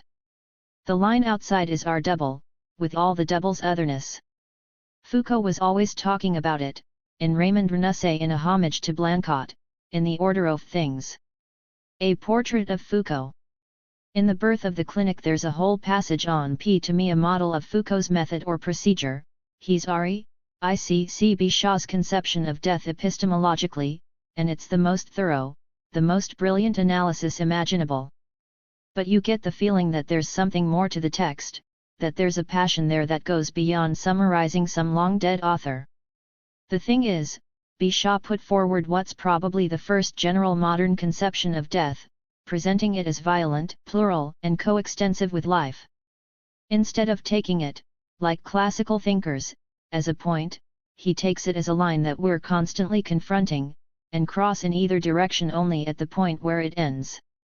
That's what it means to confront the line outside. Passionate men die like Captain Ahab, or like the Parsi rather, chasing their whale. They cross the line. There's something of that in Foucault's death. Beyond knowledge and power, there's a third side, the third element of the system. An acceleration, one might almost say, that makes it impossible to distinguish death and suicide. This line, if it's so fearsome, how can we make it endurable? Is this what the fold is all about, the need to fold the line? Yes, this line's deadly, too violent and fast, carrying us into breathless regions. It destroys all thinking, like the drugs Michaud had to stop using. It's nothing but delirium madness, like Captain Ahab's monomania. We need both to cross the line, and make it endurable, workable, thinkable. To find in it as far as possible, and as long as possible, an art of living. How can we protect ourselves, survive, while still confronting this line? Here a frequent theme of Foucault's comes in. We have to manage to fold the line and establish an endurable zone in which to install ourselves, confront things, take hold, breathe in short, think. Bending the line so we manage to live upon it, with it, a matter of life and death. The line itself is constantly unfolding at crazy speeds as we're trying to fold it to produce the slow beings that we are, to get, as Michaud says, to the eye of the hurricane. Both things are happening at once. This idea of folding, and unfolding, always haunted Foucault. Not only is his style, his syntax, shaped by folding and unfolding, so is the way language works in the book on 112. Russell, folding words, the way thought works in the order of things, and above all the way what Foucault discovers in his last books as an art of living, subjectification, works. The fold and unfolding is something familiar to readers of Heidegger. It's arguably the key to the whole of Heidegger's philosophy. To approach thought is to be on the way to the fold of being and beings. In Heidegger we find the open, the fold of being and beings as the condition for any visibility of phenomena, and human reality 7 as the being of distance. In Foucault we find the outside, the folding of the line outside, and human reality as the being of the outside. Maybe that's why Foucault in his last interviews compares his approach with Heidegger's. And yet taken as a whole, these two ways of thinking are so different, the problems addressed are so different, that the similarity remains very external. In Foucault there's no such thing as experience in the phenomenological sense, but there are always knowledges and powers already in place, which both reach their limit and vanish in the line outside. Foucault seems to me closer to Michaud, sometimes even to Cocteau. He brings out the relation between them in terms of a problem of living, breathing, just as he transposed a Heideggerian theme into Russell's so as to transform it. The Cocteau who, in a posthumous book called Precisely the Difficulty of Being, explains that dreaming works at amazing speeds, unfolding the folding whose intervention makes eternity endurable, but that waking life has to fold the world so we can endure it, so that everything doesn't confront us at once. Or more specifically, the Michaud whose very titles and subtitles might have inspired Foucault, The Space Within, The Distant Interior Life Among Folds Loch Eden, subtitled Poetic Capacities Slice Off Knowledge. It's in the space within that Michaud writes, children are born with 22 folds. These have to be unfolded. Then a man's life is complete. And he dies. There are no more folds to undo. Men hardly ever die without still having a few more folds to undo. But it has happened. You can't get much closer to Foucault than that. You get just the same sense of folding and unfolding. Only in Foucault there are 4 primary folds instead of 22, the folding of our body, if we're Greeks, or our flesh, if we're Christians, so there are many possible variations for each fold, the folding of a force impinging on itself rather than other forces, truth enfolded in relation to us, and finally the ultimate fold. Ing of the line outside, to produce an expectant interiority. But it's always the same question, running from Russell through to Michaud, that produces this poetic philosophy: how far can we unfold the line without falling into a breathless void, into death, and how can we fold it, but without losing touch with it, to produce an inside co-present with the outside, corresponding to the outside? It's a matter of practices. Rather than talking of a more or less hidden influence of Heidegger on Foucault, I think one should talk of a convergence of Hölderlin-Heidegger on the one hand, and Russell or Michaud-Foucault on the other. But they're working along very different paths. Is this what subjectification is all about? Why that word? Yes, this folding of the line is precisely what Foucault eventually comes to call the process of subjectification, when he begins to examine it directly. It's easier to understand when you see why, in his 2 last books, he attributes it to the Greeks. The tribute's more Nietzschean than Heideggerian and is, in particular, a very clear and original view of the Greeks. In politics, and elsewhere, the Greeks invented a power relation between free men, it's free men who govern free men. Given that, it's not enough for force to be exerted on other forces or to suffer the effects of other forces, it has to be exerted upon itself too. The man fit to govern others is the man who's completely mastered himself. By bending force back on itself, by setting force in a relation to itself, the Greeks invent subjectification. We're no longer in the domain of codified rules of knowledge, relations between forms, and constraining rules of power, the relation of force to other forces, but in one of rules that are in some sense optional, self-relation. The best thing is to exert power over yourself. The Greeks invent an aesthetic way of existing. That's what subjectification is about, bringing a curve into the line, making it turn back on itself, or making force impinge on itself. So we get ways of living with what would otherwise be unendurable. What Foucault says is that we can only avoid death and madness if we make existing into a way, an art. It's idiotic to say Foucault discovers or reintroduces a hidden subject after having rejected it. There's no subject, but a production of subjectivity. Subjectivity has to be produced, when its time arrives. 114. Precisely because there is no subject. The time comes once we've worked through knowledge and power. It's that work that forces us to frame the new question, it couldn't have been framed before. Subjectivity is in no sense a knowledge formation or power function that Foucault hadn't previously recognized. Subjectification is an artistic activity distinct from, and lying outside, knowledge and power. In this respect Foucault's a Nietzschean, discovering an artistic will out on the final line. Subjectification, that's to say the process offloading the line outside, mustn't be seen as just a way of protecting oneself, taking shelter. It's rather the only way of confronting the line, riding it. You may be heading for death, suicide, but as Foucault says in a strange conversation with Schroeder, suicide then becomes an art it takes a lifetime to learn. Isn't that a return to the Greeks, though? And subjectification, isn't it an equivocal word that does actually reintroduce a subject? No, there's definitely no return to the Greeks. Foucault hated returning anywhere. He only ever talked about what he himself was living through, and mastering oneself, or rather the production of self, speaks for itself in Foucault. What he says is that the Greeks invented subjectification, and did so because their social system, the rivalry between free men, made this possible. in games, oratory, love, and so on. But processes of subjectification are extraordinarily varied. Christian ways are altogether different from the Greek way, and not just after the Reformation, but from primitive Christianity onward. The production of individual or collective subjectivity takes all sorts of paths. We should remember the passages in Renan about the Christian's new aesthetics of existence, an aesthetic way of existing to which Nero, in his own way, contributes, and which goes on to find its highest expression in Francis of Assisi. A confrontation with death, with madness. The key thing, for Foucault, is that subjectification isn't to do with morality, with any moral code, it's ethical and aesthetic, as opposed to morality, which partakes of knowledge and power.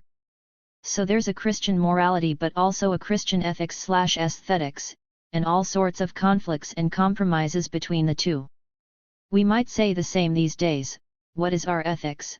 How do we 115. Duce an artistic existence, what are our processes of subjectification, irreducible to our moral codes? Where and how are new subjectivities being produced? What can we look for in present-day communities? Foucault may well go right back to the Greeks, but what interests him in the use of pleasure, as in his other books, is what's happening, what we are and what we're doing, today, whether recent or distant. A historical formation is analyzed only as it differs from us, and in order to trace out that difference. How can anyone see a contradiction between the theme of the death of man and that of artistic subjectifications? Or between rejecting morality and discovering ethics? The problem changes, and something new is created. The simple fact that subjectivity is produced, that it's a way, should be enough to convince one the word should be treated very carefully. Foucault says an art of oneself that's the exact opposite of oneself. If there's a subject, it's a subject without any identity. Subjectification as a process is personal or collective individuation, individuation one by one or group by group. Now, there are many types of individuation. There are subject-type individuations, that's you, that's me. But there are also event-type individuations where there's no subject, a wind, an atmosphere, a time of day, a battle. One can't assume that a life, or a work of art, is individuated as a subject, quite the reverse. Take Foucault himself. You weren't aware of him as a person exactly. Even in trivial situations, say when he came into a room, it was more like a changed atmosphere, a sort of event, an electric or magnetic field or something. That didn't in the least rule out warmth or make you feel uncomfortable, but it wasn't like a person. It was a set of intensities. It sometimes annoyed him to be like that, or to have that effect. But at the same time all his work fed upon it. The visible is for him mirrorings, scintillations, flashes, lighting effects. Language is a huge there is, 8 in the third person as opposed to any particular person, that's to say intensive language, which constitutes his style.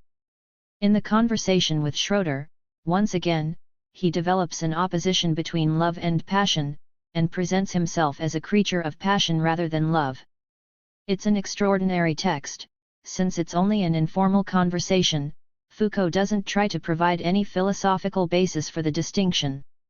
He talks about it on an immediate, vital level. The distinction is nothing to do with constancy or inconstancy. Nor is it 116. Between homosexuality and heterosexuality, though that's discussed in the text. It's a distinction between two kinds of individuation, one, love, through persons, and the other through intensity, as though passion dissolved persons not into something undifferentiated but into a field of various persisting and mutually interdependent intensities, a constantly shifting state, but not tending toward any given point, with strong phases and weak phases, phases when it becomes incandescent and everything wavers for an unstable moment we cling to for obscure reasons, perhaps. Through inertia, it seeks, ultimately, to persist and to disappear. Being oneself no longer makes any sense. Love's a state of, and a relation between, persons, subjects. But passion is a subpersonal event that may last as long as a lifetime, I've been living for 18 years in a state of passion about someone, for someone, a field of intensities that individuates independently of any subject. Tristan and Isolde, that may be love. But someone, referring to this Foucault text, said to me, Catherine and Heathcliff, in Wuthering Heights, is passion, pure passion, not love. A fearsome kinship of souls, in fact, something not altogether human. Who is he? A wolf. It's very difficult to express, to convey a new distinction between affective states. Here we come up against the unfinished character of Foucault's work. He might perhaps have given this distinction a philosophical range as wide as life. It should teach us, at least, to be very careful about what he calls a mode of subjectification. For such modes involve subjectless individuations. That may be their main feature. And perhaps passion, the state of passion, is actually what folding the line outside, making it endurable, knowing how to breathe, is about. All those who are so saddened by Foucault's death may perhaps rejoice in the way that such a monumental body of work breaks off with an appeal to passion. In Foucault as in Nietzsche we find a critique of truth. In each of them there's a world of captures, clutchings, struggles. But everything in Foucault seems colder, more metallic, like the great descriptive clinical tableaus. Foucault does draw on Nietzsche. To take one specific instance, Nietzsche prided himself on being the first to produce a psychology of priests and to analyze the nature of their power. Priests treat the calm. A portrait of Foucault. 117 Munity as a flock, which they control by infecting it with ressentiment and guilty conscience. Foucault rediscovers the theme of pastoral power, but his analysis takes a different direction. He defines this power as individuative, that is, as an attempt to take over the mechanisms individuating members of the flock. In Discipline and Punish he'd shown how in the 18th century political power became individuative through disciplines, but he eventually discovered pastoral power at the root of that tendency. You're right, the fundamental link between Foucault and Nietzsche is a criticism of truth, framed by asking what will to truth is implied by a true discourse, a will the discourse can only conceal. Truth, in other words, doesn't imply some method for discovering it but procedures, proceedings, and processes for willing it. We always get the truths we deserve, depending on the procedures of knowledge, linguistic procedures in particular, the proceedings of power, and the processes of subjectification or individuation available to us.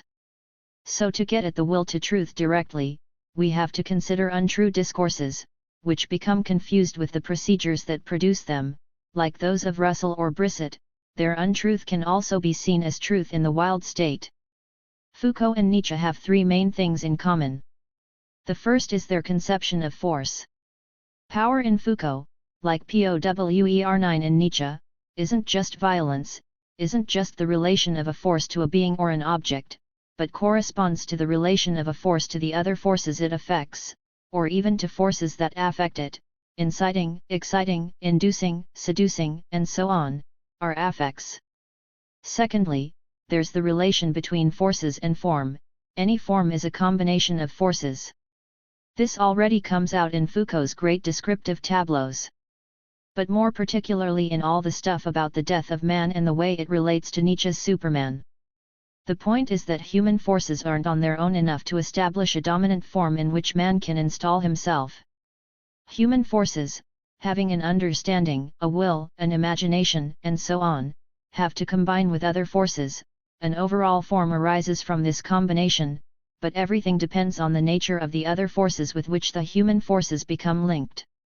So the resulting form won't necessarily be a human form, it might be an animal form of which man is only an avatar, a divine form he mirrors, the form of a single god of which man is just a limitation. Thus, in the 17th century, human understanding appears as the limitation of an infinite understanding. A man form, then appears only in very special and precarious conditions. That's what Foucault analyses in The Order of Things as the 19th century's project, in terms of the new forces with which man was then combining. Now, everyone says man's coming into relation these days with still other forces, the cosmos in space, the particles in matter, the silicon in machines. A new form is coming out of this, and it's already ceased to be human. Nothing excites so many stupid reactions as this simple, precise, and grand theme in Nietzsche and Foucault. The third common point, finally, has to do with processes of subjectification. Once again, this is nothing to do with constituting a subject, it's about creating ways of existing, what Nietzsche called inventing new possibilities of life, already seeing its origin in the Greeks. Nietzsche saw this as the highest dimension of the will to power, artistic will. Foucault would eventually characterize this dimension by the way force impinges on or inflects itself, and would himself take up the history of the Greeks and Christians, orienting it along these lines.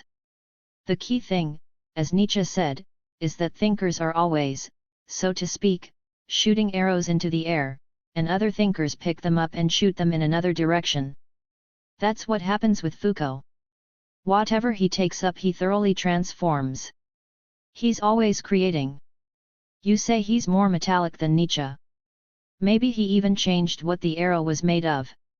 You have to compare them in musical terms, in terms of their respective instruments, procedures, proceedings, and processes. Nietzsche went through a Wagnerian phase but came out of it. Foucault went through Webern, but he's perhaps closest to Varese, yes, metallic and strident, calling for the instruments of our actuality. Conversation with Claire Parnett, 1986. Part 4. Philosophy. Mediators. If things aren't going too well in contemporary thought, it's because there's a return under the name of modernism to abstractions, back to the problem of origins, all that sort of thing. Any analysis in terms of movements, vectors, is blocked. We're in a very weak phase, a period of reaction. Yet philosophy thought it had done with the problem of origins. It was no longer a question of starting or finishing. The question was rather, what happens in between? And the same applies to physical movements. The kind of movements you find in sports and habits are changing. We got by for a long time with an energetic conception of motion, where there's a point of contact, or we are the source of movement. Running, putting the shot, and so on, effort, resistance, with the starting point, a lever. But nowadays we see movement defined less and less in relation to a point of leverage. All the new sports, surfing, windsurfing, hang gliding, take the form of entering into an existing wave. There's no longer an origin as starting point, but a sort of putting into orbit. The skating is how to get taken up in the motion of a big wave, a column of rising air, to get into something instead of being the origin of an effort. And yet in philosophy we're coming back to eternal values, to the idea of the intellectual as custodian of eternal values. We're back to Benda complaining that Bergson was a traitor to his own class, the 122. Clerical class, in trying to think motion. These days it's the rights of man that provide our eternal values. It's the constitutional statal and other notions everyone recognizes as very abstract. And it's in the name of all this that thinking's fettered, that any analysis in terms of movements is blocked. But if we're so oppressed, it's because our movements being restricted, not because our eternal values are being violated. In barren times philosophy retreats to reflecting on things. If it's not itself creating anything, what can it do but reflect on something? So it reflects on eternal or historical things, but can itself no longer make any move. Philosophers aren't reflective, but creative. What we should in fact do, is stop allowing philosophers to reflect on things. The philosopher creates, he doesn't reflect. I'm criticized for going back to Bergson's analyses. Actually, to distinguish as Bergson did between perception, affection, and action as three kinds of motion is a very novel approach. It remains novel because I don't think it's ever been quite absorbed. It's one of the most difficult, and finest, bits of Bergson's thought. But this analysis applies automatically to cinema. Cinema was invented while Bergson's thought was taking shape. Motion was brought into concepts at precisely the same time it was brought into images. Bergson presents one of the first cases of self-moving thought. Because it's not enough simply to say concepts possess movement, you also have to construct intellectually mobile concepts. Just as it's not enough to make moving shadows on the wall, you have to construct images that can move by themselves. In my first book on cinema, I considered the cinematic image as this image that becomes self-moving. In the second book, I consider the cinematic image as it takes on its own temporality. So I'm in no sense taking cinema as something to reflect upon, I'm rather taking a field in which what interests me actually takes place, what are the conditions for self-movement or auto-temporality in images, and how have these two factors evolved since the end of the 19th century. For once there's a cinema based on time rather than motion, the image obviously has a different nature than it had in its initial period. And cinema alone can provide the laboratory in which to explore, precisely because in cinema, motion and time become constituents of the image itself. 123. The first phase of cinema, then, is the self-moving image. This happened to take the form of a cinema of narration. But it didn't have to. There's a paper by Noel Birch that makes the basic point that narration was not part of cinema from the outset. What led movement images, that is, the self-moving image, to produce narration, was the sensory-motor schema. Cinema is not by its very nature narrative, it becomes narrative when it takes as its object the sensory-motor schema. That's to say, someone on the screen perceives, feels, reacts. It takes some believing, the hero, in a given situation, reacts, the hero always knows how to react. And it implies a particular conception of cinema. Why did it become American, Hollywoodian? For the simple reason that the schema was American property. This all came to an end with the Second World War. Suddenly people no longer really believed it was possible to react to situations. The post-war situation was beyond them. So we get Italian neorealism presenting people placed in situations that cannot advance through reactions, through actions. No possible reactions. Does that mean everything becomes lifeless? No, not at all. We get purely optical and oral situations, which give rise to completely novel ways of understanding and resisting. We get neorealism, the new wave, an American cinema breaking with Hollywood. There's still movement in images, of course, but with the appearance of purely optical and oral situations, yielding time images, that's no longer what matters, it's only an index of something else. Time images are nothing to do with before and after, with succession. Succession was there from the start as the law of narration. Time images are not things happening in time, but new forms of coexistence ordering transformation. The Baker's transformation. What I'm interested in are the relations between the arts, science, and philosophy. There's no order of priority among these disciplines. Each is creative. The true object of science is to create functions, the true object of art is to create sensory aggregates, and the object of philosophy is to create concepts. From this viewpoint, given these general heads, however sketchy, of function, aggregate, and concept, we can pose the question of echoes and resonances between them.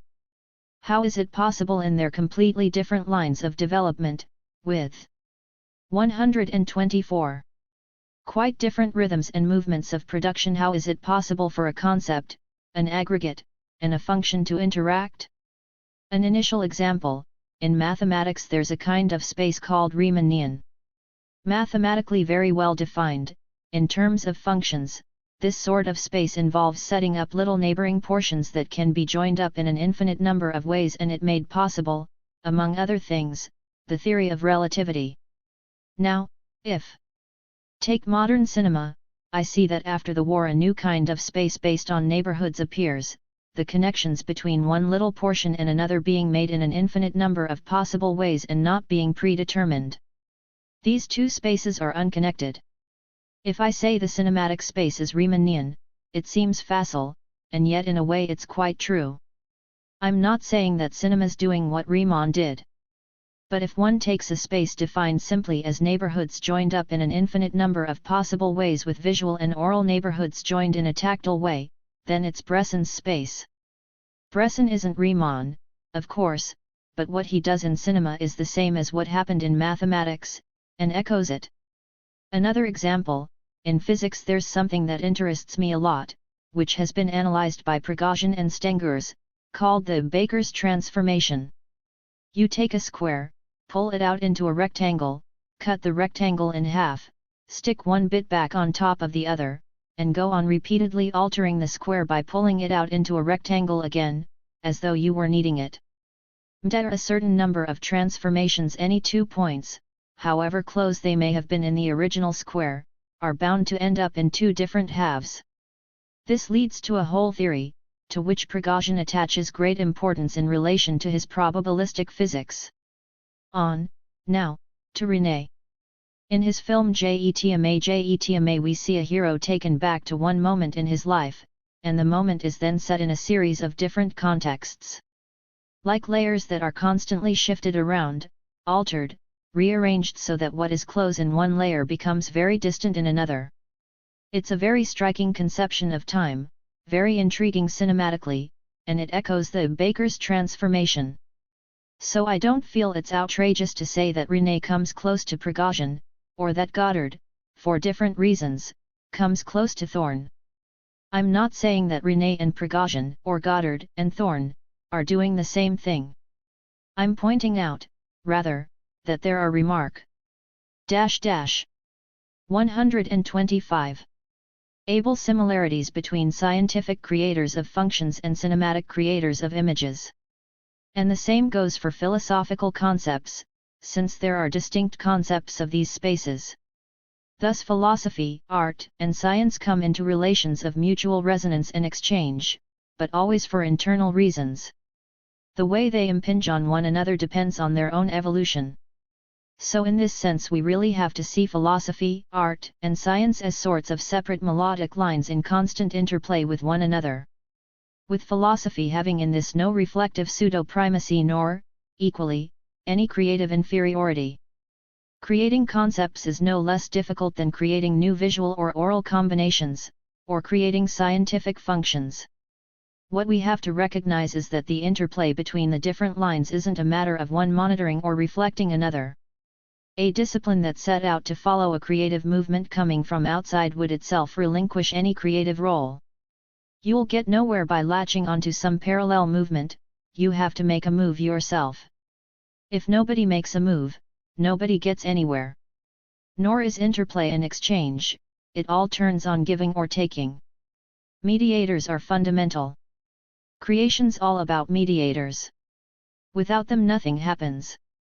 They can be people for a philosopher, artists, or scientists, for a scientist, philosophers, or artists, but things too, even plants or animals, as in Castaneda. Whether they're real or imaginary, animate or inanimate, you have to form your mediators. It's a series. If you're not in some series, even a completely imaginary one, you're lost. I need my mediators to express myself, and they'd never express themselves without me.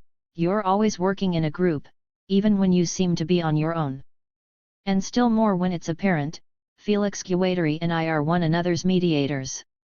The formation of mediators in a community is well seen in the work of the Canadian filmmaker Pierre Perrault. Having found mediators, I can say what I have to say. Perrault thinks that if he speaks on his own, even in a fictional framework, he's bound to come out with an intellectual's discourse. He won't get away from a master's or colonist's discourse, an established discourse. What we have to do is catch someone else legending, caught in the act of legending. Then a minority discourse, with one or many speakers, takes shape. We here come upon what Bergson calls fabulation. To catch someone in the act of legending is to catch the movement of Consti. 126. Tuition of a people. A people isn't something already there. A people, in a way, is what's missing, as Paul Klee used to say. Was there ever a Palestinian people? Israel says no. Of course there was, but that's not the point.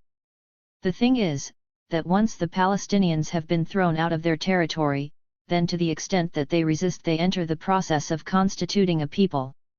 It corresponds exactly to what Perrault calls being caught in the act of legending. It's how any people is constituted. So, to the established fictions that are always rooted in a colonist's discourse, we oppose a minority discourse, with mediators. This idea that truth isn't something already out there we have to discover, but has to be created in every domain, is obvious in the sciences, for instance. Even in physics, there's no truth that doesn't presuppose a system of symbols, be they only coordinates. There's no truth that doesn't falsify established ideas. To say that truth is created implies that the production of truth involves a series of operations that amount to working on a material, strictly speaking, a series of falsifications. When I work with Guattari, each of us falsifies the other, which is to say that each of us understands in his own way notions put forward by the other. A reflective series with two terms takes shape. And there can be series with several terms, or complicated branching series. These capacities of falsity to produce truth, that's what mediators are about. The left needs mediators. A political digression. Many people expected a new kind of discourse from a socialist government. A discourse very close to real movements, and so capable of reconciling those movements, by establishing arrangements compatible with them. Take New Caledonia, for example. Point 2. When Pisani said, "Whatever happens, there'll be independence," that in itself was a new kind of discourse. It meant, instead of pretending to be unaware of the real movements in order to negotiate about them, we're going to recognize the outcome right away, and negotiations will take place in the light of this outcome set in advance. We'll negotiate ways and means, the speed of change. So there were complaints from the right who thought, in line with the old way of doing things, that there should above all be no talk of independence, even if we knew it was unavoidable, because it had to be made to depend on very hard bargaining. I don't think that people 127 on the right are deluded. They're no more stupid than, but their method is to oppose movement. It's the same as the OPP6 to Bergson in philosophy, it's all the same thing. Embracing movement, or blocking it, politically, two completely different methods of negotiation. For the left, this means a new way of talking. It's not so much a matter of winning arguments as of being open about things. Being open is setting out the facts, not only of a situation but of a problem. Making visible things that would otherwise remain hidden. On the Caledonian problem, we're told that from a certain point onward the territory was regarded as a settler colony, so the Kanaks became a minority in their own territory. When did this start? How did it develop? Who was responsible? The right refuses these questions. If they're valid questions, then by establishing the facts we state a problem that the right wants to hide. Because once the problem has been set out, we can no longer get away from it, and the right itself has to talk in a different way.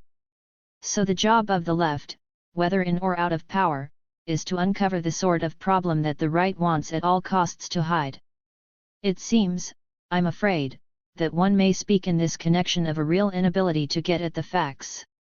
The left can certainly be excused a great deal by the fact that, as a body, civil servants and those in charge have in France always been on the right. So that even in good faith, even playing by the rules, they can't change the way they think or behave. The socialists didn't have people who would provide, let alone assemble information for them, who would set out problems their way. They should have established parallel, supplementary channels. They should have had intellectuals as mediators. But all that happened along these lines were vague friendly contacts. We weren't given basic information about things. To take three very different examples, land ownership in New Caledonia may be recorded in specialist journals, but it wasn't divulged to the general public. On the question of education, we're led to believe that the private sector is Catholic education. I've never been able to find out what proportion of private education is secular. Another example, since the right took back a large number of town halls, funding for all sorts of cultural activities has been cut off, some prominent, but some very small and local, and it's the numerous small ones that are particularly interesting, but there's no way of getting a detailed list. The right doesn't 128 face this kind of problem because they've got direct mediators already in place, working directly for them. But the left needs indirect or free mediators, a different style, if only the left makes it possible. The left really needs what, thanks to the Communist Party, has been debased under the ridiculous name of fellow travelers, because it really needs people to think. The conspiracy of imitators. How can we define the crisis in contemporary literature? The system of bestsellers is a system of rapid turnover. Many bookshops are already becoming like the record shops that only stock things that make it into the charts. This is what Apostrophes is all about. Point 3 Fast turnover necessarily means selling people what they expect, even what's daring, scandalous, strange, and so on falls into the market's predictable forms. The conditions for literary creation, which emerge only unpredictably, with a slow turnover and progressive recognition, are fragile. Future Becketts or Kafkas, who will of course be unlike Beckett or Kafka, may well not find a publisher, and if they don't, nobody, of course, will notice. As Lyndon says, for you don't notice when people don't make it. The USS released its literature without anyone noticing, for example. We may congratulate ourselves on the quantitative increase in books, and larger print runs, but young writers will end up molded in a literary space that leaves them no possibility of creating anything. We'll be faced with the monstrosity of a standard novel, imitations of Balzac, Stendhal, Joughin, Beckett, or Deleuze, it hardly matters which.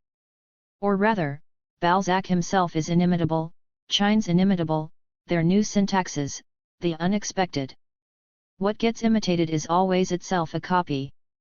Imitators imitate one another, and that's how they proliferate and give the impression that they're improving on their model, because they know how it's done, they know the answers.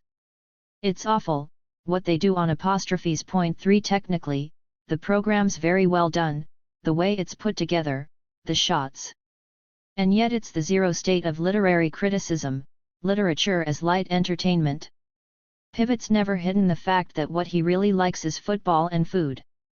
Literature becomes a game show. The real problem with TV programs is their invasion by games. It's rather worrying that there's an enthusiastic audience that thinks it's watching some cultural active. 129. Ity when it sees two men competing to make a word with 9 letters. There are strange things going on, summed up by the filmmaker Rossellini.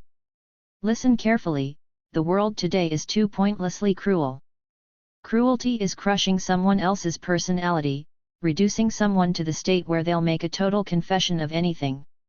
If there was some point in getting the confession, I could accept it, but if it's all done by a voyeur, someone sick, then we have to call it cruelty. I strongly believe that cruelty is always an expression of infantilism. All art these days is becoming daily more infantile. Everyone has the crazy desire to become as childish as possible. Not naive, but childish. Art these days is either plaintive or cruel. There's nothing else around, either you complain or you commit some absolutely pointless act of petty cruelty.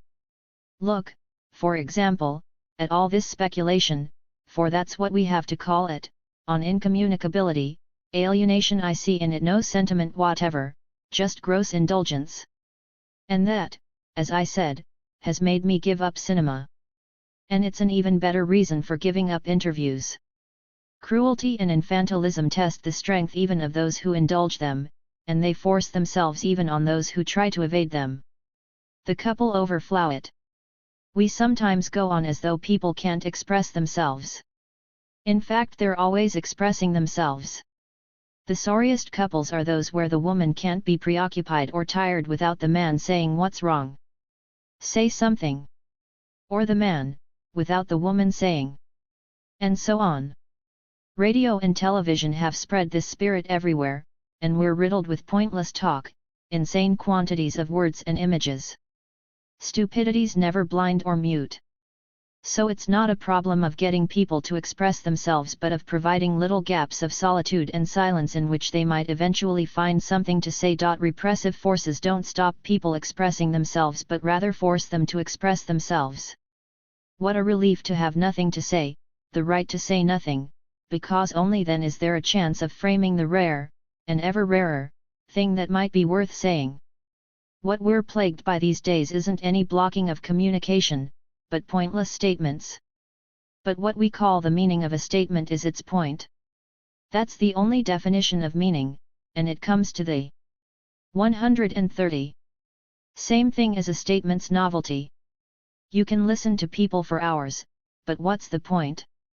That's why arguments are such a strain, why there's never any point arguing. You can't just tell someone what they're saying is pointless. So you tell them it's wrong. But what someone says is never wrong. The problem isn't that some things are wrong, but that they're stupid or irrelevant. That they've already been said 1,000 times. The notions of relevance, necessity, the point of something, are 1,000 times more significant than the notion of truth. Not as substitutes for truth, but as the measure of the truth of what I'm saying. It's the same in mathematics. Poincaré used to say that many mathematical theories are completely irrelevant, pointless. He didn't say they were wrong, that wouldn't have been so bad. Oedipus in the colonies. Maybe journalists are partly responsible for this crisis in literature. Journalists have of course always written books. But they used, when writing books, to adopt a form different from newspaper journalism. They became writers. The situation has changed, because journalists have become convinced that the book form is theirs by right and that it takes no special effort to use this form. In one fell swoop en masse journalists have taken over literature. And the result is one variant of the standard novel, a sort of Oedipus in the colonies 5, a reporter's travels, arranged around his pursuit of women, or the search for a father. The situation affects all writers. Any writer has to make himself and his work journalistic. In the extreme case, everything takes place between a journalist-author and a journalist-critic, the book being only a link between them and hardly needing to exist. Because books become accounts of activities, experiences, purposes, and ends that unfold elsewhere. They become nothing but a record. So everyone seems to themselves, to have a book in them, simply by virtue of having a particular job, or a family even, a sick parent, a rude boss. A novel for everyone in the family, or the business. It's forgotten that for anyone, literature involves a special sort of exploration and effort, a specific creative purpose that can be pursued only within literature itself, whose job is in no way to register the immediate results of very different activities and purposes. Books become secondary when marketing takes over. 131. If literature dies, it will be murder. People who haven't properly read or understood McLuhan may think it's only natural for audiovisual media to replace books, since they actually contain all the creative possibilities of the literature or other modes of expression they supersede. It's not true. For if audiovisual media ever replace literature, it won't be as competing means of expression, but as a monopoly of structures that also stifle the creative possibilities in those media themselves. If literature dies, it will be a violent death, a political assassination, as in the USSR, even if nobody notices. It's not a matter of comparing different sorts of medium. The choice isn't between written literature and audiovisual media. It's between creative forces, in audiovisual media as well as literature, and domesticating forces. It's highly unlikely that audiovisual media will find the conditions for creation once they've been lost in literature. Different modes of expression may have different creative possibilities, but they're all related insofar as they must counter the introduction of a cultural space of markets and conformity, that is, a space of producing for the market together. The proletariat in tennis. Style is a literary notion, a syntax. And yet one speaks of style in the sciences, where there's no syntax. One speaks of style in sport. Very detailed studies have been done on style in sport, but I'm no expert on this. I think perhaps they show that style amounts to innovation. Sports do of course have their quantitative scale of records that depend on improvements in equipment, shoes, vaulting poles. But there are also qualitative transformations, ideas, which are to do with style, how we went from the scissors jump to the belly roll and the Fosbury flop, how hurdles stopped being obstacles, coming to correspond simply to a longer stride. Why not start here? Why do we have to go through a whole history of quantitative advances? Each new style amounts not so much to a new move as to a linked sequence of postures, the equivalent, that is, of a syntax, based on an earlier style but breaking with it. Technical advances play their part only by being taken up and incorporated in a new style. That's why sports inventors are so important, they're qualitative mediators. In tennis, for instance, when did the kind of return of serve where the returning ball lands at your opponent's feet as he runs to the net first appear? 132. Think it was a great Australian player, Bromwich, before the war, but I'm not sure. Bork obviously invented a new style that opened up tennis to a sort of proletariat. There are inventors in tennis, just as elsewhere. McEnroe's an inventor, that is, a stylist. He's brought into tennis Egyptian postures, in his serve, and Dostoevskian reflexes. If you insist on banging your head on the wall all the time, life becomes impossible. And you then get imitators who can beat the inventors at their own game, their sports bestsellers. Borg produced a race of obscure proletarians, and McEnroe gets beaten by a quantitative champion. You could say the copiers get their results by capitalizing on moves made by others, and that sporting bodies show remarkable ingratitude toward the inventors who allow them to survive and prosper. Never mind, the history of sport runs through these inventors, each of whom amounts to something unforeseen, a new syntax, a transformation, and without them the purely technological advances would have remained quantitative, irrelevant, and pointless. AIDS and global strategy. One very important problem in medicine is the evolution of diseases. Of course, you get new external factors, new forms of microbe or virus, new social conditions. But you have to look at symptomatology, the grouping of symptoms, too. Over a very short time scale, symptoms stop being grouped the same way and diseases are isolated that were previously split into various different aspects. Parkinson's disease, Rogers disease, and others present major changes in the grouping of symptoms. One might speak of a syntax of medicine. The history of medicine's made up of these groupings, these isolations, these regroupings that, here again, become possible with technological advances, but aren't determined by those advances. What's happened since the war in this context? The discovery of stress illnesses, in which the disorders no longer produced by a hostile agent but by nonspecific defensive reactions that get out of hand, or exhausted. Medical journals after the war were full of discussions of stress in modern societies, and new ways of grouping various illnesses in relation to it. More recently there was the discovery of autoimmune diseases, diseases of the self, defense mechanisms no longer recognizing the cells of the organism they're supposed to protect, or external agents making these cells impossible to distinguish from others. AIDS comes. 133. Somewhere between these two poles of stress and autoimmunity. Perhaps we're heading toward diseases without doctors and patients, as Desgagnat says in his analysis of contemporary medicine, diseases with images rather than symptoms, and carriers rather than sufferers. That's a problem for the welfare system, but it's worrying in other ways too. It's striking how this new style of disease resembles global politics or strategy. They tell us the risk of war comes not only from specific external potential aggressors but from our defensive reactions going out of control or breaking down, which is why we need a properly controlled atomic weapons system. Contemporary diseases fit the same pattern, or nuclear policy corresponds to our diseases.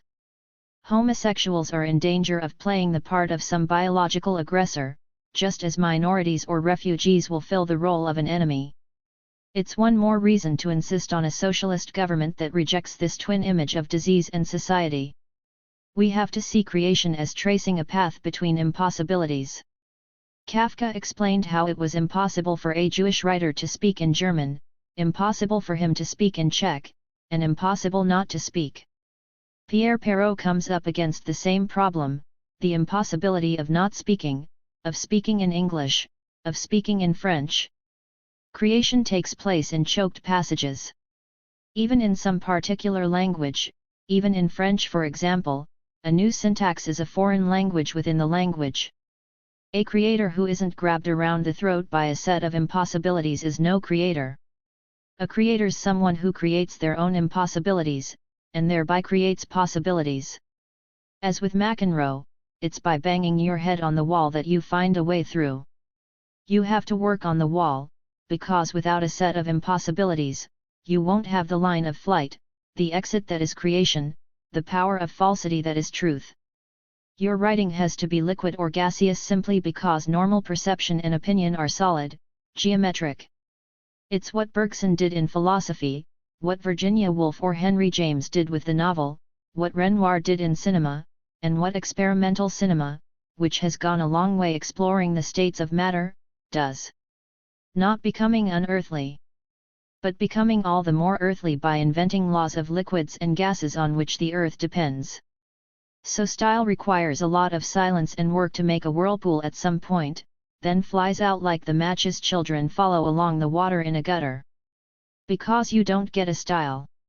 134. Just by putting words together, combining phrases, using ideas. You have to open up words, break things open, to free Earth's vectors. All writers, all creators, are shadows. How can anyone write a biography of Proust or Kafka? Once you start writing, shadows are more substantial than bodies. Truth is producing existence. It's not something in your head but something existing. Writers generate real bodies. In Pessoa they're imaginary people but not so very imaginary, because he gives them each a way of writing, operating. But the key thing is that it's not Pessoa who's doing what they're doing. You don't get very far in literature with the system. I've seen a lot and been lots of places, where the author first does things and then tells us about them. Narcissism in authors is awful, because shadows can't be narcissistic. No more interviews, then. What's really terrible isn't having to cross a desert once you're old and patient enough, but for young writers to be born in a desert, because they're then in danger of seeing their efforts come to nothing before they even get going.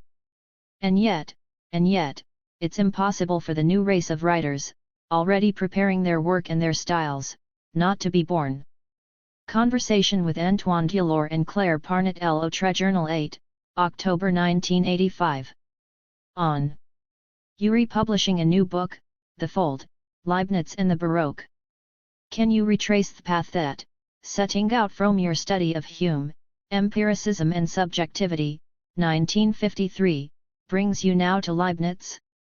Taking your books chronologically, one might say that after an initial phase devoted to WQTK on the history of philosophy culminating perhaps in the Nietzsche of 1962, you work it out in Difference and Repetition, 1969, and then in the 2 volumes of Capatism and Schizophrenia, 1972–1980, written with Felix Guattari, your own philosophy whose style is anything but academic. You now, having written on painting, Bacon, 1981, and cinema 1983–19851, seem to bear turning to a more traditional approach to philosophy. Do you recognize ourself in such a progression? Should we take our work as a whole as nightary? Or do you see in it rather breaks transformations? 3 periods, not bad going. Yes, I did begin with books on the history of philosophy, but all the authors I dealt with had for me something in common. And it all tended toward the great Spinoza-Nietzsche equation. The history of philosophy isn't a particularly reflective discipline. It's rather like portraiture in painting. Producing mental, conceptual portraits. As in painting, you have to create a likeness, but in a different material. The likeness is something you have to produce, rather than a way of reproducing anything, which comes down to just 136. Repeating what a philosopher says. Philosophers introduce new concepts, they explain them, but they don't tell us, not completely anyway, the problems to which those concepts are a response. Hume, for example, sets out a novel concept of belief, but he doesn't tell us how and why the problem of knowledge presents itself in such a way that knowledge is seen as a particular kind of belief.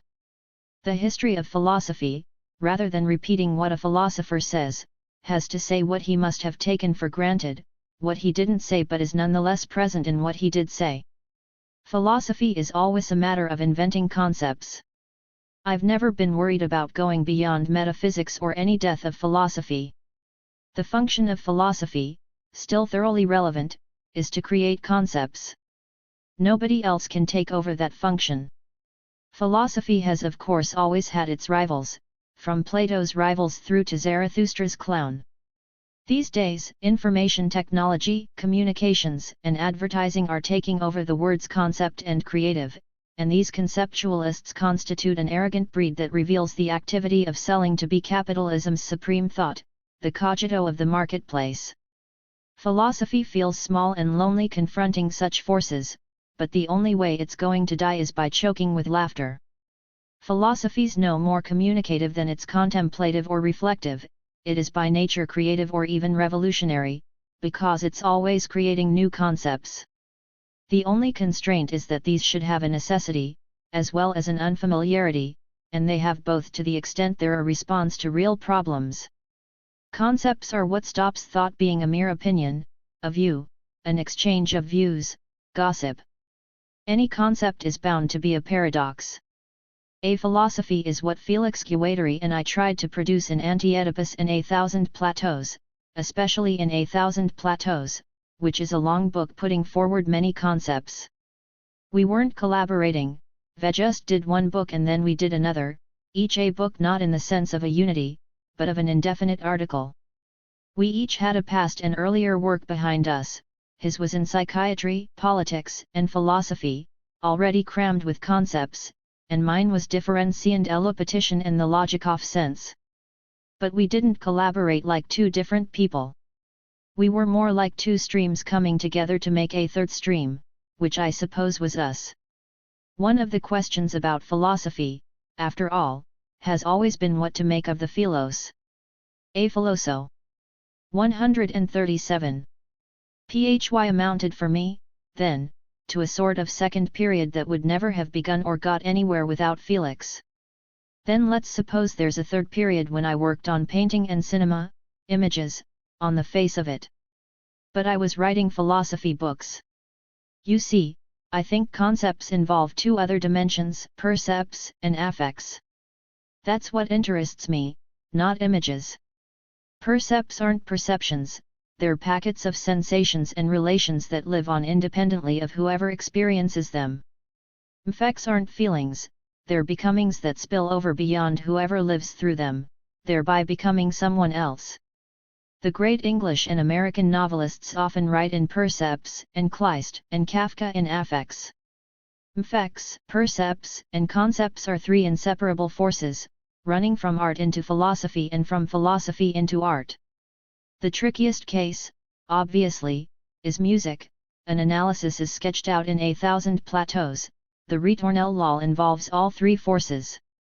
We tried to make the ritornello one of our main concepts, relating it to territory and earth, the little and the great ritornello. Ultimately all these periods lead into one another and get mixed up, as I now see better with this book on Leibniz or the fold. It would be better to talk about what I want to do next. We've got plenty of time. Can't we first talk about your life? Isn't there some relation between bibliography and biography?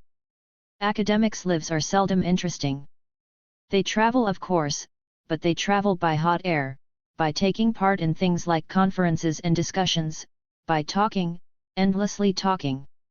Intellectuals are wonderfully cultivated, they have views on everything. I'm not an intellectual, because I can't supply views like that. I've got no stock of views to draw on.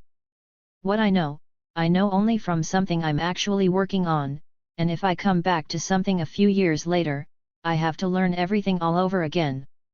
It's really good not having any view or idea about this or that point. We don't suffer these days from any lack of communication, but rather from all the forces making us say things when we've nothing much to say. Traveling is going somewhere else to say something and coming back to say something here. Unless one doesn't come back, and settles down in the other place. So I'm not. 138. Very keen on traveling.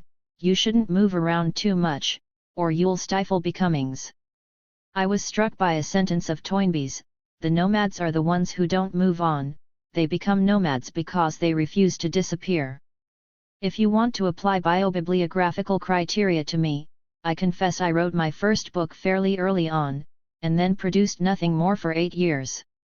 I know what I was doing, where and how I lived during those years, but I know it only abstractly, rather as if someone else was relating memories that I believe but don't really have.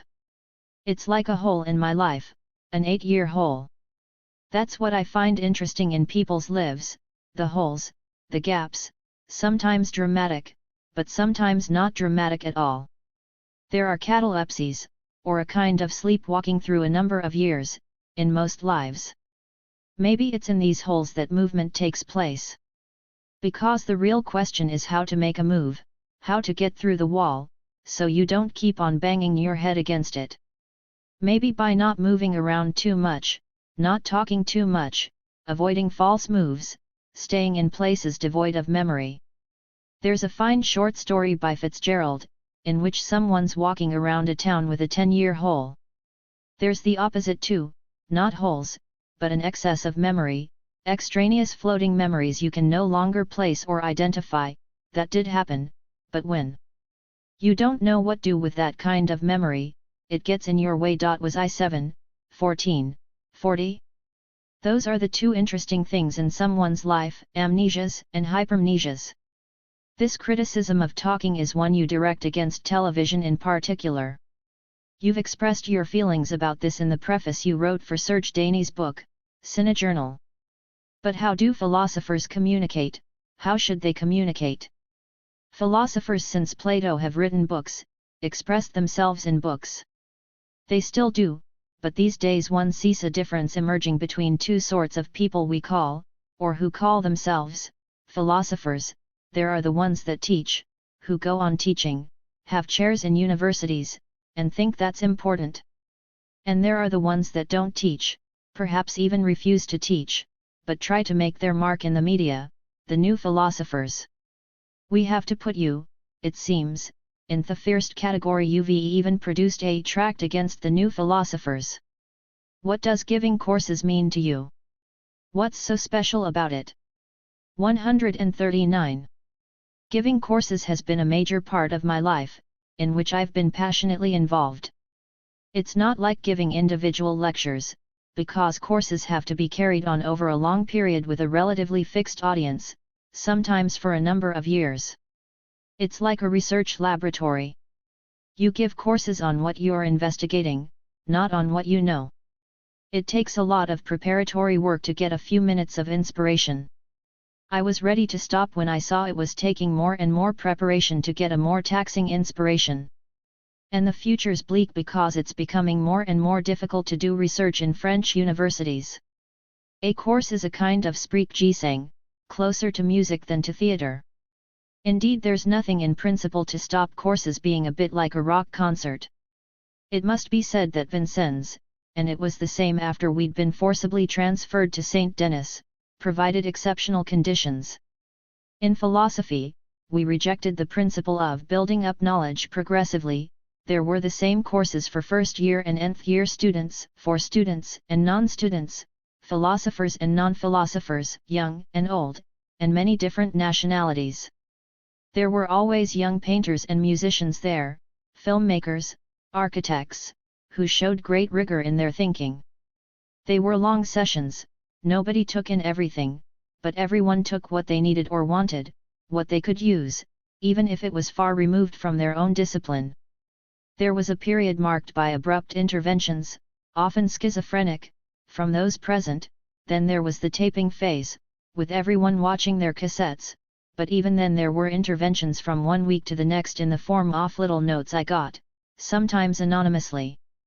I never told that audience what they meant to me, what they gave me. Nothing could have been more unlike a discussion, and philosophy has absolutely nothing to do with discussing things. It's difficult enough just understanding the problem someone's framing and how they're framing it. All you should ever do is explore it, play around with the terms, add something, relate it to something else, never discuss it. Point 2. It was like an echo chamber, a feedback loop, in which an idea reappeared after going, as it were, through various filters. It was there that I realized how much philosophy needs not only a philosophical understanding, through concepts, but a non-philosophical understanding, rooted in percepts and affects. You need both.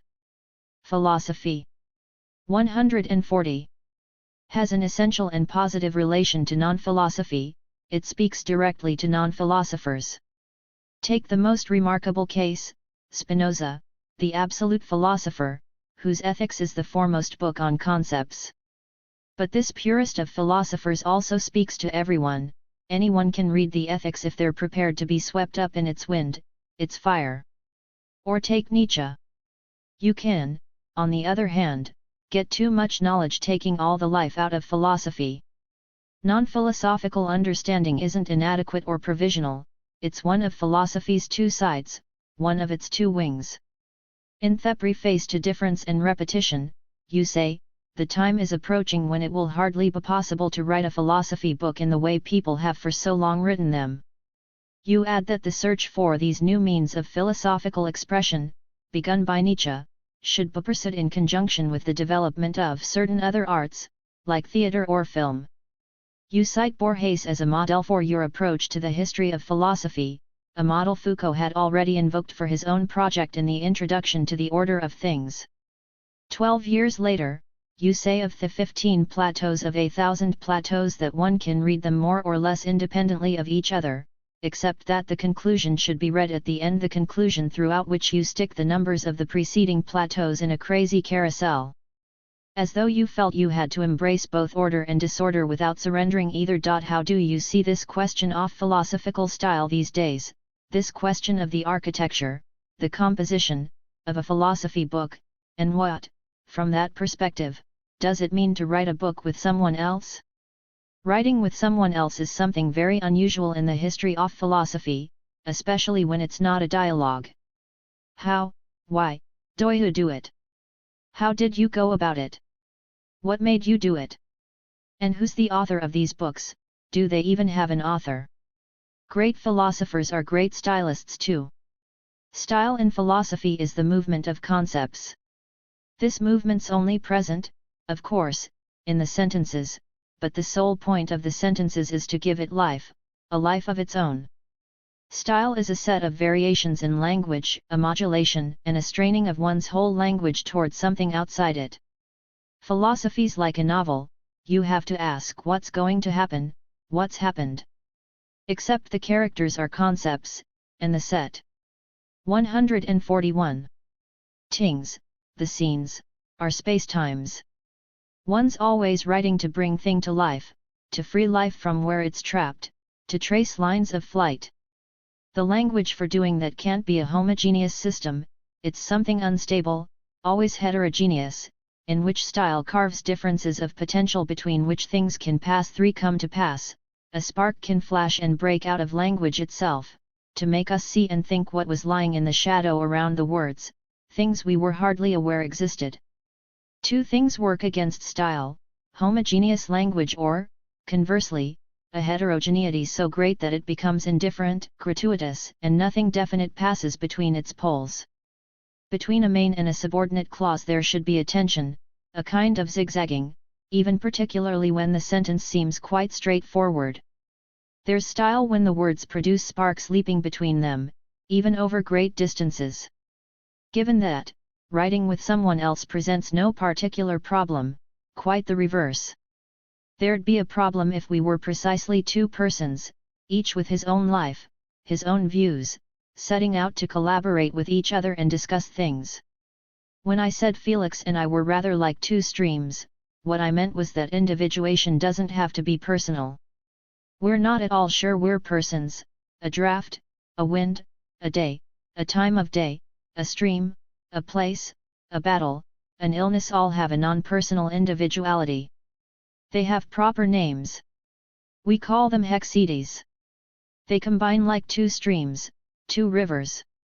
They express themselves in language, carving differences in it, but language gives each its own individual life and gets things passing between them. If you speak like most people on the level of opinions, you say me, I'm a person, just as you say the sun's rising. But we're not convinced that's definitely the right concept. Felix and I, and many others like us, don't feel we're persons exactly. Our individuality is rather that of events, which isn't making any grand claim, given that hexedes can be modest and microscopic. I've tried in all my books to discover the nature of events. It's a philosophical concept, the only one capable of ousting the verb to be and attributes. From this viewpoint, writing with someone else becomes completely natural. It's just a question of something passing through you, a current, which alone has a proper name. Even when you think you're writing on your own, you're always doing it with someone else you can't always name. In the Logikoff sense, I attempted a kind of serial composition. But A 142 Thousand Plateaus is more complex. Plateau isn't a metaphor, you see, they're zones of continuous variation, or like watchtowers surveying or scanning their own particular areas, and signaling to each other. A sort of Indian or Genoese pattern point for this is the nearest we come to a style, that is, to a polytonality. Literature is everywhere present in your work, running parallel, almost, to the philosophy, the essay on Sacher-Masoch, the little book on Proust, which got bigger and bigger, a large part of the logic of sense, both in the body of the work, on Lewis Carroll, and the supplementary material, on Klossowski, Michel Tournier, Zola, the book on Kafka written with Guattari and following on from Anti-Oedipus, a chapter of your dialogues with Claire Parnett, on the superiority of Anglo-American literature, considerable fragments of A Thousand Plateaus. It's a long list. And yet this doesn't lead to anything comparable to what we find principally in your books on cinema, but also in the logic of sensation, the ordering, rationalizing, of an art form, of a medium of expression. Is that because literature's too close to philosophy, to the very form of its expression, so it can only inflect and accompany the movement of your thought as a whole? Or are there other reasons? I don't know, I don't recognize that difference. I've dreamed about bringing together a series of studies under the general title Essays Critical and Clinical. That's not to say that great authors, great artists, are all ill, however sublimely, or that one's looking for a sign of neurosis or psychosis like a secret in their work, the hidden code of their work. They're not ill, on the contrary, they're a rather special kind of doctor. Why has Masoch given his name to a perversion as old as the world? Not because he suffered from it, but because he transformed the symptoms.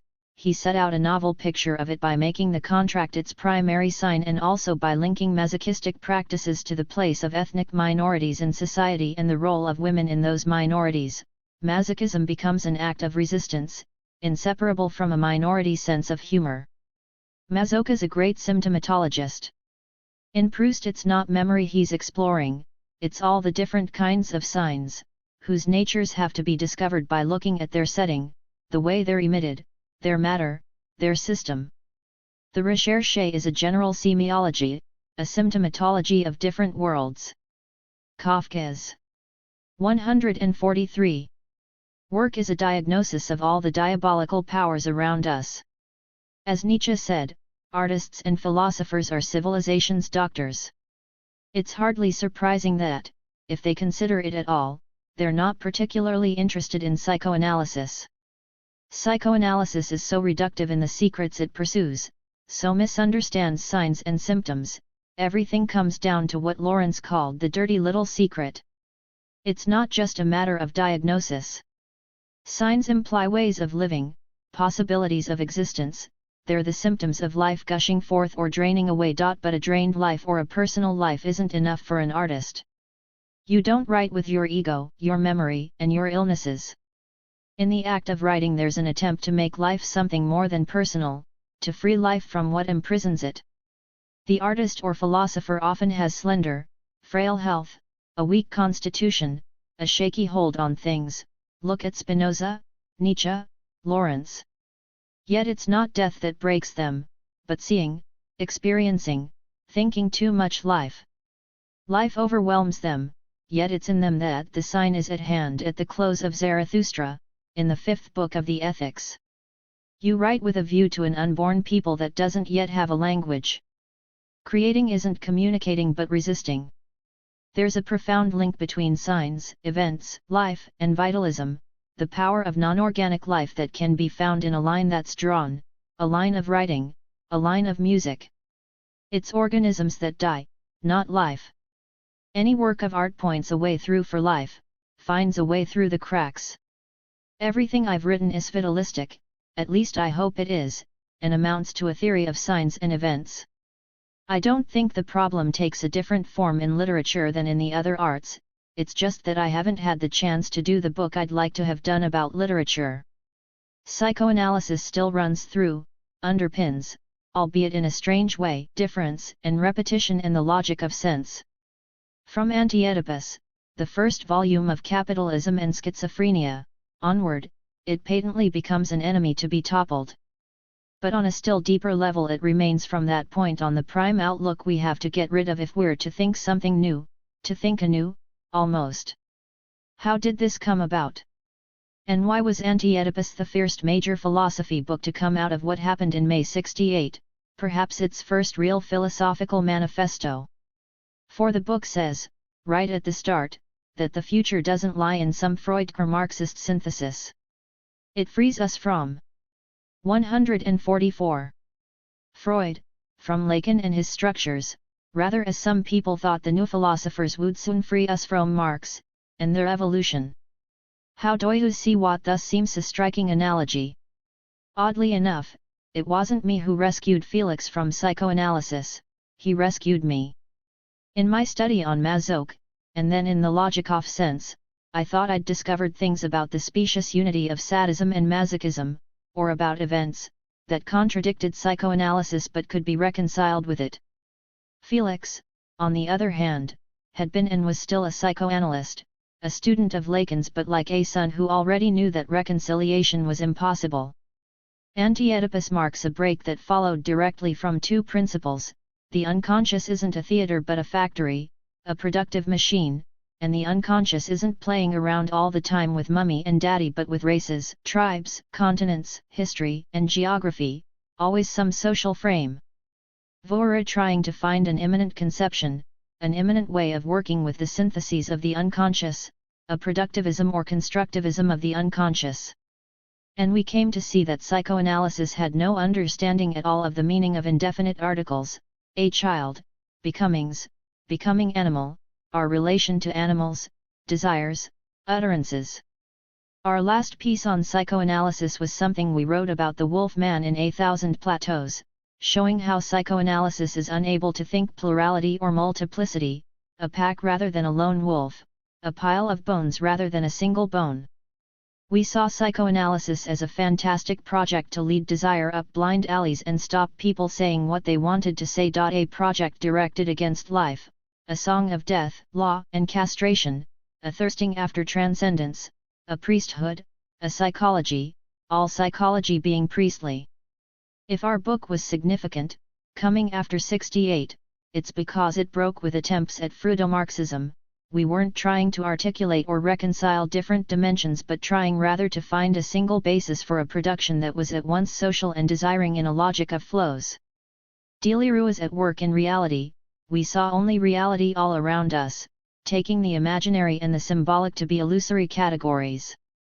Anti-Oedipus was about the univocity of the real, a sort of Spinozism of the unconscious. And I think 68 was this discovery itself. The people who hate 68, or say it was a mistake, see it as something symbolic or imaginary.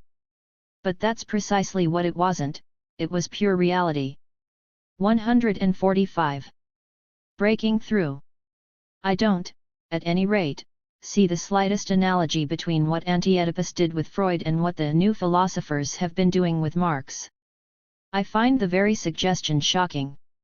If Anti-Oedipus seeks to criticize psychoanalysis, it's in terms of a conception of the unconscious that, whether right or wrong, is set out in the book. Whereas the new philosophers, denouncing Marx, don't begin to present any new analysis of capital, which mysteriously drops out of consideration in their work, they just denounce the Stalinist political and ethical consequences they take to follow from Marx. They're more like the people who attributed immoral consequences to Freud's work. It's nothing to do with philosophy. You're always invoking immanence, what seems most characteristic in your thought is that it doesn't depend on lack of negation, systematically banishing any appeal to transcendence, in whatever form. One wants to ask, is that really true, and how can it be, particularly since, despite this generalized immanence, your concepts always remain partial and local. From the logic of sense on, it seems you've always been at pains to produce a whole battery of concepts from each new book. One does of course notice concepts migrate in L5 intersecting. But, on the whole, the vocabulary of the books on cinema isn't that of the logic of sensation, which is different again from that of capitalism and schizophrenia, and so on. As though, rather than being ruo-rightus they explained, refined, ramified, and consolidated in relation to one another, so to speak, your concept shad each time tofma distinct group in L5 a specific plane of invention. Does that imply they are not amenable to being brought together into any overall scheme? Or is it just a question of opening things up as far as possible, without presupposing anything? And how does that fit in with immanence? Setting out a plane of immanence, tracing out a field of immanence, is something all the authors I've worked on have done, even Kant by denouncing any transcendent application of the syntheses of the imagination, although he sticks to possible experience rather than real experimentation. Abstractions explain nothing, they themselves have to be explained. There are no such things as universals, there's nothing transcendent, no unity, subject, or object, reason, there are only processes, sometimes unifying, subjectifying, rationalizing, but just processes all the same. These processes are at work in Con. D. 146. Crete multiplicities. Multiplicity is the real element in which things happen. It's multiplicities that fill the field of immanence, rather as tribes fill the desert without it ceasing to be a desert. And the plane of immanence has to be constructed. Immanence is constructivism, any given multiplicity is like one area of the plane. All processes take place on the plane of immanence, and within a given multiplicity, unifications, subjectifications, rationalizations, centralizations have no spatial status, they often amount to an impasse or closing off that prevents the multiplicity's growth, the extension and unfolding of its lines, the production of something new. When you invoke something transcendent you arrest movement, introducing interpretations instead of experimenting. Deleuze has shown very well how this happens in cinema, in the flow of images. An interpretation is in fact always carried out with reference to something that's supposed to be missing. Unity is precisely what's missing from multiplicity, just as the subject's what's missing from events, it's raining. Of course, things are sometimes missing, but it's always to do with something abstract, some transcendent viewpoint, if only that of a self, when you can't construct the plane of immanence. Processes are becomings, and aren't to be judged by some final result but by the way they proceed and their power to continue, as with animal becomings, or non-subjective individuations. That's why we contrasted rhizomes with trees, or rather arborescent processes, being temporary limits that block rhizomes and their transformations for a while. There are no universals, only singularities. Concepts aren't universals but sets of singularities that each extend into the neighborhood of one of the other singularities. Let's go back to the ritornello as an example of a concept, it's related to territory. You get ritornellos in any territory, marking it out, and then others when you're trying to find your way back to it, afraid at night, and still others to do with leaving, farewell. That already differentiates three stances, so to speak. And the ritornello thus expresses the tension between a territory and something deeper, the earth. But then the earth is the deterritorialized, it can't be separated from a process of deterritorialization that is its aberrant motion. Take any set of singularities leading on from one another, and you have a concept directly related to an event, allied. A song rises, approaches, or fades away. That's what it's like on the plane of Imma. 147. Nance, multiplicities fill it, singularities connect with one another, processes or becomings unfold, intensities rise and fall. I see philosophy as a logic of multiplicities, I feel, on this point, close to Michel Serres. Creating concepts is constructing some area in the plane, adding a new area to existing ones, exploring a new area, filling in what's missing. Concepts are composites, amalgams, offlines, curves. If new concepts have to be brought in all the time, it's just because the plane of immanence has to be constructed area by area, constructed locally, going from one point to the next. That's why it comes in bursts. In A Thousand Plateaus, each plateau was supposed to be that sort of burst. But that doesn't mean they can't be taken up again and treated systematically. Quite the reverse, a concept's power comes from the way it's repeated, as one area links up with another. And this linkage is an essential, ceaseless activity, the world as a patchwork. So your twin impression of a single plane of immanence, and concepts on the other hand that are always local, is quite right. What for me takes the place of reflection is constructionism. And what takes the place of communication is a kind of expressionism. Expressionism in philosophy finds its high point in Spinoza and Leibniz. I think I've found a concept of the other, by defining it as neither an object nor a subject, an other subject, but the expression of a possible world. Someone with a toothache, and a Japanese man walking in the road, express possible worlds. Then they start talking, someone tells me about Japan, it might even be the Japanese man who tells me about Japan, he might even be speaking Japanese. Language thus confers reality on the possible world as such, the reality of the possible as something possible. If I go to Japan, on the other hand, then it's no longer something possible. Including possible worlds in the plane of immanence, even in this very sketchy way, makes expressionism the counterpart of constructionism. But why this need to create new concepts? Is there any progress in philosophy? How would you define what it needs to do, why we need it, and even its program these days? I think there's an image of thought that changes a lot, that's changed a lot through history. By the image of thought I don't mean its 148 method, but something deeper that's always taken for granted, a system of coordinates, dynamics, orientations, what it means to think, and to orient oneself in thought. 5. However one sees it, we're on the plane of immanence, but should we go around erecting vertical axes and trying to stand up straight, or, rather, stretch out, run out along the horizon? 6. Keep pushing the plane further out? And what sort of verticality do we want? One that gives us something to contemplate, or one that makes us reflect or communicate? Or should we just get rid of all verticality as transcendent and lie down hugging the earth, without looking, without reflecting, cut off from communication? And then, have we got a friend with us, or are we all alone, me equals me, or are we lovers, or something else again? And what are the risks of betraying oneself, being betrayed, or betraying someone else? Doesn't there come a time to distrust even one's friend? How should we understand the philos in philosophy? Does it mean different things in Plato and in Blancot's book El Amity, even though it relates to thinking in both cases? From Empedocles on, there's a whole dramaturgy of thought. The image of thought is what philosophy as it were presupposes, it precedes philosophy, not a non-philosophical understanding this time but a pre-philosophical understanding. There are lots of people for whom thinking's just a bit of discussion.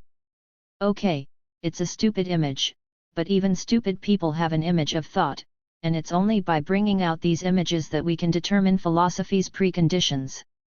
Do we, for instance, have the same image of thought that Plato, or even Descartes or Kant, had?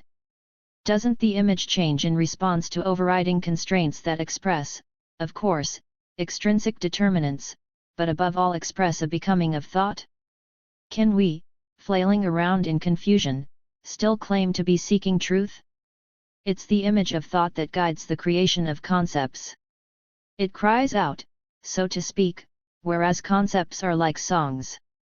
On the question of progress in philosophy, you have to say the sort of thing Rob Grillett says about the novel, there's no point at all doing philosophy the way Plato did, not because we've superseded Plato but because you can't supersede Plato, and it makes no sense to have another go at what he's done for all time. There's only one choice, doing the history of philosophy, or transplanting bits of Plato into problems that are no longer Platonic ones. 149. One might call this study of images of thought noology and see it as the prolegomena to philosophy. It's what differency and repetition is really about, the nature of the postulates of the image of thought. And the question runs right through the logic of sense, where height, depth, and surface are taken as the coordinates of thinking. I come back to it in Proust and signs, because Proust confronts the Greek image with all the power of signs. Then I come to it again, with Felix, in A Thousand Plateaus, because the rhizome's the image of thought that spreads out beneath the tree image. We've got no model for dealing with this question, no guide even, but there is something to which we can constantly refer and relate it, what we know about the brain. There's a special relation between philosophy and neurology, which comes out in the associationists, in Schopenhauer, in Bergson.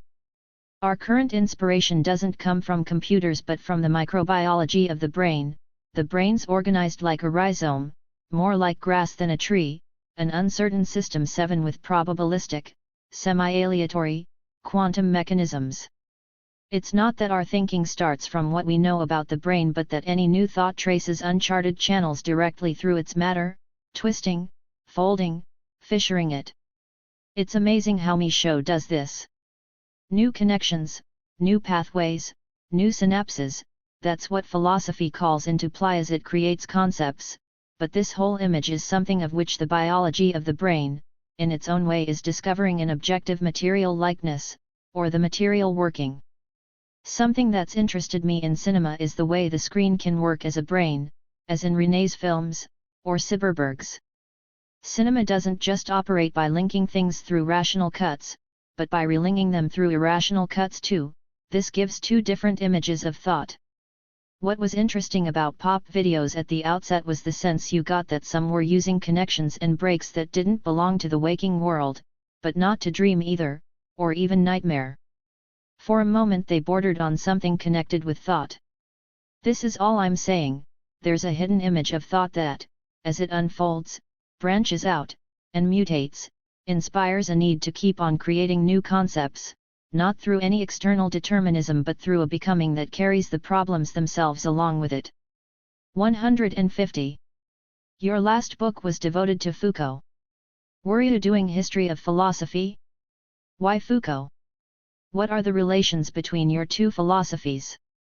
You already introduced the notion of the fold in the Foucault book. Is there some relation between Foucault and Leibniz? Foucault's a great philosopher, an amazing stylist too. He mapped out knowledge and power in a new way and traced specific relations between them. Philosophy takes on, in him, a new sense. Then he introduced processes of subjectification as a third dimension of his apparatuses, as a third distinct term that provides a new approach to forms of knowledge and articulates powers in a new way, thereby opening up a whole theory and history of ways of existing. Greek subjectification, Christian subjectifications. His method rejects universals to discover the processes, always singular, at work in multiplicities.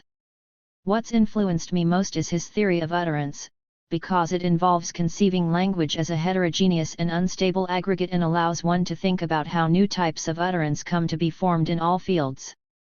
The importance of his literary work, his literary and artistic criticism, will come out only when all his articles are collected. His text on the life of infamous men, for example, is a beautiful comic masterpiece. There is in Foucault something close to Chekhov. The book I did wasn't about the history of philosophy, it's something I wanted to do with him, with the idea I have of him and my admiration for him. If there was any poetry in the book, one might see it as what poets call a tombeau. 8 I differed from him only on very minor things, what he called an apparatus, and what Felix and I called arrangements, have different coordinates, because he was establishing novel historical sequences, while we put more emphasis on geographical elements, territoriality, and movements of deterritorialization. We were always rather keen on universal history, which he detested. But being able to follow what he was doing provided me with essential corroboration. He was often misunderstood, which didn't get in his way but did worry him. People were afraid of him, that's to say his mere existence was enough to stop idiots braying. Foucault fulfilled the function of philosophy as defined by Nietzsche, being bad for stupidity. Thinking, with him, is like diving down and always bringing something back up to the surface. A thought that 151 folds this way and that, then suddenly bursts open like a spring. I don't in fact think he was particularly influenced by Leibniz. Although there's a remark in Leibniz that applies particularly well to him, I thought I'd reached port, but found myself thrown back onto the open sea. Thinkers like Foucault advance by lurching from one crisis to another, there's something seismic about them. The last approach opened up by Foucault is particularly rich. Processes of subjectification are nothing to do with private lives but characterize the way individuals and communities are constituted as subjects on the margins of established forms of knowledge and instituted powers, even if they thereby open the way for new kinds of knowledge and power. Subjectification thus appears as a middle term between knowledge and power, a perpetual dislocation, a sort of fold, a folding or enfolding. Foucault finds the initial movement of subjectification, in the West at least, with the Greeks, at the point where free men imagine they have to master themselves if they want to be able to govern others. But subjectification takes many different forms, which explains Foucault's interest in a Christianity permeated by these processes on an individual and collective level, hermits, religious orders and communities, not to mention heresies and reforms, with self-mastery no longer the guiding principle. One might even say that in many social formations it's not the masters but rather those excluded from society who constitute foci of subjectification, the freed slave, for example, who complains he's lost any social role in the established order, and opens the way for new kinds of power. Plaintive voices are very important, not just poetically but historically and socially, because they express a movement of subjectification, poor me. There's a whole order of elegiac subjectivity. Subjects are born quite as much from misery as from triumph. Foucault was fascinated by the movements of subjectification taking shape in our present-day societies, what modern processes are currently at work producing subjectivity. Thus, when people talk about Foucault returning to the subject, they're completely missing the problem he's addressing. Here again, there's no point arguing with them. One does indeed find scraps of universal history in Anti-Oedipus, with the distinction between coded societies, overcoding states, and capitalism décode. 152. Ing flows. You then return to this theme in A Thousand Plateaus, introducing an opposition between nomadic war machines and sedentary states. You set out a nomadology. But do any political stances follow from this? You belonged, with Foucault, to the Prison Information Group, you sponsored colleges standing for president, 9 you came out in support of the Palestinians. But since the aftermath of 68 you seem, especially compared with Guattari, to have fallen rather silent. You've taken no part in the human rights movement, or philosophical debate about the constitutional state. 10 Is this a matter of choice, or reticence, or disillusion? Doesn't the philosopher have a role to play in society? If you're talking about establishing new forms of transcendence, new universals, restoring a reflective subject as the bearer of rights, or setting up a communicative intersubjectivity, then it's not much of a philosophical advance. People want to produce consensus, but consensus is an ideal that guides opinion, and has nothing to do with philosophy. A sort of philosophy as marketing, often directed against the USSR. Ewald's shown that you need more than just a legally constituted subject to have human rights, that you have to confront juridical problems that are in themselves very interesting. And in many cases the states that trample on human rights are so much outgrowths or dependencies of the ones that trumpet them that it seems like two complementary activities. One can't think about the state except in relation to the higher level of the single world market, and the lower levels of minorities, becomings, people.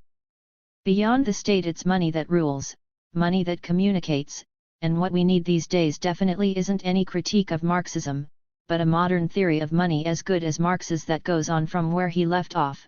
Bankers would be better placed than economists to sketch its outlines, although the economist Bernard Schmidt has made some progress in this area. And below the state are becomings that can't be controlled, minorities constantly coming to life and standing up to it. Becomings are something quite distinct from history. Even structural history generally thinks in terms of past, present, and future. We're told revolutions go wrong, or produce monsters in their wake. It's an old idea, no need to wait for Stalin, it was already true of Napoleon, of Cromwell. To say revolutions turn out badly is to say nothing about people's revolutionary become. 153. Ing.L1 If we've been so interested in nomads, it's because they're a becoming and aren't part of history, they're excluded from it, but they transmute and reappear in different, unexpected forms in the lines of flight of some social field. That's one difference, in fact, between ourselves and Foucault. He saw social fields as crisscrossed with strategies, we see them as fleeing all over the place. May 68 was a becoming breaking through into history, and that's why history found it so hard to understand, and why historical society found it so hard to come to terms with. People talk about the future of Europe, and the need to harmonize banking, insurance, internal markets, companies, police forces, consensus, consensus, consensus, but what about people's becoming? Is Europe leading us into strange becomings like new versions of 68? What's going to become of people? It's a question full of surprises, not the question of the future, but of actuality, the untimely. The Palestinians are what's untimely in the Middle East, taking the question of territory to its limit. In unconstitutional states it's the nature of the necessarily nomadic processes of liberation that counts. And in constitutional states, it's not established and codified constitutional rights that count but everything that's legally problematic and constantly threatens to bring what's been established back into question that counts. There's no shortage of such problems these days, the whole civil code's strained to breaking point, and the penal code is in as great a mess as the prison system. Rights aren't created by codes and pronouncements but by jurisprudence. Jurisprudence is the philosophy of law, and deals with singularities. It advances by working out from singularities. All this may of course involve taking particular positions to make some particular point. But it's not enough these days to take a position, however concretely. You need some sort of control over how it's presented. Otherwise you'll quickly find yourself on television replying to stupid questions or face to face, back to back, with someone, discussing things. What if we were to get involved in producing the program? But how? It's a specialized business, we're not even the customers anymore. Television's real customers are the advertisers, those well-known liberals. It would be pretty sad to see philosophers being sponsored, with company logos all over their outfits, but maybe it's happening already. People talk about intellectuals abdicating their responsibility, but how are they supposed to express 154 themselves in some all-purpose medium that's an offense to all thinking? I think there's a public for philosophy and ways of reaching it, but it's a clandestine sort of thinking, a sort of nomadic thinking. The only form of communication one can envisage as perfectly adapted to the modern world is Adorno's model of a message in a bottle, or the Nietzschean model of an arrow shot by one thinker and picked up by another.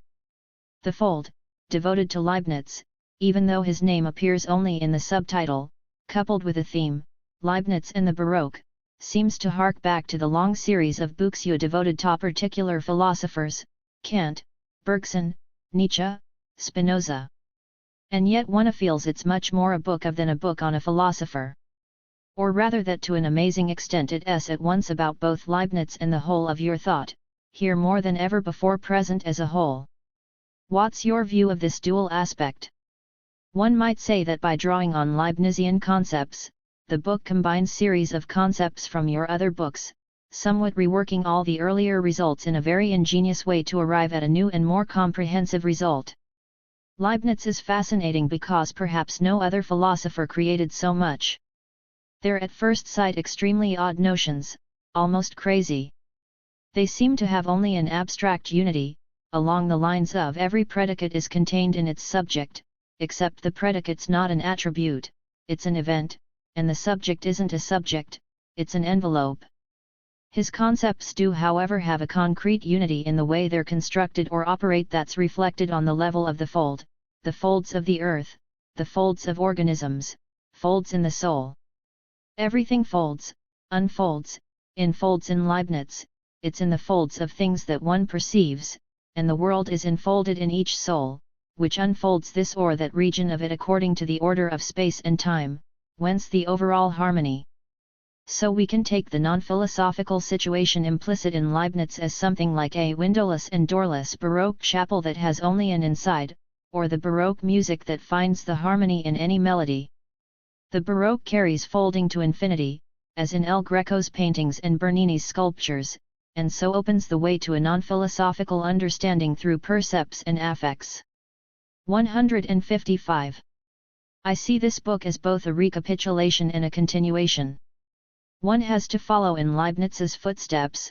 He's probably had more creative followers than any other philosopher, but also in those of artists who echo his work, even unknowingly Mallarmé, Proust, Michaud, Handel, Boulez, anyone who fashions a world out of folding and unfolding. The whole thing is a crossroads, a multiple connectedness. We're still a long way from exhausting all the potential of the fold. It's a good philosophical concept. That's why I wrote this book, and it leaves me in a position to do what I now want to do. I want to write a book on what is philosophy. As long as it's a short one. Also, Guattari and I want to get back to our joint work and produce a sort of philosophy of nature, now that any distinction between nature and artifice is becoming blurred. Such projects are all one needs for a happy old age. Conversation with Raymond Bellourand Fran / Oswald Magazine Littéraire 257, September 1988. 3. On Leibniz. You've always said that doing philosophy is working on concepts as one works on a piece of wood and constantly producing new ones that can be used to tackle real problems. The concept of fold seems particularly useful, since it allows one, by starting from Leibniz's philosophy, to characterize the Baroque and provides a way into the work of Michaud or Borges, of Maurice Leblanc, comme Rose Jace, or into the territory of artists. One's very tempted to ask whether a concept that works so well, and takes one so far, isn't in danger of losing its value by a sort of inflation and inviting the criticisms people used to make of systems that explained everything. One does indeed find folds everywhere, in rocks, rivers, and woods, in organisms, in the head or brain, in souls or thought, in what we call the plastic arts. But that doesn't make the fold a universal. It was Levi Strauss, I think, who showed you had to distinguish the following two propositions, that only similar things can differ, and only different things can be similar. One proposition says similarities primary, the other says things themselves differ, and differ above all from themselves. Straight lines are all alike, but folds vary, and all folding proceeds by differentiation. No two things are folded the same way, no two rocks, and there's no general rule saying the same thing will always fold the same way. Folds are in this sense everywhere, without the fold being a universal. It's a differentiator, a differential. There. On Leibniz. 157. Are two kinds of concepts, universals and singularities. The concept of fold is always something singular, and can only get anywhere by varying, branching out, taking new forms. You've only to consider or, better still, to see and touch mountains as formed by their folding, for them to lose their solidity, and for millennia to turn back into what they are, not something permanent but time in its pure state, pliability. There's nothing more unsettling than the continual movement of something that seems fixed. In Leibniz's words, a dance of particles folding back on themselves. Your whole book shows how Leibniz's philosophy, when one works through it with the concept of fold, can be linked to non-philosophical realities and cast light on them, how the monad relates to other people's work in the fields of painting, sculpture, architecture, and literature. But can it also cast light on our social and political world? If the social realms become, as they say, a dark continent, isn't it because we've been thinking about it, after Marx, in mechanical or anatomical terms rather than in terms of folds, drapery, texture. Leibniz's most famous proposition is that every soul or subject, monad, is completely closed, windowless and doorless, and contains the whole world in its darkest depths, while also illuminating some little portion of that world, each monad a different portion. So the world is enfolded in each soul, but differently, because each illuminates only one little aspect of the overall folding. It is, at first sight, a very odd conception. But, as always in philosophy, one's dealing with a concrete situation. I try to show how the conception applies to Baroque architecture, to the Baroque interior, to Baroque lighting. But it's our situation as modern men as well, if we take account of the new ways things are folded. The minimalist art of Tony Smith presents us with the following situation: a car speeding along a dark motorway lit only by the car's headlamps, with the tarmac hurtling by in the windscreen. It's a modern version of the monad, with the windscreen playing the part of a small illuminated area. You wonder if we can understand this socially and politically. Certainly, and the Baroque was itself linked to a political system, a new conception of politics. The move toward replacing the system of a window and a world outside with one of a computer screen in a closed room is something that's 158. Taking place in our social life, we read the world more than we see it. Not only is there a social morphology in which textures play their part, but the Baroque plays a part in town planning and rural development. Architecture has always been a political activity, and any new architecture depends on revolutionary forces. You can find architecture saying we need a people, even though the architect isn't himself a revolutionary. Through its relation to the Bolshevik Revolution, constructivism links up with the Baroque. A people is always a new wave, a new fold in the social fabric. Any creative work is a new way of folding adapted to new materials. The concept offfold leads you on quite naturally, in true Leibnizian spirit, to a certain conception of matter and living things, and an insistence upon the close relation between matter and life, organisms. But as I read your book, I often wondered how what you say about matter or living organisms and about perception or pain, for example, might be understood by a contemporary physicist, biologist, physiologist, and so on. The model for the science of matter is origami. Or the art of folding paper. If to be alive is to have a soul, it's because proteins already present us with acts of perception, discrimination, and differentiation. Matter is textures. How are we to take propositions like these? Inflection still plays a central part in mathematics, or in the theory of functions. That matter isn't granular but made up of smaller and smaller folds, as Leibniz says, is a hypothesis that can be interpreted in terms of the physics of particles and forces. That an organism is the theater and principle of its endogenous folding is something that comes out at the level of molecular biology, as well as embryology. As Tom shows, morphogenesis is all about folding. The complex notion of texture has taken on a fundamental importance in all sorts of fields. The idea that there's such a thing as molecular perception has been accepted for a long time.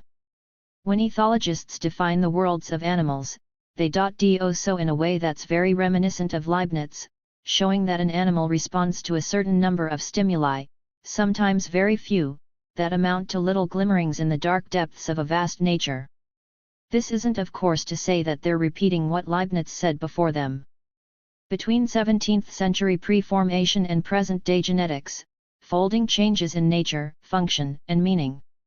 But then, Leibniz himself didn't invent the notion and principles of folding, which were familiar in the sciences and arts before his day.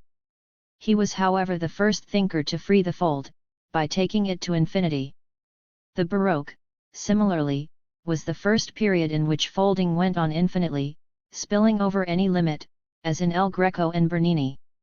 That's why Leibniz's great Baroque principles are still so scientifically relevant, even though folding has taken on new characteristics, which illustrates its power of transformation. It's the same in art. Hanti's folds aren't of course El Greco's, but it was the great Baroque painters who freed folds from the constraints and limits imposed on them by Romanesque, Gothic, and neoclassical art. They thus made possible all sorts of new experiments that they didn't prefigure, but of which they mark the opening phase. Mallarmé and Michaud are obsessed with folds. That doesn't make them Leibnizian, but it does mean they're somehow related to Leibniz. Art informel is based on two things, textures and folded shapes. That doesn't make Klee or Dubuffet Baroque painters. But the cabinet logologique too is like the inside of a Leibnizian monad.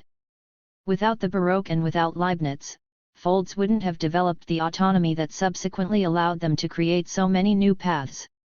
In short, the raising to infinity or autonomization of folds in the Baroque has artistic, scientific, and philosophical consequences, with their different time scales, that are far from being exhausted, and in which one keeps coming back to Leibnizian themes.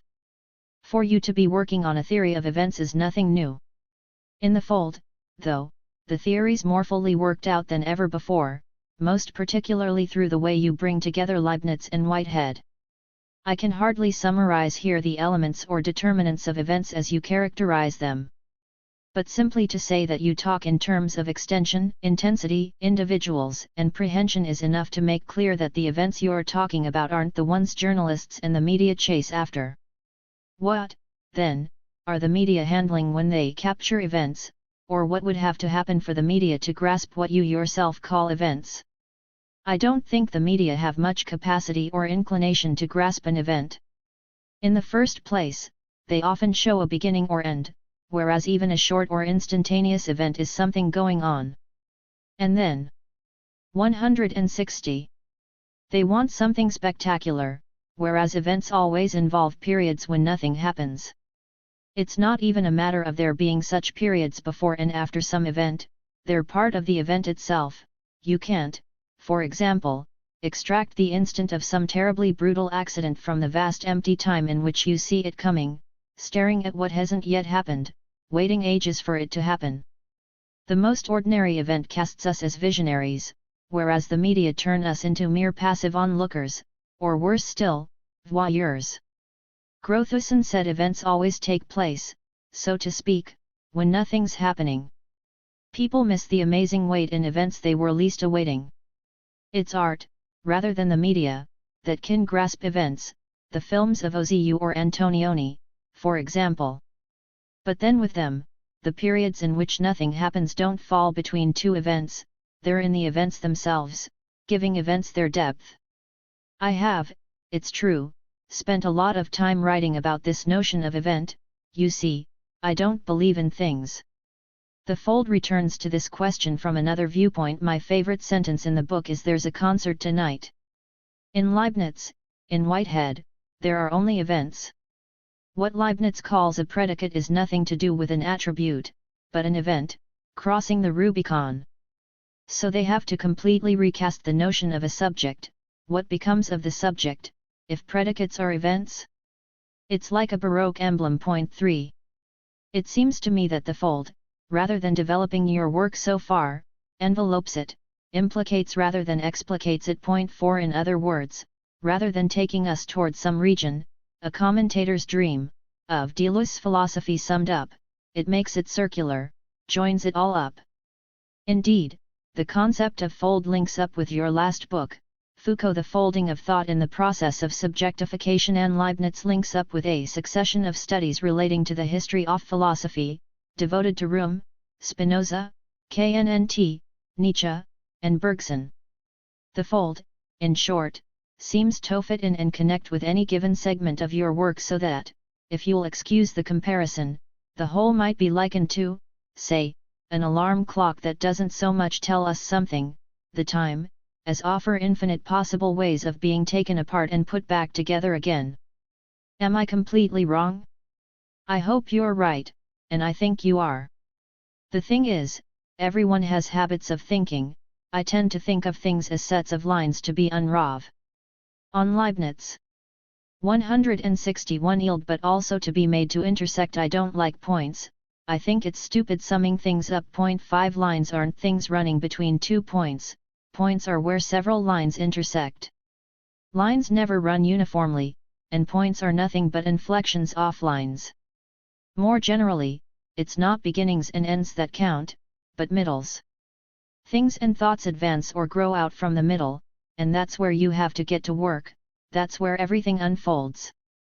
So a multilinear complex can fold back on itself with intersections and inflections that interconnect philosophy, the history of philosophy, history in general, the sciences, and the arts. As though these are so many twists in the path of something moving through space like a whirlwind that can materialize at any point. But we're not talking about just any point, we're talking about Leibniz. Everyone knows about Leibniz, but they know about him from Candide, and Voltaire's mocking references to the best of all possible worlds. I'm going to ask you a silly question: does it damage the way a philosopher's remembered, to be laughed at like that? But Voltaire's a philosopher too, and Candide's a major text. The relation between Leibniz and Voltaire marks a fundamental transition in the history of thought. With Voltaire we're in the Enlightenment, a system of light, indeed, of matter and life, of reason, quite different from the Baroque system. Even though Leibniz opened the way into this new period, theological reason breaks down, giving way to human reason pure and simple.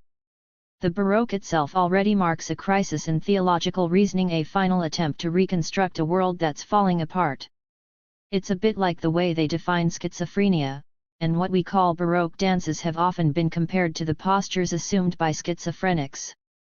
Now, when Leibniz says our world's the best of all possible worlds, we have to understand the best as replacing the classical good, and reflecting, precisely, the collapse of the good. Leibniz's idea is that our world's the best, not because it's governed by the good but because it allows the production and introduction of new elements. It's a very striking idea, and one that Voltaire himself takes up. And it's a long way from Leibniz's supposed optimism. Indeed, for Leibniz, the very possibility of progress 162 depends on his Baroque conception of damnation. The best of all possible worlds rises up on the shoulders of the damned, because the damned have themselves forsaken progress and so set free infinite quantities of progressiveness. There's a wonderful piece about this called The Philosopher's Profession of Faith, beautifully translated into French by Belaval. There's a song of Beelzebub's in the book, which must be the finest of all texts on evil. These days it's no longer theological reason but human reason, Enlightenment reason, that's entering a crisis and breaking down. So in our attempts to preserve some part of it or reconstruct it, we're seeing a neo-Baroque, which brings us closer, perhaps, to Leibniz than to Voltaire. Along with the fold, you're publishing a short luminous piece on Francois Itellet's philosophy, Pericles, and Verdi. Should we take the way this major book on philosophy is preceded and followed by two texts devoted to Michel Foucault and Francois Itellet, departed friends, as somehow significant, as relating, in particular, to the sense of phyllion in philosophy? Are you trying to bring into philosophy or the writing of philosophy the music that Châtelet, as you'll recall, defined as establishing human relations in oral material? You talk, in the first place, about friendship. I wrote a book about Foucault, and then a little piece about Châtelet.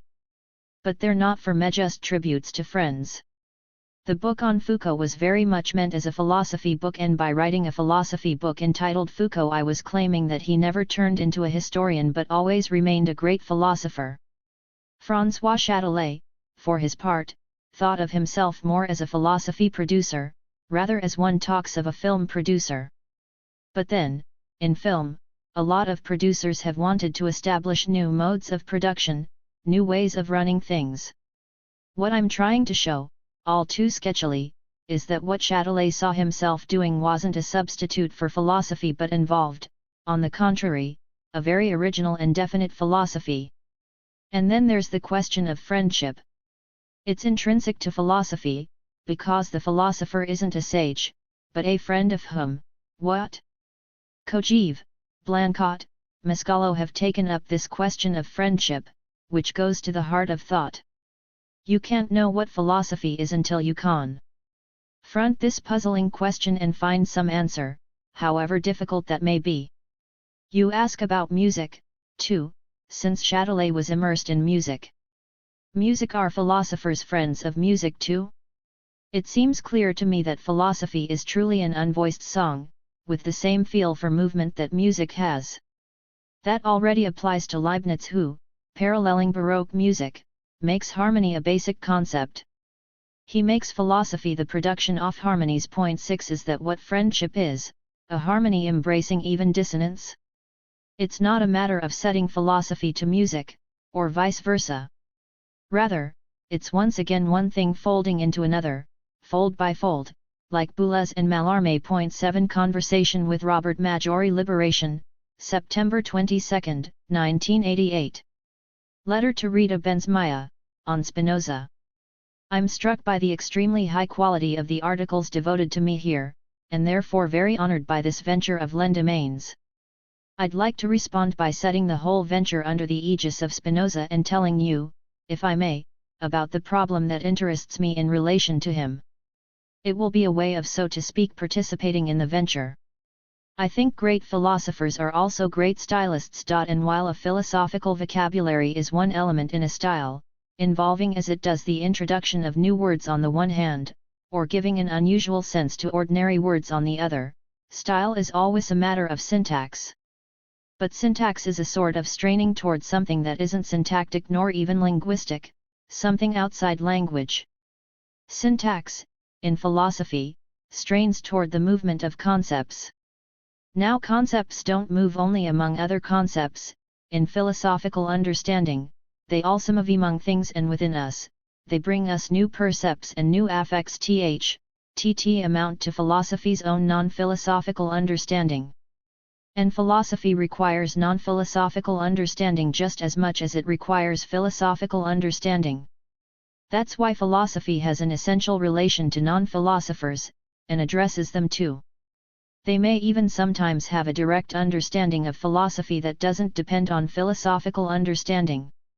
Style in philosophy strains toward three different poles: concepts, or new ways of thinking; percepts, or new ways of seeing and construing; and effects, or new ways of feeling.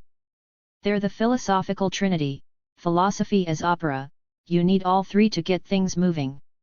What has this to do with Spinoza? He seems, on the face of it, to have no style at all, as we confront the very scholastic Latin of the Ethics. But you have to be careful with people who supposedly have no style. As Proust noted, they're often the greatest stylists of all. The Ethics appears at first to be a continuous stream of definitions, propositions, proofs, and corollaries, presenting us with a remarkable development of concepts. An irresistible, uninterrupted river, majestically serene. Yet all the while there are parentheses springing up in the guise of scholia, discontinuously, independently, referring to one another, violently erupting to form a broken volcanic chain, as all the passions rumble below in a war of joys pitted against sadness.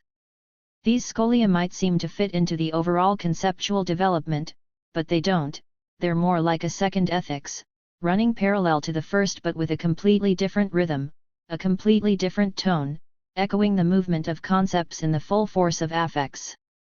And then there's a third ethics, too, when we come to Book 5. Because Spinoza tells us that up to that point he's been speaking from the viewpoint of concepts, but now he's going to change his style and speak directly and intuitively in pure percepts. Here too, one might imagine he's still proving things, but he's certainly not continuing the same way. The line of proof begins to leap like lightning across gaps, proceeding elliptically, implicitly, in abbreviated form, advancing in piercing, rending flashes. No longer a river, or something running below the surface, but fire. A third ethics that, although it appears only at the close, is there from the start, along with the other two. This is the style at work in Spinoza's seemingly calm Latin. He sets three languages resonating in his outwardly dormant language, a triple straining.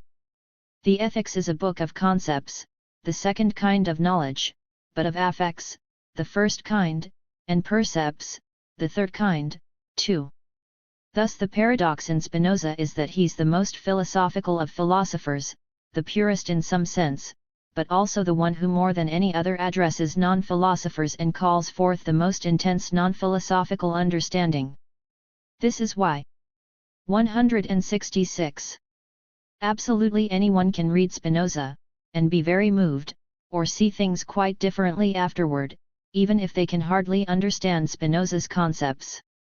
Conversely, a historian of philosophy who understands only Spinoza's concepts doesn't fully understand him.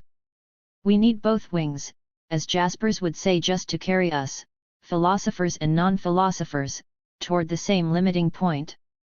And it takes all three wings, nothing less, to form a style, a bird of fire. Lendemains 53, 1989, Part 5. Control and Becoming. The problem of politics seems to have always been present in your intellectual life. Your involvement in various movements, prisoners, homosexuals, Italian autonomists, Palestinians, on the one hand, and the constant problematizing of institutions, on the other, follow on from one another and interact with one another in your work, from the book on Berne through to the one on Foucault. What are the roots of this sustained concern with the question of politics, and how has it remained so persistent within your developing work? 1. Why is the relation between movement and institution always problematic? 1. What I've been interested in are collective creations rather than representations. There's a whole order of movement and institutions that's independent of both laws and contracts. What I found in Hume was a very creative conception of institutions and law. I was initially more interested in law than politics. Even with Mazoch and Sada, what I liked was the thoroughly twisted conception of contracts in Mazoch, and of institutions in Sada, as these come out in relation to sexuality. And in the present day I see François Hould's work to re-establish a philosophy of law as quite fundamental. What interests me isn't the law or law slow, the former being an empty notion, the latter uncritical notions, nor even law or rights, but jurisprudence. It's jurisprudence, ultimately, that creates law, and we must go on leaving this to judges. Writers ought to read law reports rather than the civil code. People are already thinking about establishing a system of law for modern biology, but everything in modern biology and the new situations it creates, the new courses of events it makes possible, is a matter for jurisprudence. We don't need an ethical committee of supposedly well-qualified wise men, but user groups. This is where we move from law into politics. I, for my own part, made a sort of move into politics around May 68, as I came into contact with specific problems, through Guattari, through Foucault, through Elie Somber. Anti-Oedipus was from beginning to end a book of political philosophy. You took the events of 68 to be the triumph of the untimely, the dawn of counter-actualization. 2. Already in the years leading up to 68, in your work on Nietzsche and a bit later in Coldness and Cruelty, you'd given a new meaning to politics as possibility, event, singularity. You'd found short circuits where the future breaks through into the present, modifying institutions in its wake. But then after 68 you take a slightly different approach. Nomadic thought always takes the temporal form of instantaneous counter-actualization, while spatially only minority becoming is universal. How should we understand this universality of the untimely? The thing is, I became more and more aware of the possibility of distinguishing between becoming and history. It was Nietzsche who said that nothing important is ever free from a non-historical cloud. This isn't to oppose eternal and historical, or contemplation and action. Nietzsche is talking about the way things happen, about events themselves or becoming. What history grasps in an event is the way it's actualized in particular circumstances. The event's becoming is beyond the scope of history. History isn't experimental. 3. It's just the set of more or less negative preconditions that make it possible to experiment with something beyond history. Without history the experimentation would remain indeterminate, lacking any initial conditions, but experimentation isn't historical. In a major philosophical work, Cleo, Pegui explained that there are two ways of considering events, one being to follow the course of the event, gathering how it comes about historically, how it's prepared and then decomposes in history, while the other way is to go back into the event, to take one's place in it as in a becoming, to grow both young and old in it at once. Going through all its components or singularities. Becoming isn't part of history, history amounts only the set of preconditions, however recent, that one leaves behind in order to become, that is, to create something new. This is precisely what Nietzsche calls the untimely. May 68 was a demonstration, an eruption, of a becoming in its pure state. It's fashionable these days to condemn the horrors of revolution. It's nothing new. English Romanticism is permeated by reflections on Cromwell very similar to present-day reflections on Stalin. Point 4 They say revolutions turn out badly. But they're constantly confusing two different things, the way revolutions turn out historically and people's revolutionary becoming. These relate to two different sets of people. Men's only hope lies in a revolutionary becoming, the only way of casting off their shame or responding to what is intolerable. A Thousand Plateaus, which I regard as a major philosophical work, seems to me at the same time a catalogue of unsolved problems, most particularly in the filed off political philosophy. Its pairs of contrasting terms process and project, singularity and subject, composition and organization, lines off light and apparatuses/strategies, micro and macro, and so on. All this not only remains forever open but it's constantly being reopened, through an amazing will to theorize, and with a violence reminiscent of heretical proclamations. I've nothing against such subversion, quite the reverse. But I seem sometimes to hear a tragic note, at points where it's not clear where the war machine is going.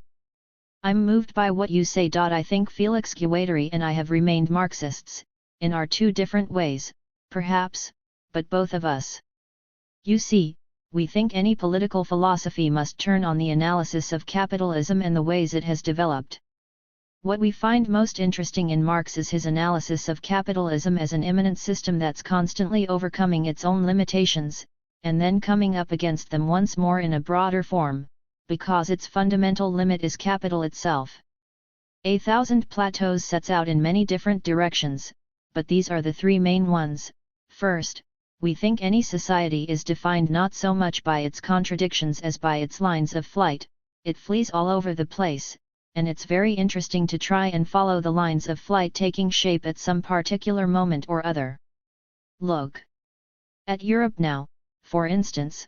Western politicians have spent a great deal of effort setting it all up, the technocrats have spent a lot of effort getting uniform administration and rules, but then on the one hand there may be surprises in store in the form of upsurges of young people, of women, that become possible simply because certain restrictions are removed, with untechnocratizable consequences, and on the other hand it's rather comic when one considers that this Europe has already been completely superseded before being inaugurated, superseded by movements coming from the East.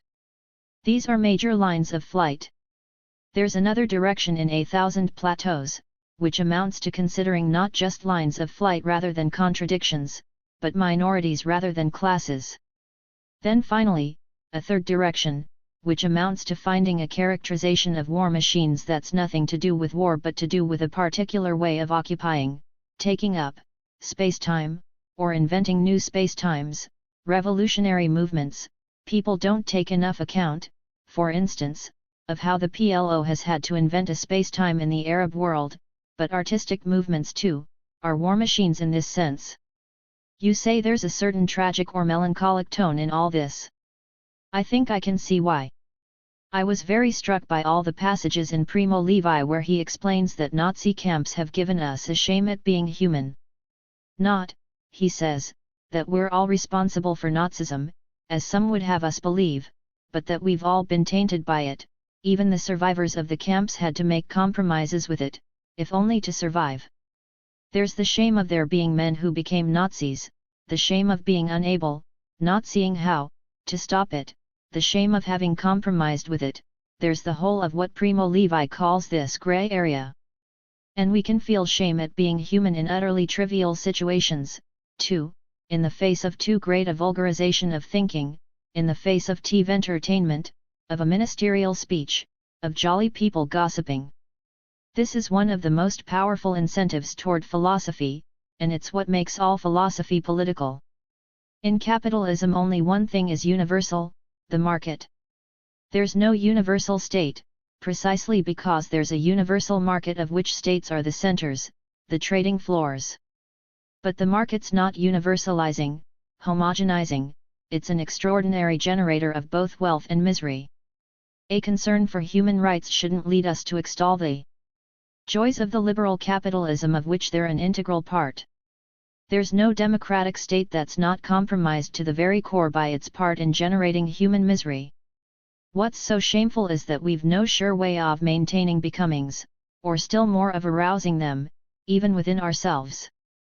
How any group will turn out, how it will fall back into history, presents a constant concern. 5. There's no longer any image of proletarians around of which it's just a matter of becoming conscious. How can minority becoming be powerful? How can resistance mean insurrection? Are poundating you? I'm never sure how to answer such questions, even though I always find in your works an impetus that forces me to reformulate the questions theoretically and practically. And yet when I read what you've written about the imagination, or on common notions in Spinoza, or when I follow your description in the time image of the rise of revolutionary cinema in third world countries, and with you grasp the passage from image into fabulation, into political praxis, I almost feel I've found an answer. Or am I mistaken? Is there then, some way for the resistance of the oppressed to become effective, and for what's intolerable to be definitively removed? Is there some way for the mass of singularities and atoms that we all are to come forward as a constitutive power, or must we rather accept the juridical paradox that constitutive power can be defined only by constituted power? The difference between minorities and majorities isn't their size. A minority may be bigger than a majority. What defines the majority is a model you have to conform to, the average European adult male city dweller, for example. A minority, on the other hand, has no model, it's a becoming, a process. One might say the majority is nobody. Everybody's caught, one way or another, in a minority becoming that would lead them into unknown paths if they opted to follow it through. When a minority creates models for itself, it's because it wants to become a majority, and probably has to survive or prosper, to have a state, be recognized, establish its rights, for example. But its power comes from what it's managed to create, which to some extent goes into the model, but doesn't depend on it. A people is always a creative minority, and remains one even when it acquires a majority. It can be both at once because the two things, people, and find they lack a people, Mallarmé, Rimbaud, Clay, Berg. The Straubs in cinema. Artists can only invoke a people, their need for one goes to the very heart of what they're doing, it's not their job to create one, and they can't. Art is resistance, it resists death, slavery, infamy, shame. But a people can't worry about art. How is a people created? Through what terrible suffering? When a people's created, it's through its own resources, but in a way that links up with something in art. Garel says here's a mass of terrible suffering in the Louvre, too, or links up art to what it lacked. Utopia isn't the right concept, it's more a question of a fabulation in which a people and art both share. We have to take up Bergson's notion of fabulation and give it a political meaning.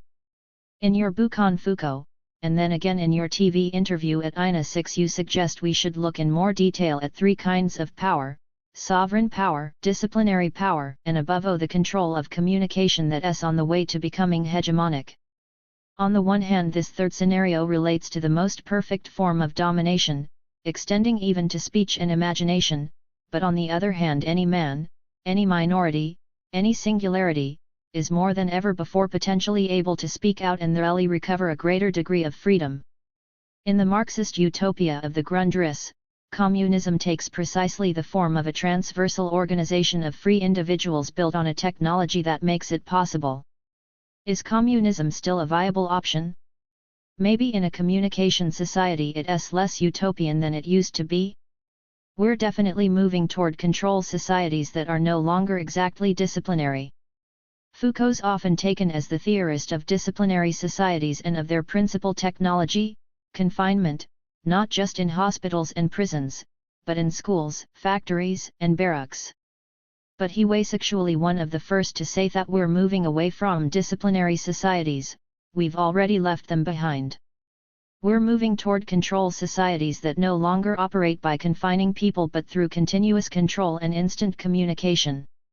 Burroughs was the first to address this.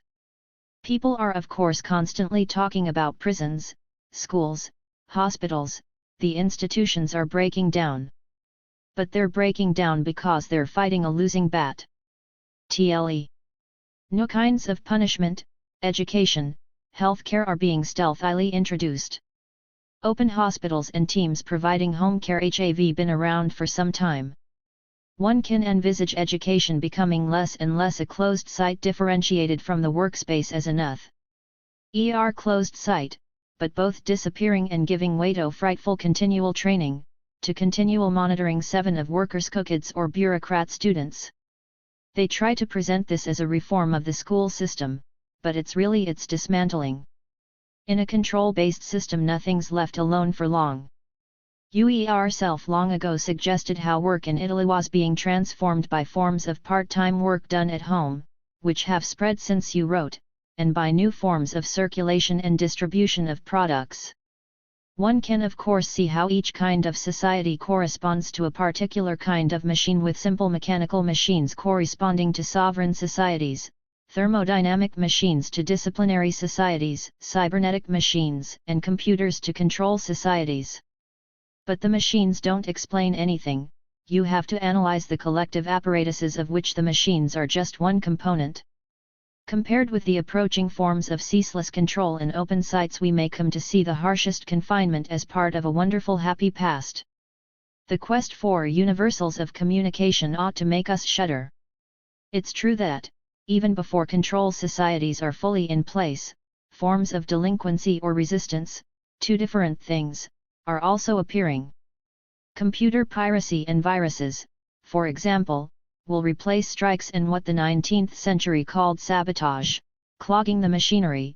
8 You ask whether control or communication societies will lead to forms of resistance that might reopen the way for a communism understood as the transversal organization of free individuals. Maybe I don't know. But it would be nothing to do with minorities speaking out. Maybe speech and communication have been corrupted. They're thoroughly permeated by money, and not by accident but by their very nature. We've got to hijack speech. Creating has always been something different from communicating. The key thing may be to create vacuoles of non-communication, circuit breakers, so we can elude control. In Foucault and in The Fold, processes of subjectification seem to best studied more closely than in some of Foucault's other works. The subject's boundary of a continuous movement between an inside and outside. What are the political consequences of this conception of the subject? If the subject can't be reduced to an externalized citizenship, can it invest citizenship with force and life? Can it make possible a new militant pragmatism, at once a pietas toward the world and a very radical construct? What politics can carry into history the splendor of events and subjectivity? How can we conceive a community that has real force but no base, that isn't a totality but is, as in Spinoza, absolute? It definitely makes sense to look at the various ways individuals and groups constitute themselves as subjects through processes of subjectification. What counts in such processes is the extent to which, as they take shape, they elude both established forms of knowledge and the dominant forms of power.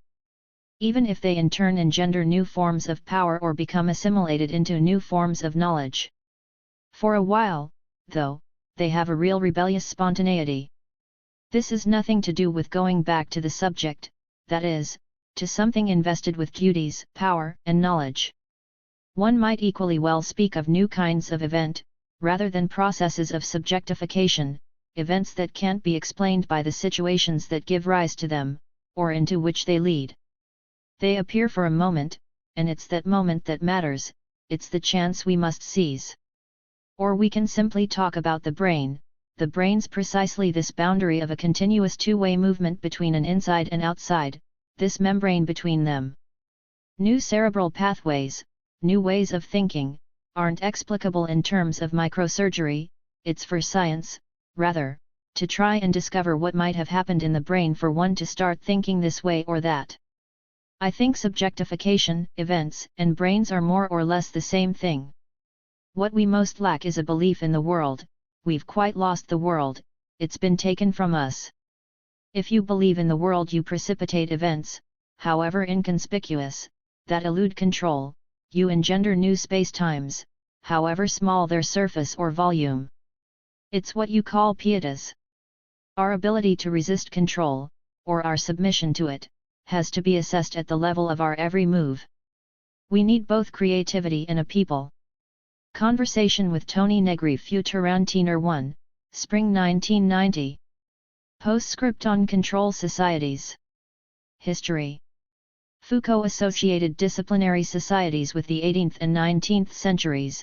They reach their apogee at the beginning of the 20th century. They operate by organizing major sites of confinement. Individuals are always going from one closed site to another, each with its own laws, first of all the family, then school. You're not at home, you know, then the barracks. You're not at school, you know, then the factory, hospital from time to time, maybe prison, the model site of confinement. Prison provides a model for the others, thus the heroine in Europa 5I, on seeing the workers, cries out, "I thought they were convicts." Foucault has thoroughly analyzed the ideal behind sites of confinement, clearly seen in the factory, bringing everything together, giving each thing its place, organizing time, setting up in this space-time a force of production greater than the sum of component forces. But Foucault also knew how short-lived this model was. It succeeded sovereign societies with an altogether different aim and operation, taking a cut of production instead of organizing it, condemning to death instead of ordering life. The transition took place gradually, and Napoleon seems to have effected the overall transformation from one kind of society into the other. But discipline would in its turn begin to break down as new forces moved slowly into place, then made rapid advances after the Second World War. We were no longer in disciplinary societies, we were leaving them behind. We're in the midst of a general breakdown of all sites of confinement: prisons, hospitals, factories, schools, the family. The family is an interior that's breaking down like all other interiors: educational, professional, and so on. The appropriate ministers have constantly been announcing supposedly appropriate reforms. Educational reforms, industrial reforms, hospital, army, prison reforms, but everyone knows these institutions are in more or less terminal decline. It's simply a matter of nursing them through their death throes and keeping people busy until the new forces knocking at the door take over. Control societies are taking over from disciplinary societies. Control is the name proposed by Burroughs to characterize the new monster, and Foucault sees it fast approaching. Paul Virilio too is constantly analyzing the ultra-rapid forms of apparently free-floating control that are taking over from the old disciplines at work within the time scales of closed systems. It's not a question of amazing pharmaceutical products, nuclear technology, and genetic engineering, even though these will play their part in the new process. It's not a question of asking whether the old or new system is harsher or more bearable, because there's a conflict in each between the ways they free and enslave us. With the breakdown of the hospital as a site of confinement, for instance, community psychiatry, day hospitals, and home care initially presented new freedoms, while at the same time contributing to mechanisms of control as rigorous as the harshest confinement. It's not a question of worrying or of hoping for the best, but of finding new weapons. Logic. The various placements or sites of confinement through which individuals pass are independent variables. We're supposed to start all over again each time, and although all these sites have a common language, it's analogical. The various forms of control, on the other hand, are inseparable variations, forming a system of varying geometry whose language is digital, though not necessarily binary. Confinements are molds, different moldings, while controls are a modulation. Postscript on control societies. 179. Like a self-transmuting L molding continually changing from one moment to the next, or like a sieve whose mesh varies from one point to another.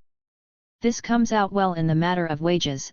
The factory was a body of men whose internal forces reached an equilibrium between the highest possible production and the lowest possible wages, but in a control society businesses take over from factories, and a business is a soul, a gas. There were of course bonus systems in factories, but businesses strive to introduce a deeper level of modulation into all wages, bringing them into a state of constant metastability punctuated by ludicrous challenges, competitions, and seminars. If the stupidest TV game shows are so successful, it's because they're a perfect reflection of the way businesses are run. Factories formed individuals into a body of men for the joint convenience of a management that could monitor each component in this mass, and trade unions that could mobilize mass resistance, but businesses are constantly introducing an inexorable rivalry presented as healthy competition, a wonderful motivation that sets individuals against one another and sets itself up in each of them, dividing each within himself. Even the state education system has been looking at the principle of getting paid for results. In fact, just as businesses are replacing factories, school is being replaced by continuing education and exams by continuous assessment. Point 2. It's the surest way of turning education into a business. In disciplinary societies you were always starting all over again, as you went from school to barracks, from barracks to factory, while in control societies you never finish anything. Business, training, and military service being coexisting metastable states of a single modulation, a sort of universal transmutation. Kafka, already standing at the point of transition between the two kinds of society, described in the trial their most ominous judicial expressions: apparent acquittal, between two confinements, in disciplinary societies, and endless postponement in, constantly changing, control societies are two very different ways of doing things, and if our legal system is vacillating, is itself breaking down, it's because we're going from one to the other. Disciplinary societies have two poles, signatures standing for individuals, and numbers or places in a register standing for their position in a mass. Disciplines see no incompatibility at all between these two aspects, and their power both amasses and individuates, that is, it fashions those over whom it's exerted into a body of people and molds the individuality of each member of that body. Foucault saw the origin of this twin concern in the priest's pastoral power over his flock and over each separate animal, and saw civil power subsequently establishing itself by different means as a lay pastor. In control societies, on the other hand, the key thing is no longer a signature or number but a code. Codes are passwords, whereas disciplinary societies are ruled, when it comes to integration or resistance, by precepts. Point 3. The digital language of control is made up of codes indicating whether access to some information should be allowed or denied. We're no longer dealing with a duality of mass and individual. Individuals become individuals, and masses become samples, data, markets, or banks. Money, perhaps, best expresses the difference between the two kinds of society, since discipline was always related to molded currencies containing gold as a numerical standard, whereas control is based on floating exchange rates, modulations depending on a code-setting sample percentages for various currencies. If money's old moles are the animals you get in places of confinement, then control societies have their snakes. Point 4. We've gone from one animal to the other, from moles to snakes, not just in the system we live under but in the way we live and in our relations with other people too. Disciplinary man produced energy in discrete amounts, while control man undulates, moving among a continuous range of different orbits. Surfing has taken over from all the old sports. It's easy to set up a correspondence between any society and some kind of machine, which isn't to say that their machines determine different kinds of society but that they express the social forms capable of producing them and making use of them.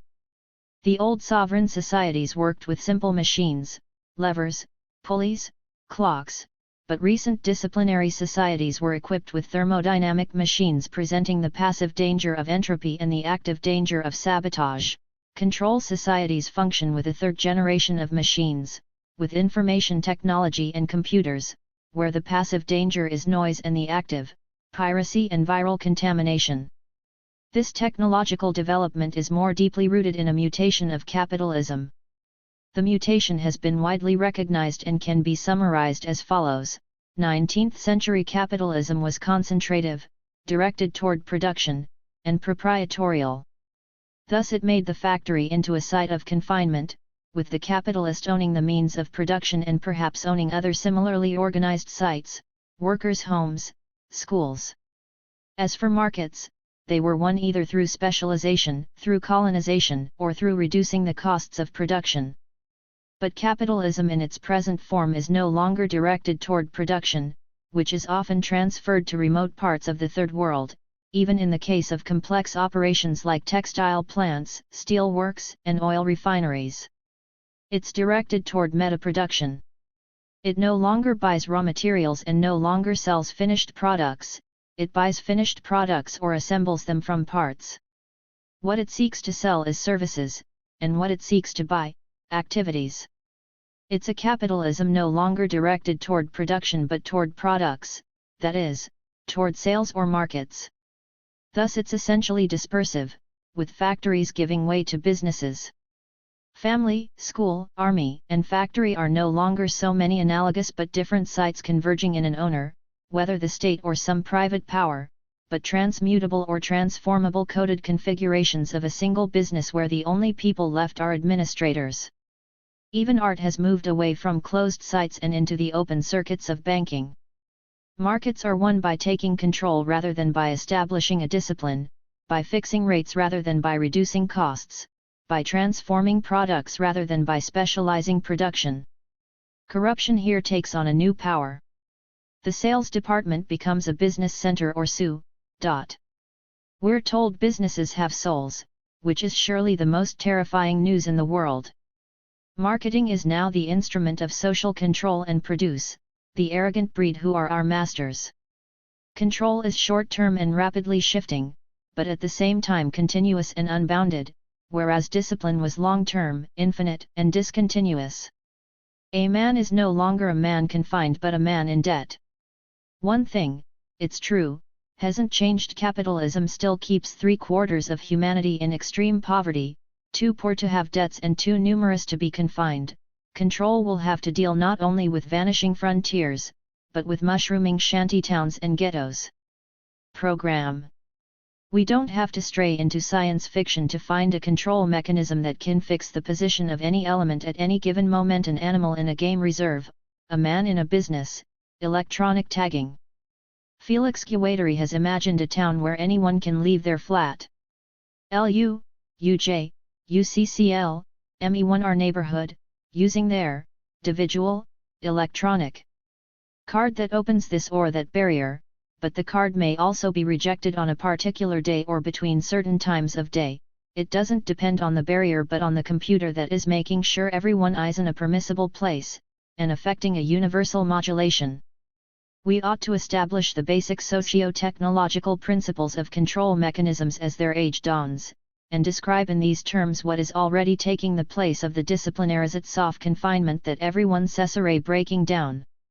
It may be that older means of control, borrowed from the old sovereign societies, will come back into play adapted as necessary. The cating is that we're at the beginning of something new. In the prison system, the attempt to find alternatives to custody, at least for minor offences, and the use of electronic tagging to force offenders to stay at home between certain hours. In the school system, forms of continuous assessment, the impact of continuing education on schools, and the related move away from any research in universities, business being brought into education at every level.